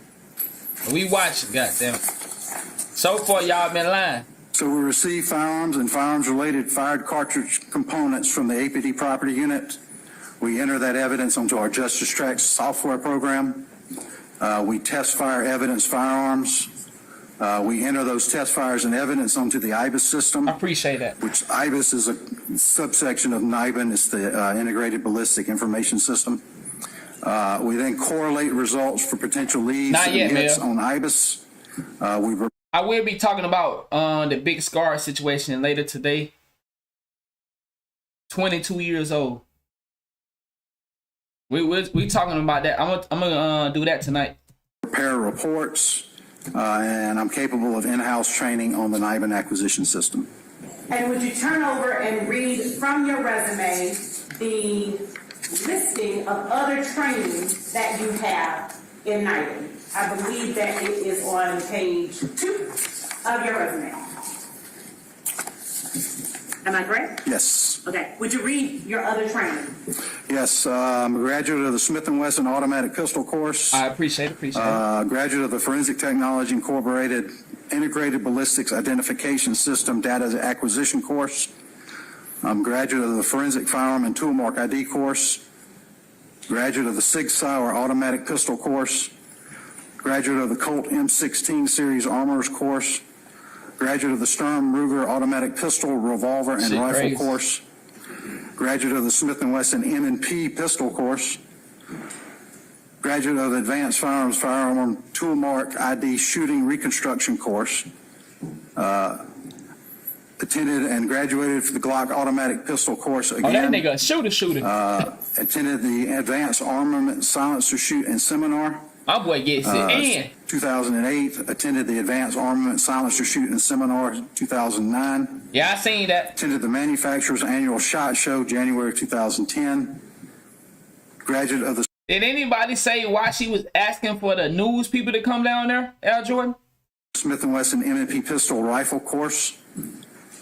Attended the BATF NIBIN Correlation School.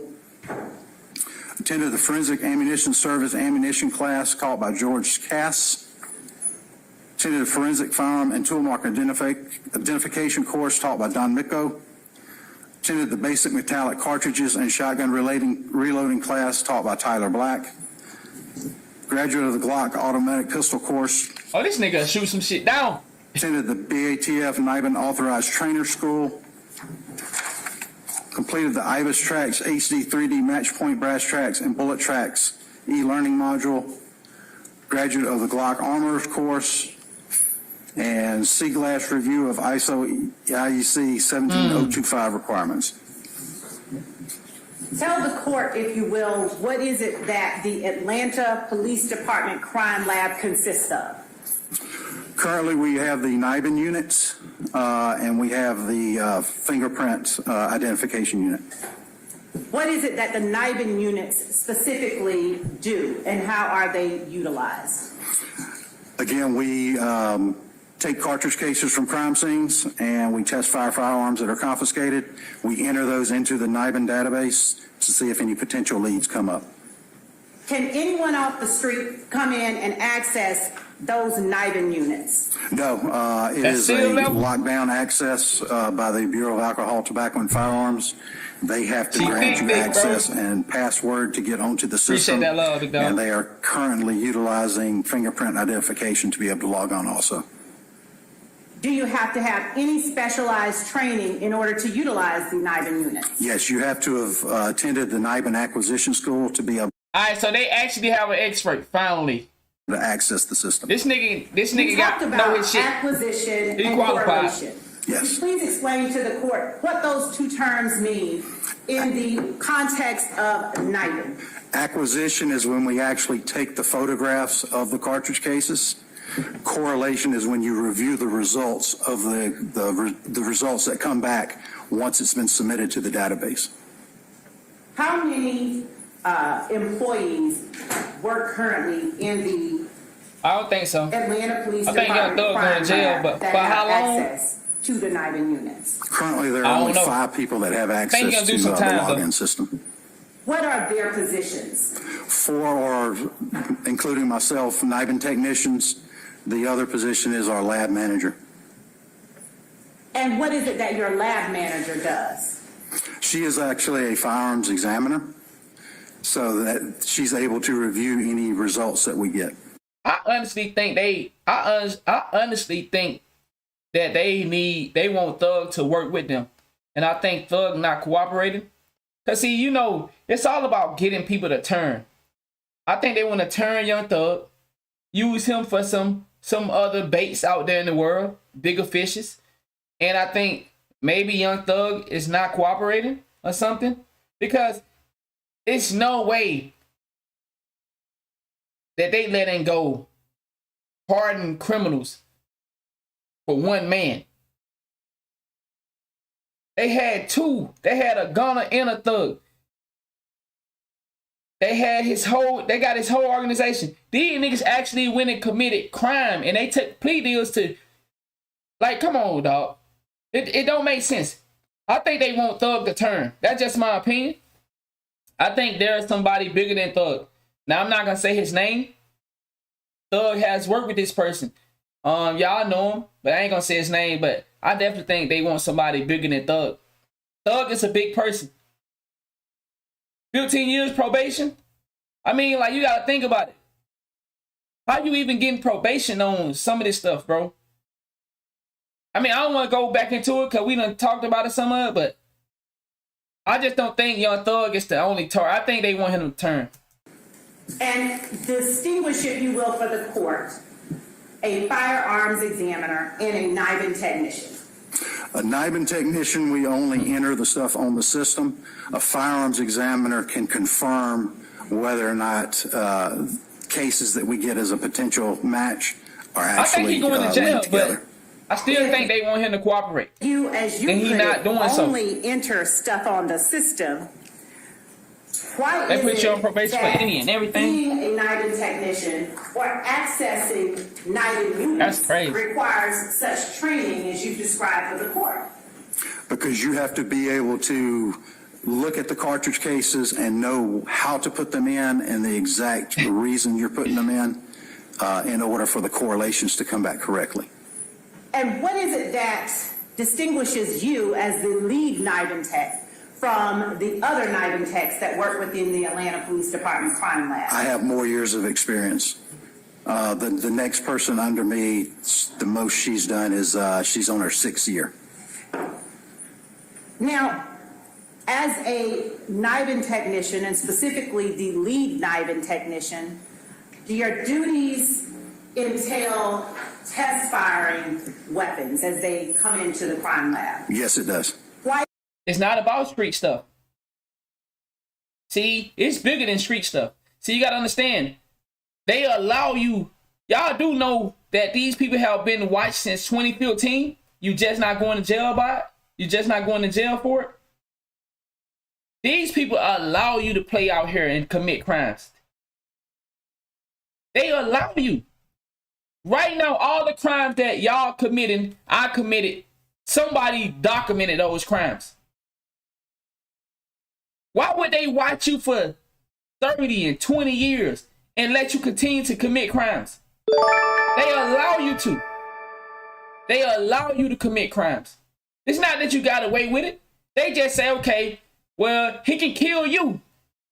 But, oh, he just killed that. When that police officer got killed, it was a wrap. But all those gang members, those low-lifers, in their eyes got killed. What they did? Nothing. They know about all this stuff. But they ain't gonna lock nobody up. They started locking up people when that officer got killed up. How do you do that? We test fire the weapons so that we can enter that cartridge case on the NIBIN system to see if it has any potential links with any other crimes. And explain to the court what you mean when you say cartridge case. Cartridge case is one of the 4 components of a cartridge. So a cartridge consists of the casing, the primer, the gunpowder, and the bullet or projectile. And when you speak of a cartridge, are you talking about what ordinary lay people would just call a bullet? Yes. An unfired bullet? Yes. All right. How you commit a murder in 2015 and just now prosecuting that murder in 2022? Come on, bruh. Come on, dog. 2015, 2022. You just now decided to go get that man off the street. Come on, stop playing. And does the number of cases that you entered into the NIBIN system at all inform or expand your knowledge in the field that you work? Yes, it's a constant learning position. So anytime a new firearm comes out, the markings and everything. Why they think the government took the weed industry? Why do you think the government took? They took it. You niggas was making all that money off of selling weed. The government took it from you. And come on, y'all better pay attention, bro. Everything on the casing could be different. So anytime something new comes out, it's always changing. So you're constantly having to keep up to date on new technology. Why is it that it is important, if it is important, for you to be aware of that type of information? Because the way the NIBIN system searches, it can search by firing pin impression. And before they started to make weed legal, drug was funding how many wars? How many wars got funded off of illegal money? How many business right now or what it is? What's the word I'm looking for? Clean and dirty money? I can't think of the word. Y'all know what I'm talking about. But all these business are cleaning illegal money. I can't think of what the goddamn. Y'all know what I'm talking about, though. There are several different types of firing pins out there. You've got elliptical, you've got circular, you've got rectangular. So if you don't put it in correctly, then it will not search the correct. The NBA, football, all these people, all these major business are cleaning dirty money. Some of them get caught up in it, some of them don't. You play the game long enough, like I said, man, nobody's saying that about how the Jewish community just got taken down for money laundering and organ trafficking. Ain't nobody talking about it. But the same people that made a fuss at Kanye West and Kyrie Irving, ain't nobody talking about how they just got busted by the FBI for money laundering and organ trafficking. Why ain't nobody talking about it? These people, they know what's up. Correct database to be able to deliver results. Bro, that shit been going on for so long. Tests? You got niggas in the hood cleaning money. Okay, let me. Or how many weapons have you test fired during your time as a NIBIN technician? I've test fired in excess of 7,500 firearms. How many shell casings have you had an opportunity to place into NIBIN? That's facts. In excess of 21,000. What's good, Blue? And have you been designated a trainer of any sort? Yes. To NIBIN? Yes, I'm a NIBIN authorized trainer. What do you have to have qualification-wise in order to... Bruh, I had my own business at 20. I was 24. I had my own business at 24. And I was dealing in the street in Omaha, Nebraska. I had a pallet business. And I was working in the street. And I was cleaning my money through my pallet business. Bro, this is old news. If I'm doing it, that's a little young nigga who learning a little bit from OGs What you think they doing on a major level? To be designated a NIDIN authorized trainer. The ATF has a training course where they bring you in and teach you how to teach other persons to use the system so that they are using the. And you play, like my boy said, your taxes. You get to write all that shit off on your taxes. I can go deeper, but I don't want to, you know what I'm saying? Because like I said, we're not here to promote that. We're here to educate. Leave that life alone. You know, at some point it comes to an end. What you can choose for it to come to an end, or they'll choose. You know, and you won't like it when they choose. You won't like it when they choose, hey, it coming to an end. You'll be looking like Young Thug. You tired. You want to lay down in that big ass bed you got. But no, nigga, you laying on that iron. Same protocols as everyone else. You laying on that steel. During the course of the pendency of and prior to the indictment of the case that you've been called to testify for today, have you scanned casings into the NIDIN system for the Atlanta Police Department? Yes. And would you please tell the court how it is that you ensure the accuracy of the results that you gain as a result of those scans? When we scan those in there, we have to review them when we do the correlations. We also have a secondary person review those correlations also to see if there's any errors that were made. And then if any potential leads are found, a third person will look at those to see if there's any type of mistake. And have you done that with each That's facts, y'all. piece of evidence that you have placed onto the NIDIN system? Yes. Would I, an ordinary layperson, be equipped to walk into the Atlanta Police Department crime lab, even if I'm escorted with someone, and place a shell casing into NIDIN? No, you would not. You have to have access to the computer, and you have to be trained first. If you gave me access to the computer, and I went up to the system with a piece of evidence in the form of a shell casing, and placed it into the system, with you standing there next to me, would I, an ordinary layperson, without your training, background, and experience, be equipped to understand any output or result? You would not.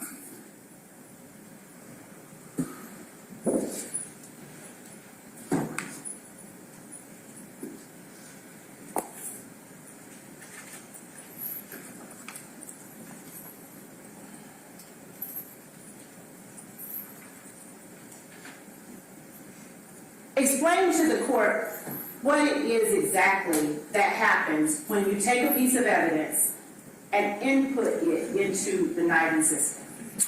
We put the evidence in.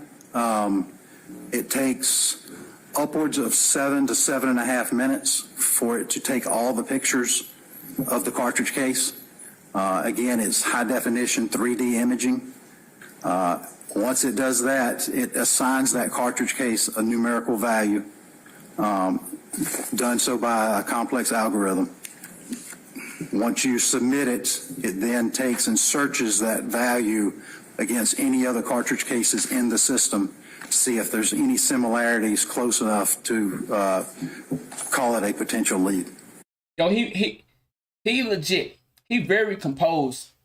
He's very composed at talking about what he do. It's easy. And see, that's how you know the difference between somebody that's lying about this shit and somebody that being honest. This dude right here, he's not flinching. He's not stuttering. His hand's not going everywhere. He's staying centered. He know how to answer the question and not give too much information, just enough.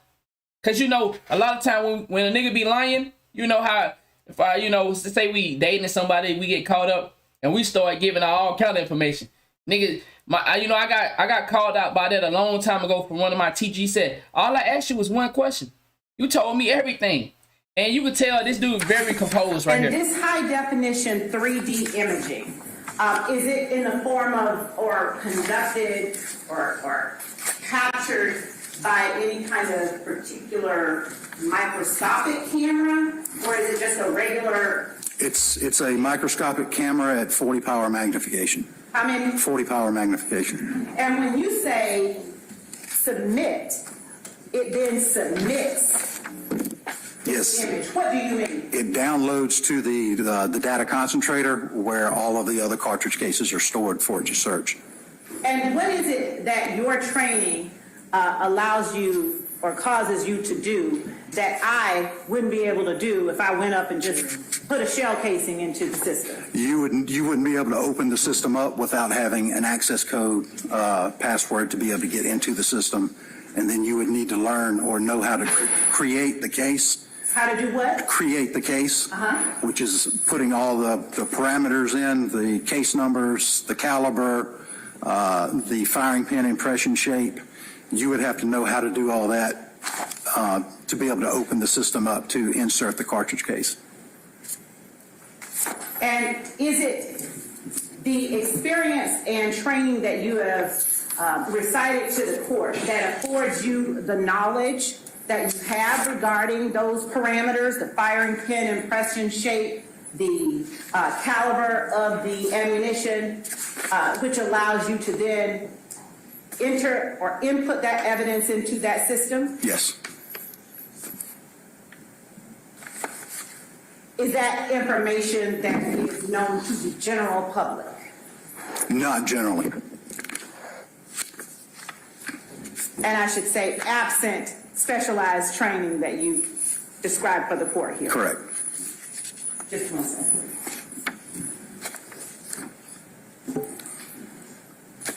We'll find out if he composed when the goddamn the fence get on his ass. Gonna see how good he is. Right now he holding up pretty Your good. Honor, the state tenders Jennings Kilgore as an expert in NIBIN technology.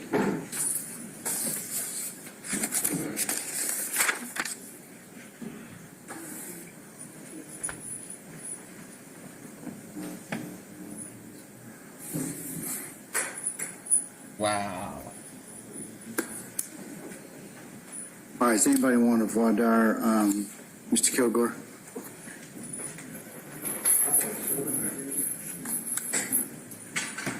Judge, I'm sorry. I'm going to need a little bit of clarification if I can.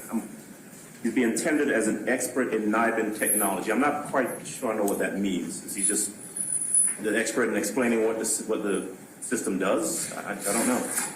What does that mean? Your Honor, Mr. Kilgore has testified as to his training and experience that allows him to speak specifically about the results from NIBIN. I don't want to use the word examination because there is a separate person that does the firearms examinations, but the results of the input into the NIBIN system of leads that are generated and evidence that is input into NIBIN. This is a technology that is background and training specific. The ordinary person on the street wouldn't be able to speak intelligently about what a NIBIN lead is, what it does, what it means. So yes, NIBIN technology. But I haven't heard him testify about results that come out of the NIBIN or if there are any charts, if there are any conclusory, any reports. I haven't heard anything about that. Essentially, it seems as though he's being tendered as a witness who can say that this is how the machine works, or this is how you input the information into the machine. It might be a little bit more technical than that, but it doesn't sound as though this is something that requires expert testimony. Well, the word you just said, technical, Mr. Adams, is the reason why it's a subject matter that would be that the average person wouldn't know. Meaning it's a machine. I mean, I can put something into a Canon copier, but I can't tell you how the Canon copier works or explain anything that comes out of it. So it sounds as though he's being tendered. Would you like to lodge an objection? No, I guess I'd like to voir dire him. Okay. Your Honor, prior to Mr. Adams having that opportunity, as I'm happy to yield the floor to him to do, I'd also, in addition to NIBIN technology, tender Jennings Kilgore as an expert in the utilization of the NIBIN system itself. Thank you. Okay. Utilize NIBIN technology and its utilization? Yes, Your Honor. Okay, all right. Okay, Mr. Adams, go right ahead, sir. Yes. Mr. Kilgore, did you, were you assigned to do anything, to conduct any studies or analyze any reports or any results of anything in this case? Yes, well, with the NIBIN system in general, the correlations is where we view the results of the cartridge cases that we submit to look for any potential leads. Okay. And so were there results of submitted cartridge casings that you were tasked with looking at? Yes. Okay. Is there a report that has that information that you reviewed? We do have reports at the lab on the cases that we submit. Okay. And do you have those reports here with you? I do not. Okay. Are you in a position to explain anything that is in those reports, exactly what they say, how they're interpreted? I would have to look at each one. If it has a NIBIN lead, it would say in there that the two cases, there was a potential lead between the two cases. And when we say potential lead, that means that the NIBIN system, as well as us with our eyesight, has found enough similarities between the two different cartridge cases to warrant further microscopic examination by a firearms examiner. Okay. You said us and the NIBIN system. So you were actually tasked with looking at something, at a report of some sort, a generated report, and making some sort of conclusion based upon your review of that report? Yes. Okay. And where is your report or your conclusions that you arrived at? Our reports are on our computer system back at the crime lab. So what are you doing here?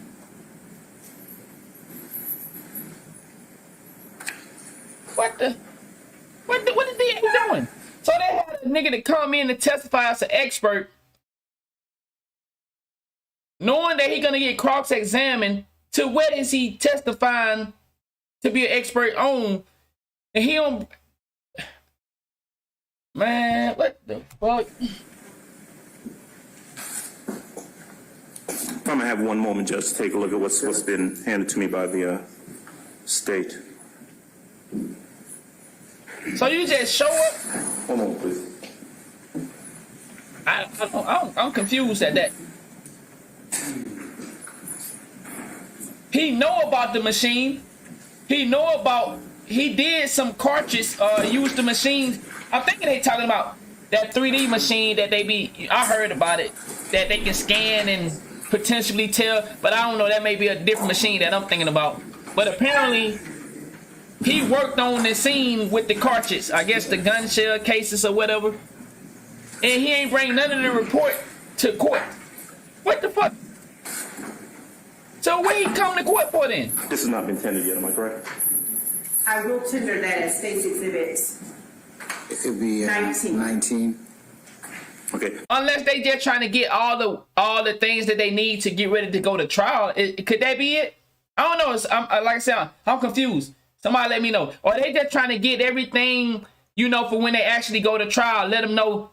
Yeah, I'm talking. No, I ain't talking about. I'm not talking about the 3D printer. There's a machine that I don't know if the police have it, but they can scan the entire room and get them a diagram of what has taken place. But I'm talking about a different machine. The machine they talking about are the ones that they actually deal with the shell casing and all that shit. But I'm trying to see, could it be that they're just trying to get everybody classified as experts and non-expert and just all that shit, get all the emotions out the way before they actually go to court? Because I don't see, why would he come today with no paperwork?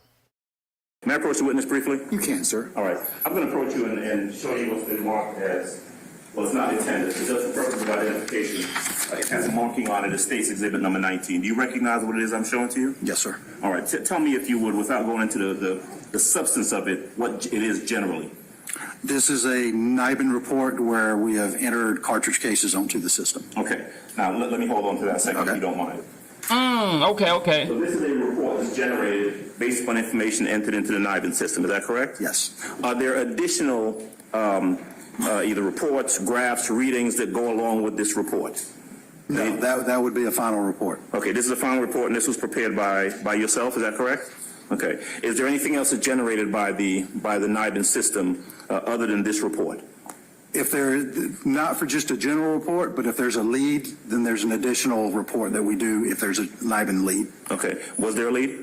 Not on that one. Okay.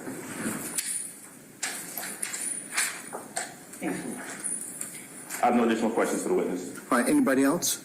Yes.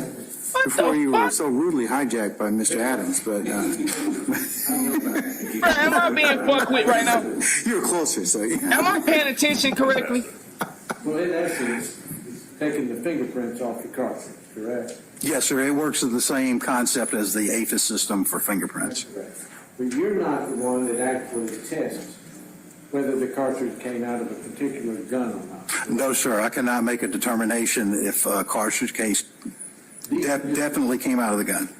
These are just the preliminary tests. Correct. Then you go to the firearms examiner. Yes, sir. For a final report and confirmation, a firearms examiner would have to microscopically examine it. Right, and that's done by a microscope, not this highly technical machine. Yes, sir. They use a comparison microscope, and they look at it through the scope with their eyesight. And they look at the same thing, the firing pin, the mark. Firing pin striations, markings, everything. Marks on the cartridge when it comes out of the gun. Yes. Okay, I don't have anything further. Okay, all right. Anybody else?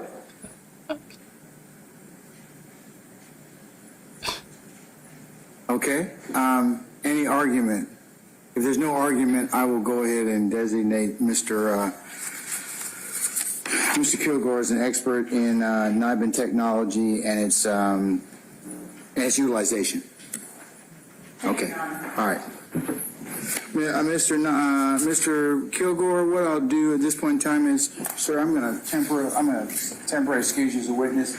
The state and/or the defense of the court will call you at a time certain in the future. Yes, sir. You're free to go about your usual duties and avocation. Just don't discuss your testimony with anybody except the attorneys in this case. Okay? Yes, sir. All right. Thank you, sir. Thank you.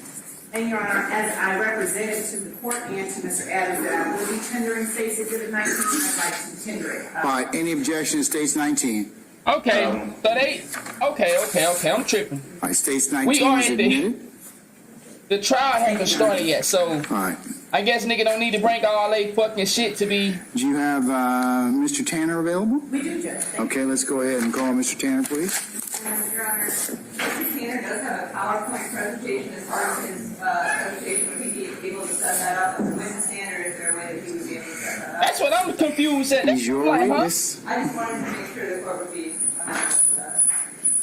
I don't have any issue with that. If he But would I mean, aid they in named him as giving an his expert, though. testimony to me, that would be fine. It can be shared digitally on the Zoom system. That'd be fine. I mean, he didn't even really get cross-examination, to be honest. Like, so I mean, I guess they all agreed.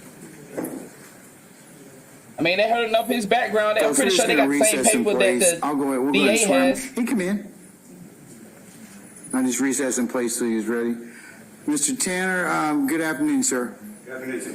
All right, sir, if you would please approach the witness stand. Once you get there, if you'd be so kind and turn and face Lieutenant Gibson, be sworn as a witness, please.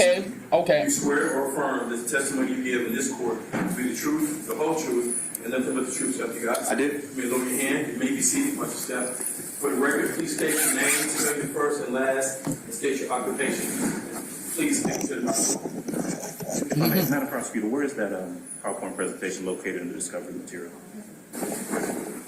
He brought that today. Yeah, the trial not to January, so they just getting everything set up. Okay. I'm just going to recess in place. Why don't you just pause, show it to those that are here that want to see it, and then he can resume. Okay. Yes, Judge. Thank you. All right. Sure. I can send it to whoever, to everybody. If that's, I find that so interesting though, that you can move a person from an expert to a witness. You're still using their testimony. I find that so weird. Mr. Tanner, you okay with us sending your presentation? Yes. And all You're still all using those that concerned evidence. here? Yes, Your Honor. Okay, thank you, That's sir. some strange shit. All right. Man. Your Honor, if I may I ask Mr. Prince to send me the All right. Do you have it or B11? Okay. All right. We're just going to recess in place for the technology piece to catch up. Trying to get everybody's email.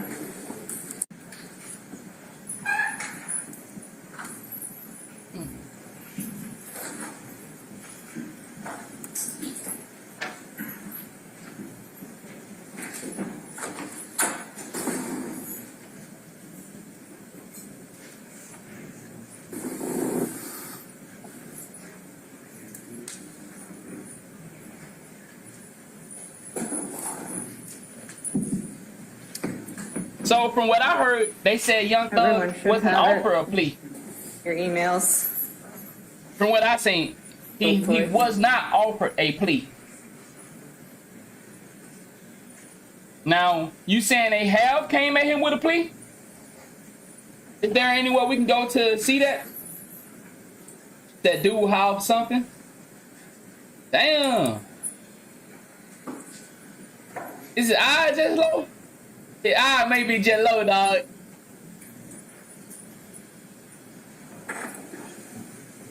Huh?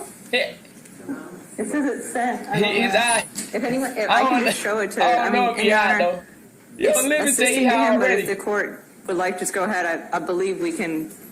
No, I can recess a minute. Just let whoever wants who's here go through it. Okay. Is there any way we can go see that? So Brody said he was offered a plea. It just came with a lot of jail time. Oh, well, okay, y'all saying it like that. Y'all, okay, I see what you're saying. Okay, I see what you. Yeah, he wasn't offered a plea like his homeboys.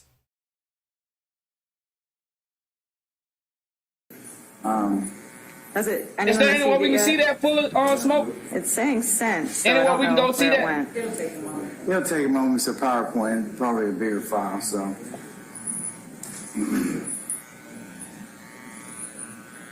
Say my boy up there high as fuck, ain't it? Yo, wake up, bro. Get right.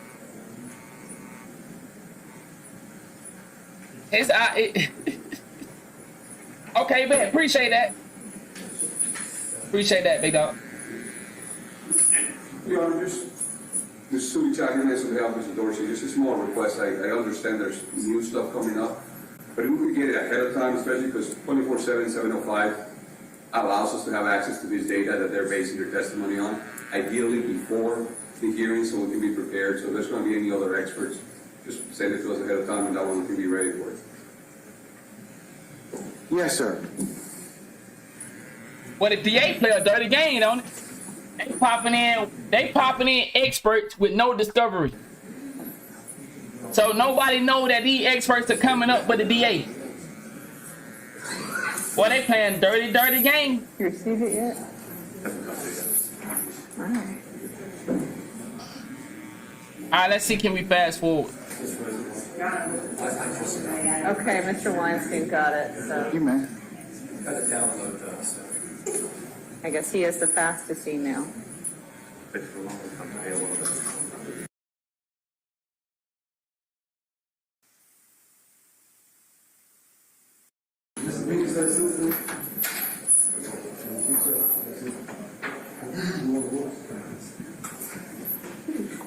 Anybody else? Mr. Williams is present and asks to be excused. All right, Mr. Williams, I'll see you Tuesday, sir. So your eyes are collectively would be greatly appreciative on that. Of that. Because we will correct these and send those to Ms. Von Keld. She has indicated to us that as long as they are, turned in today, she'll be able to replicate them in time for us to begin on the 4th. Is that sociology? Yes, sir. What you asked about? Yes. They about to make some money off this case, though. Let's move that up, please, Wes. Yes, sir. I wonder how much money they done made so far.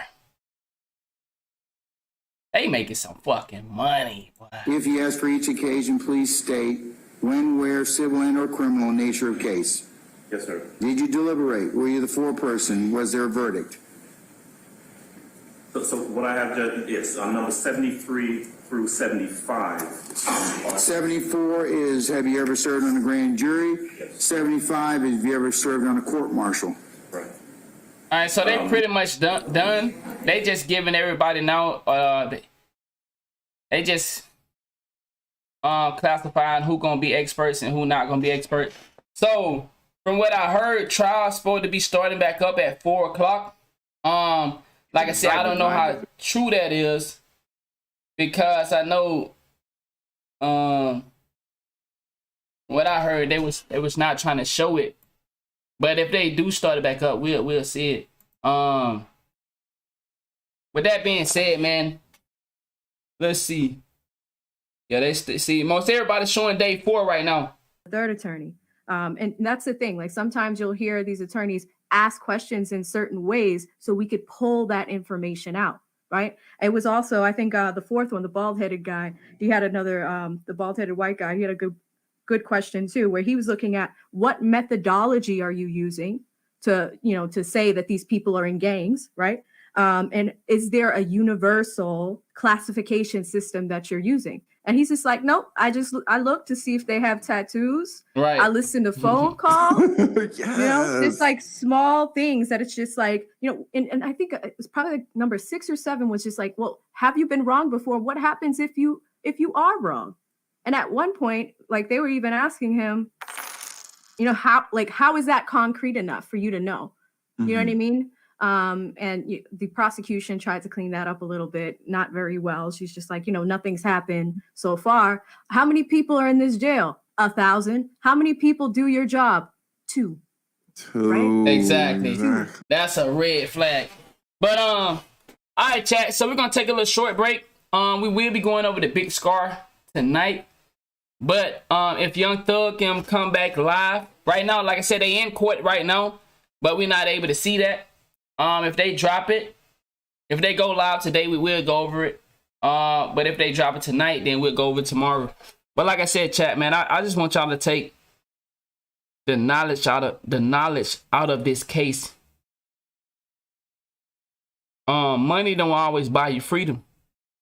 Now I know a lot of people think that Young Thug may come home because he's a multi-millionaire, but I want you to understand there's a lot of multi-millionaires that are in jail right now. So don't think just because he got money. Now, I don't know how deep he is. Now, what connection wise, I think he's pretty deep in there, but nobody knows because it's all about these connections. It's money and connections. Facts, OG. The news station made a 5-part doc. Exactly. Oh, Jake. They are making a lot of money right now. They're making a lot of money right now. So, we will cover it again. But like I said, man, I want y'all to take the valuable lessons out of this, man. Let's not get involved into this. At some point, let's try our best to remove ourselves from these situations, man. It don't benefit us at all. There is no win for us. Because we don't get the same opportunity as these celebrities. When you get locked up, you're not going to get this opportunity that Young Thug is getting. I mean, if you got connection and money, there's a possibility. But like I said, I'm going to keep saying it again. There's a lot of people with a lot of fucking money and a lot of connections in jail. I seen my family member work hand in hand with the local police officer. But when the feds came to get him, the local police officer had to stand down. And he had to go to jail. So money don't save you from everybody. Shaking hands with everybody don't save you. In some cases it does, but in a lot of cases when when it comes to a bigger level than the local police officer, man, you in trouble, dog. You in trouble. And as I keep saying, it could be the ones you hang with every day that turn you in. And man, you got some guys in here and some ladies in here that deals in the life of this. You know, they are professional correctional officer, police officer, you know, law enforcement, you know, even into the situation where we see attorneys and stuff like that. So, man, y'all better take some of this advice. Nobody trying to tell you to be a coward. Nobody trying to tell you to snitch. We trying to tell you to stay out of it, because at the end of the day, and we said again, nobody is taking accountability.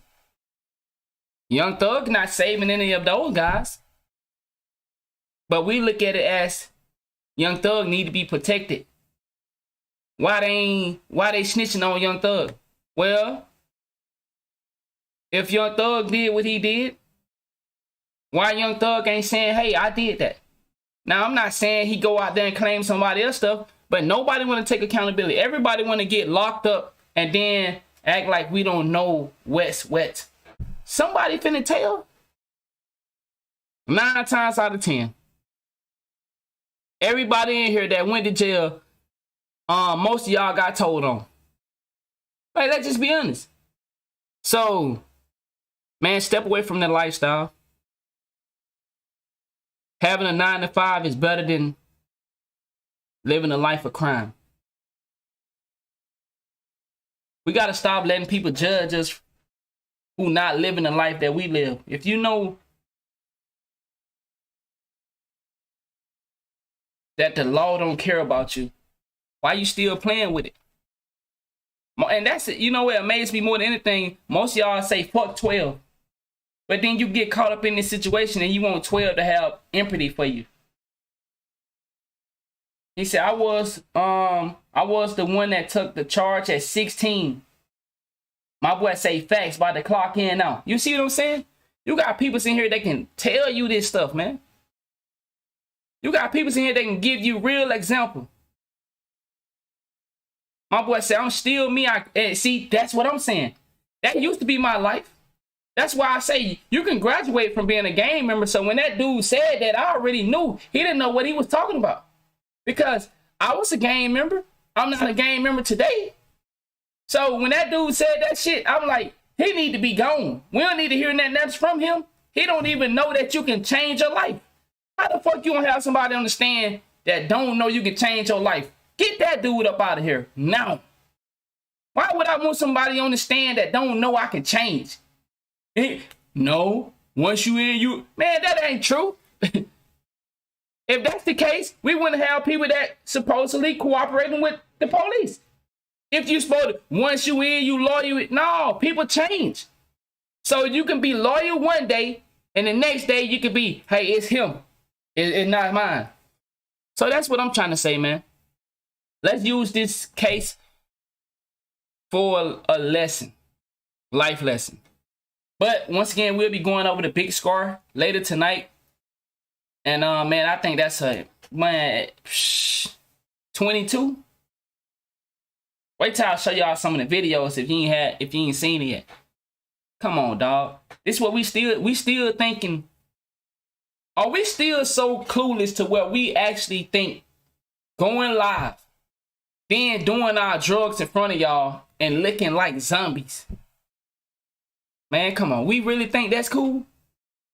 We really so caught up to where we think it's cool to see a nigga, what? Man, we better figure out what cool is.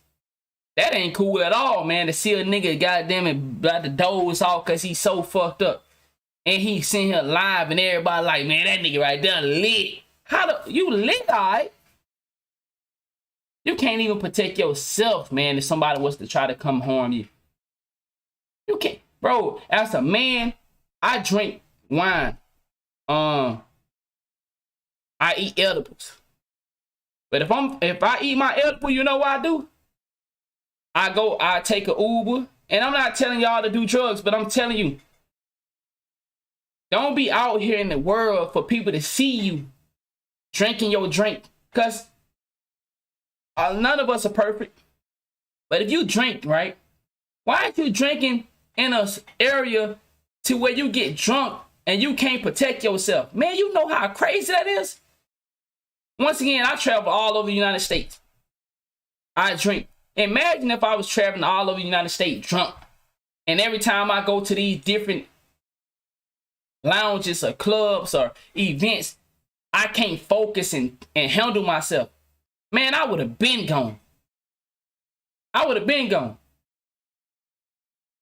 But I conduct myself. Because if I'm drunk going to these places, guess what they going to do? Man, yo, you better watch out. I mess around and bump the wrong person and don't say excuse me because I'm intoxicated and I can't focus. Man, I'm gone. I'm out of there. So you dudes, you get into this level where you think you need to let people see you intoxicated. Come on, man. Learn from other people's mistakes, dog. And that's one of the greatest things about this game. You have the ability to cheat it. And bro, y'all gotta realize you have the ability to cheat the system if you pay attention. If you see him do it and you see what it costing him, oh nigga, I know not to go that route. Shit, hell no. We have the ability to cheat the system if we choose to.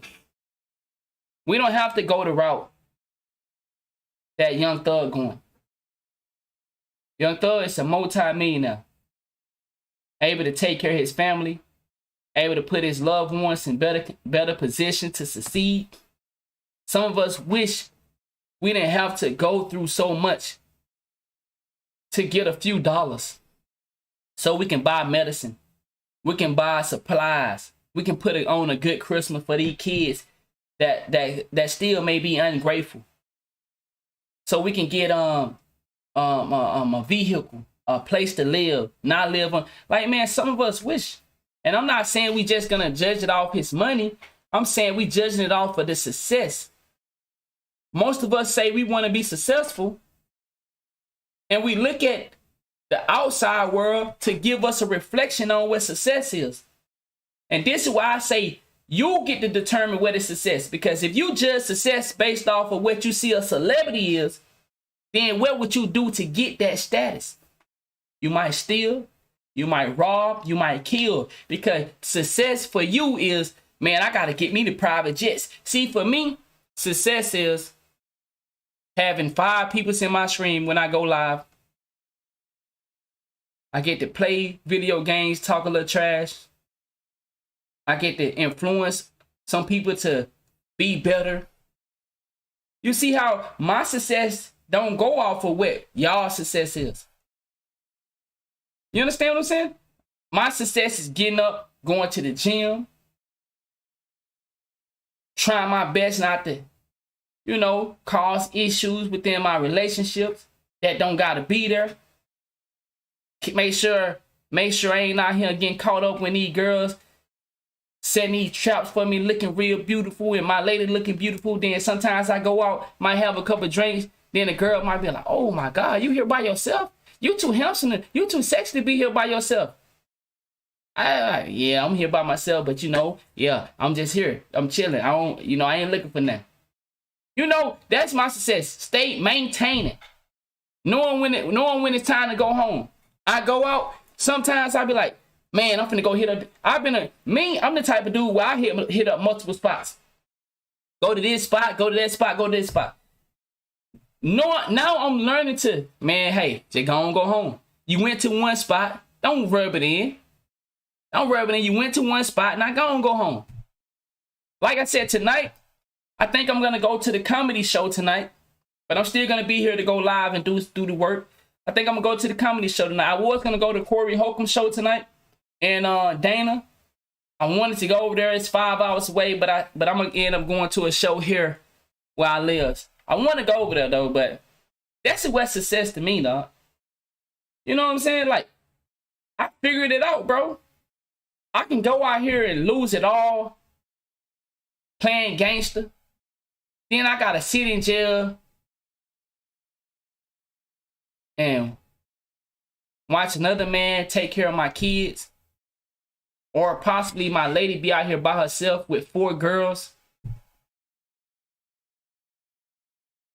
My daughter don't have my protection.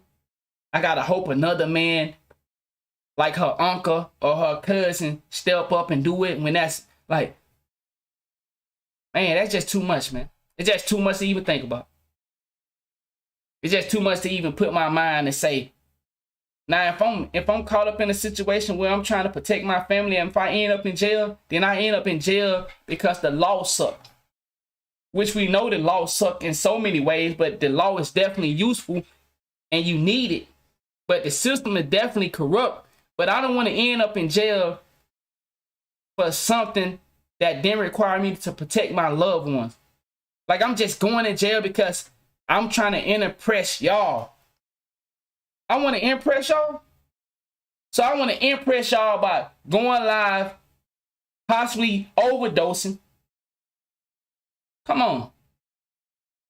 I want to go live and do all my drugs in front of y'all, showing y'all that I can't protect myself. Then one of y'all have a part of, you haven't really found your calling yet, so you still on that taking stuff. Now you see, man, every time I see him, he be loose. He off his square. And you just sitting there, yeah, boy, when I see him, it's on. And that's what happened to a lot of y'all. A lot of people end up getting robbed because they done showcase evidence of them not being on their square. They hanging around environments that they know there's a possibility they can get ate up. But they still over there trying to play tough. So, man, exactly. If we can learn to be satisfied, but still move forward, not be satisfied, but be stagnant, not be satisfied, but want these celebrity lifestyle, whatever is meant for you gonna come to you. But you're gonna have to put in the work. But you can't cheat the game of that. So you can cheat the game by not going to jail because all you gotta do is pay attention. But at the same time, life still can come around and do a 360 on you to where somebody break into your home, you accidentally kill them, or you intend to kill them because they broke in your home, they frightened you, they scared you, but somehow you end up in jail. So it's different ways. I'm not saying it can't happen to you. But what I'm saying is, let's protect ourselves by making better choices than to just be going. Like, I ain't just volunteer to be going. I know many dudes that volunteer for jail. I don't know nobody volunteer for prison. I don't know one. I know many dudes don't mind doing a 24, a 48, or a 72, or a 54, or however, 63. I know some dudes don't mind going for a month or two. Ain't nothing but 60 days. 6 days in county? Shit. 6 days in the county, that's it. Okay, yeah, I can do that. But I don't know no nigga saying 5 years in prison, 10 years in prison. I don't know no nigga lining up for prison. You shouldn't be lining up for jail or prison. But what I'm saying is, if you keep living your lifestyle, chasing this celebrity energy, this celebrity clout, then you're going to fall in the hands of a system that caters to celebrities, but not civilians. Let me say that one more time, then I'm going to leave. If you keep chasing this celebrity status, this celebrity clout, then you're going to fall into a system that your lifestyle can't buy you out of. How can a civilian and a celebrity play in the same ballpark when it comes to the system? Did y'all catch that? A celebrity and a civilian can't even play in the same ballpark when it comes to the system. These niggas paying $10 million, $100 million for lawyers. They got all type of friends. Your friends are niggas like me. Bro, you know, I don't get paid till next week. I ain't got it right. Man, I'm finna go to jail right now. Man, you gonna have to stand there till I get the bond money. Are you keeping up with me? Them celebrities, them people, they got, oh, how much you need? Oh, my bad. They don't even ask. They just write the checks. I don't write no checks. I ain't got money like that to write checks. So then you gotta wait till I get paid to bail your motherfucking ass out. See, so let's not be civilians getting caught up in the celebrity world. Cause they can snitch on each other. Haven't you noticed? All them rappers that snitch on each other still making millions of dollars. While civilians, we don't get the option to snitch because a nigga will come wipe us out. So we don't live in the same world. So that's when I say break the connection from the celebrities and live a life. You was born in poverty, just climb your way out of it. It may take 20, 30 years. Find a place where you can be comfortable. But if you chase this celebrity life, you ain't gonna be able to hold up for it. You can't hold up for it. It don't even mix. A civilian lifestyle don't mix with a celebrity lifestyle. And those are the people that are influencing our kids. Those are the people that are influencing our brothers and sisters to go out here and chase a dream. Chase a different type of dream. Don't chase the dream to be one of them, because most of them are working against you. Believe it or not. All right, man. Thank y'all for the support. I'll see y'all later on today or tonight. If they go live at 4, we'll pop right back in here. But if they don't, which I think they won't, I think they're just gonna drop it after they finish, and we'll do that tomorrow, day 5. And we will be talking about Big Scar tonight though, because I 22 years old. Come on, 22 overdose. We'll talk about that tonight. Thank y'all for the support. Y'all have a great one, and I appreciate each and every one of y'all that's tuned in, man. Checking out my content. Once again, I don't do this for entertainment. I do this for educational purpose, because I feel like a lot of us are going down this road. And man, another thing too, I went down this road, man, and I just feel like nobody really care anymore. Like when you go down this road, ain't nobody really saying, come here, man, let me holler at you. As of right now, most people just gonna look at you. That boy headed straight to jail or dead. They just look. There used to be 1 or 2 people say, come here, man, let me holler at you. Now, well, look at that motherfucker right. That nigga head straight to jail. He don't even know it. He don't even know it. But I ain't stepped over there to tell you, hey, you headed to jail, you keep it up. There used to be 1 or 2 that'll pull you to the side and say, you better stop your shit. Not in 2022, dog. Niggas looking at you crashing out and expect you to crash out. Y'all have a good one, man. I'll see y'all later on today.